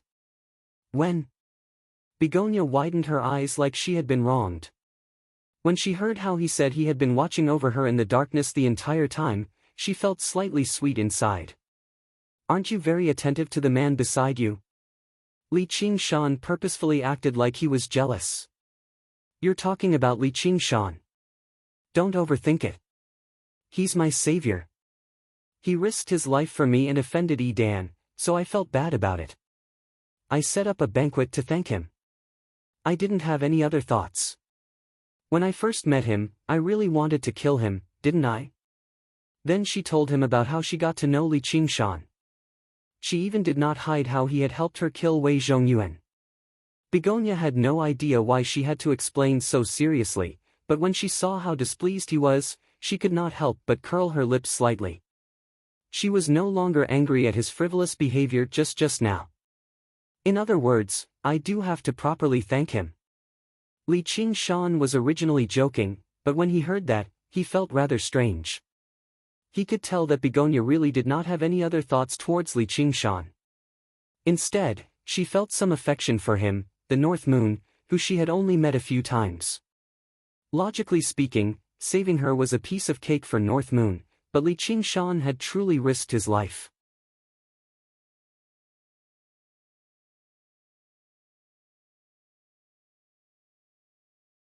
Chapter 619. Li Qingshan could not help but sigh. The thoughts of women sure were unpredictable. Actually, this was normal. When Begonia first met Li Qingshan, not only did she oppose Li Qingshan, but he was only in his teens too. He seemed like a rough kid from the countryside, so why would she think like that? North Moon had appeared in her moment of pain and weakness. He was a handsome young man, and he even played the role of a friend of women. Afterwards, the two of them worked together to take down the Green Vine Mountain. It was filled with excitement and romance, leaving behind the deepest impression. Begonia grumbled, "What's it got to do with you? I should be the one thanking him. I've already promised him that I'll repay him with my body. Then do you want me to send you off to fulfill your promise?" Li Qingshan pulled her into his arms, and Begonia leaned against him. She turned her head away. Whatever. I'm short on brains anyway, and I can't help myself. Li Qingshan found this funny. Women sure were petty. He said with a stern face, "I think I'll just kill him." Begonia said in a hurry, "No. I'm indebted to him. It's not like it has anything to do with me.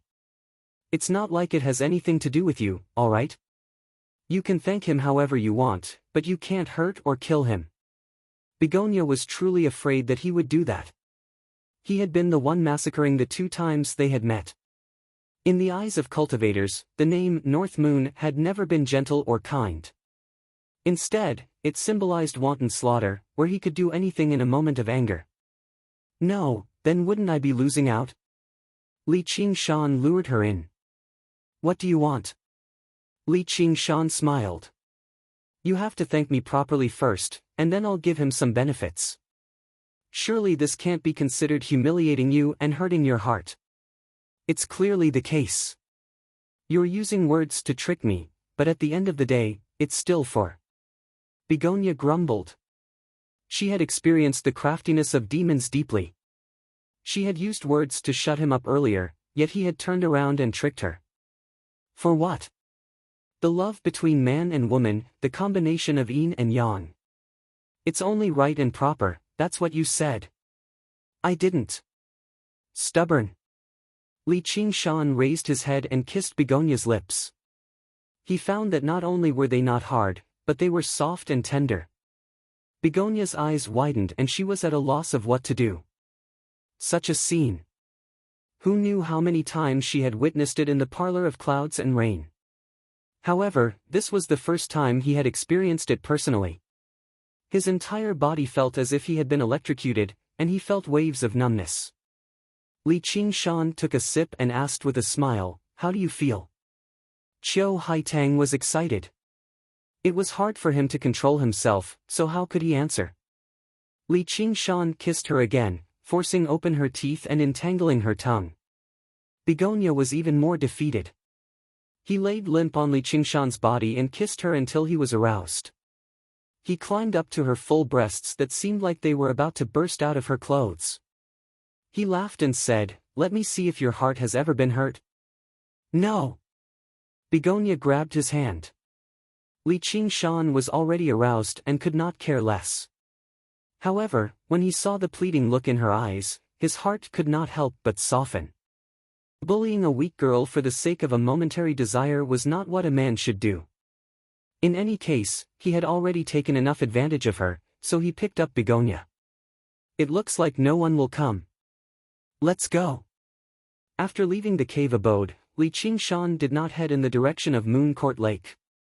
Instead, he came to a quiet valley in a mountain range. There was a beautiful little lake there. When Li Qingshan first came here to refine the water vein, he felt that the scenery here was very good. The spiritual qi here was rather dense. Although it was not suitable for building a sect, it was extremely suitable for establishing a cave abode and cultivating alone. Li Qingshan had Begonia wait by the lakeside while he dove into the lake. A moment later, the surface of the lake parted, revealing a path. Begonia walked into it and arrived at the bottom of the lake. A large space had been opened up at the bottom of the lake. The dome was borrowed from the large crystal in Begonia's original cave abode. When she looked up, she could see the rippling waves and the swimming fish and shrimp. Li Qingshan spread his arms and smiled. How is it? Begonia was secretly satisfied, but she said, "It's like being in prison. It's so suffocating. Being in prison is better than being someone's concubine. Isn't cultivation like this in the first place? Stop thinking nonsense and cultivate properly. Then your cultivation won't be so weak." "I'm not yet what?" Li Qingshan asked mischievously. It did feel like he was keeping a mistress in his house, but he probably did not have much time to visit this beauty. Moreover, this beauty was not willing to be visited by him. "Humph, it's nothing." Begonia snorted coldly and did her best to recover the appearance she had when she was Sect Master Cho. "Here, take it." Li Qingshan then passed Granny Yu's 100 treasures pouch and golden core to her. He glanced through the items in the 100 treasures pouch, but there was nothing that caught his eye. She was not even as wealthy as Yifeng and the other Foundation establishment cultivators. Granny Yu had only become a golden core cultivator after so many years, so she had basically used up all of her resources. After becoming a golden core cultivator, she had been killed off before she could even accumulate more. The golden core could not actually be regarded as a golden core. Instead, it was pink and possessed a hint of softness and charm. It was not a regular golden core, but a special golden core condensed from a special cultivation method, just like the ocean pearl condensed from the arts of the boundless ocean. Its element was far too different, so swallowing it would not bring much benefit. Begonia was rather surprised. According to her knowledge, the golden core condensed from the major method of clouds and rain of the sect of clouds and rain did not look like this. If she refined it carelessly, it would only bring more harm than good. Granny, you must have come across some other fortuitous encounter. She shook her head. I don't want it. It was already rather strange right now. If she took this precious item from him as well, wouldn't she really be like a concubine? Cut the bullshit. I told you to take it, so take it. If you talk back again, I'll spank you immediately. Li Qingshan glanced at her plump bottom that propped up her dress. It should be quite nice to the touch. He was rather eager for her to talk back. As the saying went, don't say I didn't warn you.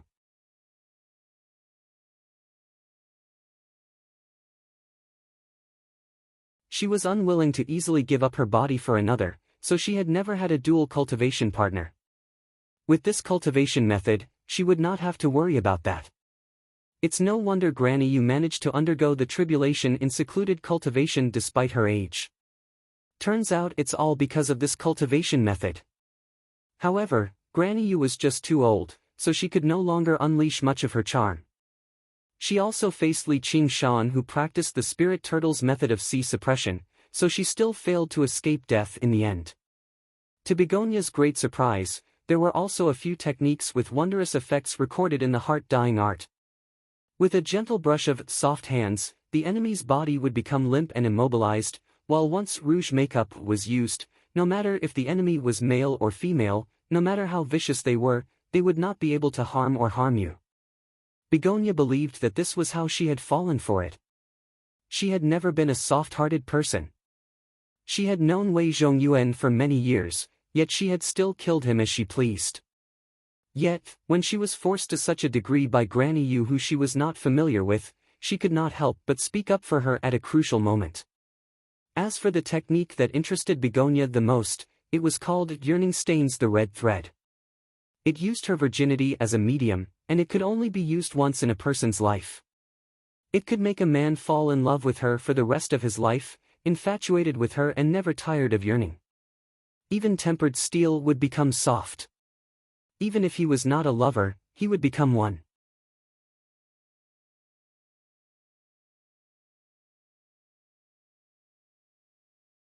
Chapter 620. Did Little Hua fall victim to Gu Yenying's technique? Begonia shook her head and dismissed this absurd thought. Not only did this technique require a man to be infatuated with her for the rest of his life, but it also required a woman to be infatuated with him. If she stopped thinking about him, the red thread would fade, and she would have wasted her only opportunity for nothing. She sank into her thoughts again. She could only use this technique once in her life, so she had to be extremely cautious. She became slightly excited inside. They all say that people with the aspect of peach blossom will not be able to find love in the end and die of depression. I refuse to believe that. Master, oh master, watch as I break this fate. If she had obtained this cultivation method a few years ago, she definitely would have used it on Hua Sengzan without the slightest hesitation. However, it took her quite a bit of thought now. After much thought, she finally decided not to think too much about it for now. She would practice this cultivation method first. Switching cultivation methods had always been difficult. The major method of clouds and rain was rather similar to the heart-dying method of rouge, and they both practiced profound spiritual qi. On top of that, she possessed a rouge heart. Humph, North Moon, if you're really bold enough to use force on me, don't even think about getting away scot-free. Begonia smiled proudly and immediately sat down with her legs crossed. She held the rouge heart and began practicing the heart-dyeing method of rouge. Gradually, a smear of red light spread out, dyeing her surroundings. It illuminated the pitch-black bottom of the lake in an extremely magnificent manner. As Li Qingshan controlled his mirror clone, he continued to refine the rivers and lakes of the Rui Commandery. Although he had refined many large rivers and lakes in the past, he had always swallowed them in one go. Now, he was chewing on them carefully. He wanted to refine all the bodies of water in the Rui Commandery so that he could make preparations for his breakthrough to the fifth layer of the spirit turtle or even the second heavenly tribulation. On the other side, he spent half a day dealing with most of the matters regarding the 100 schools of thought. Then he went to the School of Medicine's Benevolence Island in search of Ru Xian. In the alchemy room, Ru Xian had already refined the jade melting cauldron. She was currently refining a cauldron of pills as she frowned slightly. He looked a little uneasy. When he suddenly heard Li Qingshan calling him from outside the door, he got up and opened the door. A smile immediately appeared on his face. "Congratulations, fellow Taoist, you've taken in another beautiful woman. From now on, you'll only be envious of Mandarin ducks and not immortals." It was rare for Li Qingshan to hear that she didn't say anything harsh this time, but the ridicule on her face was simply undisguised. He couldn't help but laugh. "Yes, you don't know, that figure, that voice," Ru Xian interrupted. "Then what are you doing here? Don't make me keep explaining. Didn't we agree on this?" "TSK, looks like he didn't succeed. I'm not as lecherous as you think." Li Qingshan was not boasting.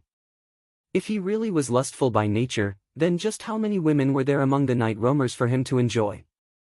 They came in all shapes and ages. Even a harem of 3,000 paled in comparison. As long as the night roamers prospered and developed, he could switch to a different one every day, all the way until the end of time. That would be too stupid. Ru Xian could not help but admit this. Even the minor qi practitioners of the 100 schools of thought would often go drinking with prostitutes. It was completely normal for them to have a few concubines outside. Li Qingshan could already be regarded as relatively disciplined in this aspect. "Let's go, you lecherous man." Ru Xian stowed the jade melting cauldron away. She no longer had to watch over the cauldron at all times. "Where are we going?" "A place to cultivate, obviously." Ru Xian took off, and Li Qingshan followed closely behind. They left the 100 schools of thought. They arrived in the sky. Ru Xian closed her eyes as if she was sensing something. A while later, she chose a direction. They flew towards the south. In the distance, Li Qingshan saw a black curtain of clouds on the horizon. Rain as thin as a cow's hair drifted down from the hazy sky, moving with the wind. It was like white mist, silently nourishing everything on the ground. Ru Xian descended from above and landed on a plain. The verdant grass reached all the way to her waist. "So you were looking for a place where it rained?" Li Qingshan landed close behind her. "This is the first lesson." Ru Xian extended her right hand, and the rain in the surroundings swirled and danced, gathering in her palm and turning into a white ball of water. "That's easy." Li Qingshan raised his hand, and all the rainwater within a radius of 300 meters was suddenly sucked away, forming a semicircular hole without any rainwater. It gathered into a huge ball of water in his hand. As long as he wanted to, sucking away all the rainwater within 5 kilometers was nothing difficult. In terms of control over water, even as a merfolk, Ru Xian paled in comparison to him. "Fool, it's not like this, look carefully." Ru Xian handed the white ball of water in her hand to Li Qingshan. Li Qingshan found that every drop of rainwater was dancing, but they did not merge with each other. In the seemingly chaotic dance, there was not a single collision. Ru Xian's eyes drifted like the mist in the rain, as if she was immersed in a very deep memory. Li Qingshan threw away the big ball of water in his hand, and stretched out his hand again, gathering the rainwater again. He found that it was not an easy task to maintain the whole ball, but also to maintain the dance of thousands of rainwater. "Let's go." Ru Xian casually threw the ball of water in her hand at his face, and it turned into a cloud of mist in midair, landing on Li Qingshan's face. He just felt a little wet, and the cloud of mist dispersed. He said in surprise, "Go? You haven't said anything yet." Ru Xian said, "This kind of free class, what else do you want to listen to?" Li Qingshan curled his lips, "How much do you want?" I don't want to say how much. Take that thing in your hand. Ru Exayan flew away, and came to the edge of a village, a small fenced courtyard. A yellow dog that guarded the yard barked at her, and when she glared at it, it immediately whimpered and went back to its kennel with its tail between its legs. Then she pointed at a water tank in the corner, and with the same stare at Li Qingshan, she said, "Put your head in. What kind of cultivation is this? I've seen many big rivers and lakes, what can a water tank do? Don't try to fool me." Ru Exayan smiled slightly, or more accurately, it was a fake smile, immediately. Li Qingshan looked at her for a while, then helplessly walked to the water tank, and plunged his head into the water tank. In the house, a farmer woman held a kitchen knife in her hand, and looked out through the crack of the door in fear, and saw this strange scene. A fairy-like woman in white stood in the middle of the courtyard, and a tall man plunged his head into the water tank. After a long time, Ru Exayan knocked on the water tank, and said with a smile, "Let's go." Still without any explanation. Li Qingshan ran around with Ru Exayan, and saw all kinds of water, from wells to puddles, from small streams to deep pools. Except for the water ball that was in Li Qingshan's hand at the beginning. It felt a bit like cultivation, but at other times, it was completely performance art, or more like he was being played.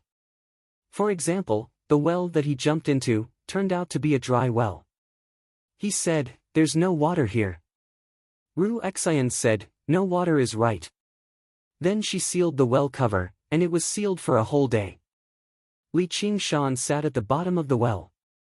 He even had the intention to kill. If someone else were bold enough to trick him like this, he would have punched them in the head a long time ago. However, Ru Exayan's various requests really were similar to performance art. They seemed very silly and pointless, but they also seemed to carry a very deep meaning. For the sake of cultivation, Li Qingshan could only endure. He felt it. Ru Exayan seemed to be in a rather bad mood. She did not even crack a joke. Her face was sunken and cloudy. Only when he finished cultivating, or in other words, when he was fooled successfully, would she crack a smile, like the sky had cleared up. Of course, he was not the kind of infatuated man who was willing to do all kinds of stupid things to make a beauty smile. All of this was for cultivation. Yes, that's right. Even if he felt that the smile was good, it was nothing more than friendship. Several days later, under the dripping eaves of a broken temple on a barren mountain, Ru Exayan just sat on the stone steps, holding her cheek, staring at the cloudy sky, for a long time without saying a word. And Li Qingshan sat beside her, looking at the water droplets.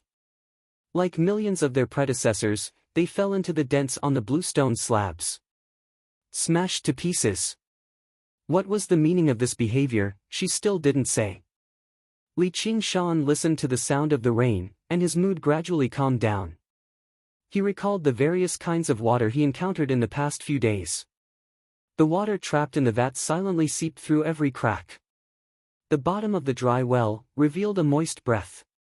The deep and dark pool could not be seen at a glance. And the turbid and shallow puddle clearly reflected the sky and her face. Ru Exayan suddenly stood up and stretched. "Well, it's almost time to go back. What is the meaning of all this?" Li Qingshan couldn't help but ask. "How do I know?" Ru Exayan spread out her hands. "So, you admit that you have been fooling me these days?" Li Qingshan approached her with a bad look. "Do you know what you mean to me?" "Ha!" Li Qingshan was startled and stopped. "Just like I don't know what I mean to you. Water has no shape, and law has no fixed law. I can only let you see and feel. As for the meaning, you can only ask yourself, and it depends on your hand." Li Qingshan looked at the water ball in his hand. Under Ru Exayan's request, he had been maintaining it for the past few days. Unknowingly, it had become stable. Although there was still a gap between him and Ru Exayan, it had improved a lot.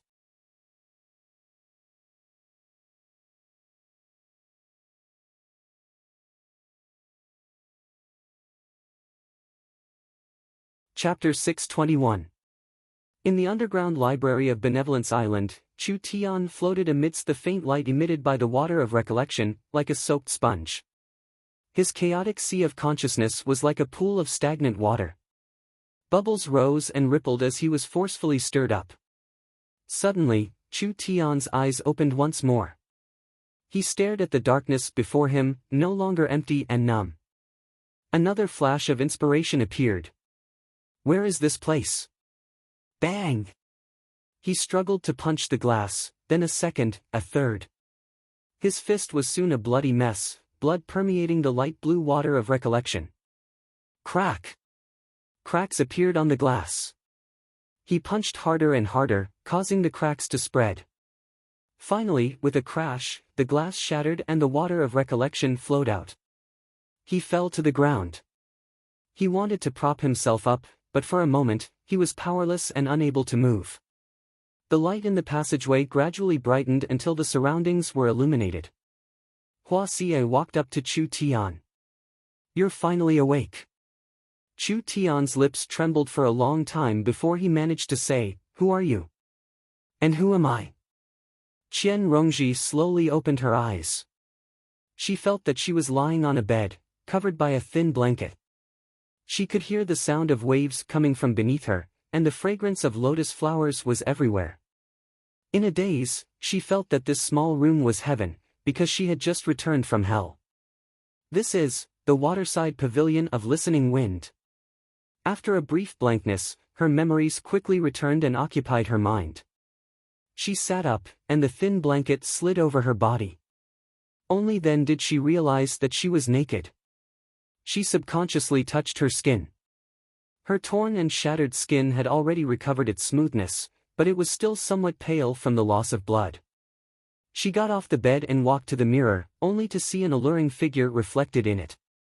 She had perky breasts, a smooth abdomen, and slender legs. Although her appearance wasn't peerless, she could still be considered beautiful. However, her expression was gloomy. There was no pride or dissatisfaction that a woman should have when looking at herself in the mirror. Her eyes were calm and unperturbed, as if she was looking at a rotting corpse. She turned her body around and reflected her back in the mirror. Her face, however, was still facing the mirror. Her posture was extremely strange, as if she was a beautiful snake in human form. And on her smooth and clean back, there was the existence of a snake. It was still that gorgeous little snake. However, it had become much larger, curling into the shape of an 8. It bit its tail as if it wanted to devour itself as well, but it didn't move at all. It seemed to have fallen into a deep sleep. A smile appeared on her pale face. She recalled the situation at that time. Dozens of hell snakes were biting her body. Originally, the effects of the hell torture were intermittent. However, the existence of dozens of snakes meant that the pain would never end. This was the most realistic situation for those souls that had sunk into hell. However, she would not sit and wait for death. She maintained a sliver of consciousness in the pain that was on the verge of collapse. She controlled the colorful little snake from the beginning. It swallowed the other poisonous snakes one by one. In the end, that gorgeous little snake treated its own tail as another poisonous snake and tried to devour it with all its might. Only after she comforted it did it calm down and fall into a deep sleep. At that time, she also fainted. Qian Rongji retracted his gaze. She walked out of the door.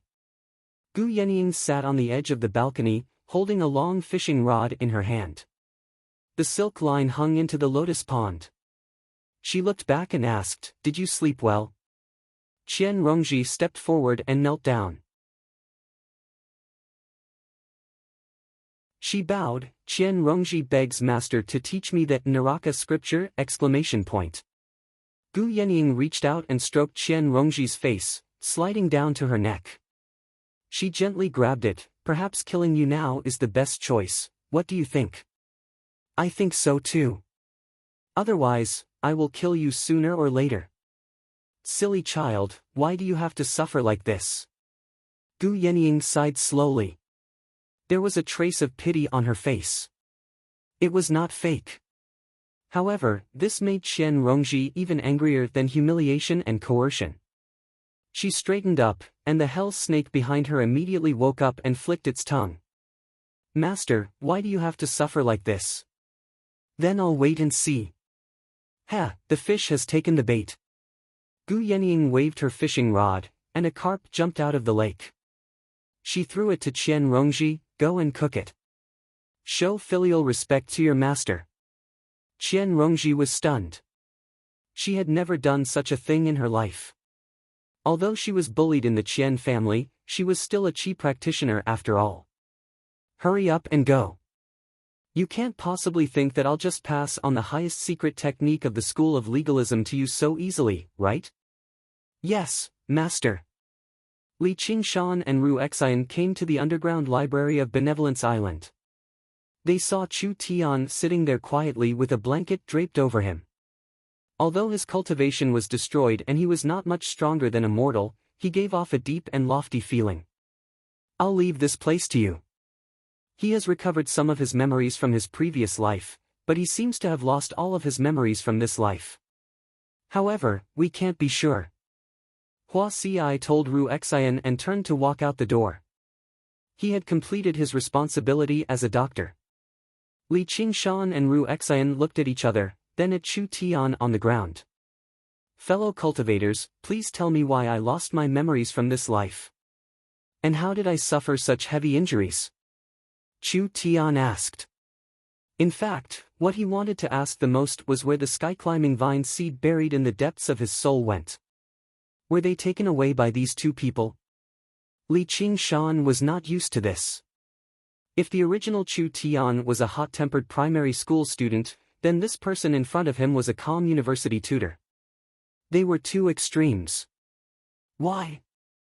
"Ha, because you're a bastard." Chu Tian revealed an interested expression. "Fellow cultivator, please explain." Li Qingshan told him about the shameful things Chu Tian had done.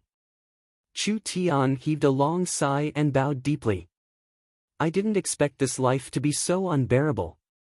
No wonder I ended up like this. Please forgive me if I've offended you. You've really turned over a new leaf. You're the reincarnation of a celestial being. I wonder which layer of heaven you came from, and what does it look like up there? Tell me." Li Qingshan squatted down and carefully sized up Chu Tian.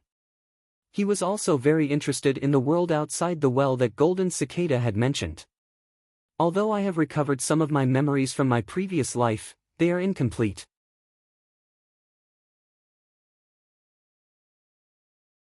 I'm afraid I can't answer your questions in a short time. Who knows if you're lying or not?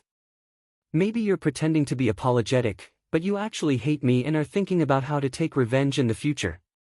You might as well kill me with a palm."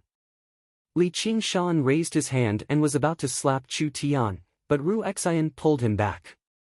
"My master woke him up with great difficulty. I was the one who rudely provoked you first. Even if I'm killed, it's reasonable. Besides, it's just a hand that was cut off. How could I dare to have any resentment? If I can recover my memories, I'll tell you everything you want to know." Chu Tian silently ruled out the possibility that Li Qingshan had taken away the sky-climbing vine. He felt that Li Qingshan's voice was very familiar. He had fallen into a deep coma and seemed to have been awakened by this voice. "Okay, I'll let you go for now. You'd better turn over a new leaf and look out for yourself." Li Qingshan withdrew his hand. He was not afraid of Chu Tian's revenge at all. So what if Chu Tian was the reincarnation of a celestial being? Now that his cultivation was ruined, he didn't know how many years it would take for him to return to the Golden Core realm.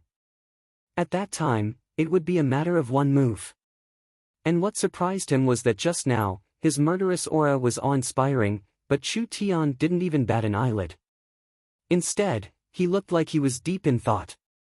This kind of willpower, not to mention the original Chu Tian, even people like Lu Chongqing couldn't compare. Ru Xian moved to the side. "Okay, since you've already woken up, you can leave. Let me remind you, it's best if you hide your identity and leave quietly. Otherwise, your life might be in danger." Chu Tian said, "Does this have something to do with that woman named Qian Rongji?" Li Qingshan was slightly surprised. Just now, when he was denouncing Chu Tian's various evil deeds, he mentioned that Chu Tian deserved to know Qian Rongji. Unexpectedly, Chu Tian remembered it. If it's just a simple qi deviation, why would I be treated in such a secret place? Although I've offended this fellow Daoist, he's broad-minded. I don't think he would make things difficult for a cripple. He must have some powerful enemies outside. Please don't hesitate to tell me. Although I don't have anything on me right now, once I recover a bit more of my memories, I will definitely repay this life-saving grace. Chu Tian said very sincerely. In his heart, he was already cursing the original Chu Tian. As his reincarnation, his talent and perception far surpassed ordinary people, and he also had a strange treasure like the heaven-climbing vine. But in 20 years, he had only passed one heavenly tribulation. He was simply a waste. His character was so bad that he didn't even bother to pay attention to his savior, leaving him to fend for himself. Fortunately, he was very lucky and did not die from this unexpected disaster. He even recovered some of his previous life's memories in advance, so he did not have to worry about the memories of the two lives. It could be considered as a blessing in disguise. The most important thing now was to understand his current situation and what kind of world he was in. Only then could he slowly recover. Ru Xian talked about Chu Tian's background and basic interpersonal relationships in the 100 schools of thought. From an objective point of view, she supplemented Li Qingshan's story. She also mentioned that Qian Rongji came to visit him. In the end, she agreed to let Chu Tian stay here to recuperate and left him some food and books. After Li Qingshan and Ru Xian left, Chu Tian said softly, "Qian Rongji." When Li Qingshan lambasted him for his various evil deeds, and even threatened his life, he could maintain his composure. But every time he heard the name Qian Rongji, his mood would involuntarily become agitated, and he would feel a deep hatred. He had lost all his memories, but this thought could still be preserved. His hatred was so deep that even he felt surprised. It seems that the heaven-climbing vine was most likely taken by Qian Rongji. I have to find a way to get it back. Moreover, I can't let go of this hatred. It's not good for my cultivation. I have to put an end to it. After Li Qingshan left Benevolence Island, he returned to the Qingshao abode and began a new round of secluded cultivation. He wanted to comprehend what he had experienced over the past few days and turn it into actual cultivation. Time passed slowly. After an unknown amount of time, Chu Danqing's call came from outside the abode. "Qingshan, are you inside? You're tuning into the Passion Pages YouTube channel. We're so grateful for your support and don't forget to subscribe to join us on this incredible journey through captivating stories. Your generosity through donations truly makes a world of difference, as it's the primary source of revenue that allows me to expand and enhance this channel for you. Thank you from the bottom of my heart for being a part of this adventure.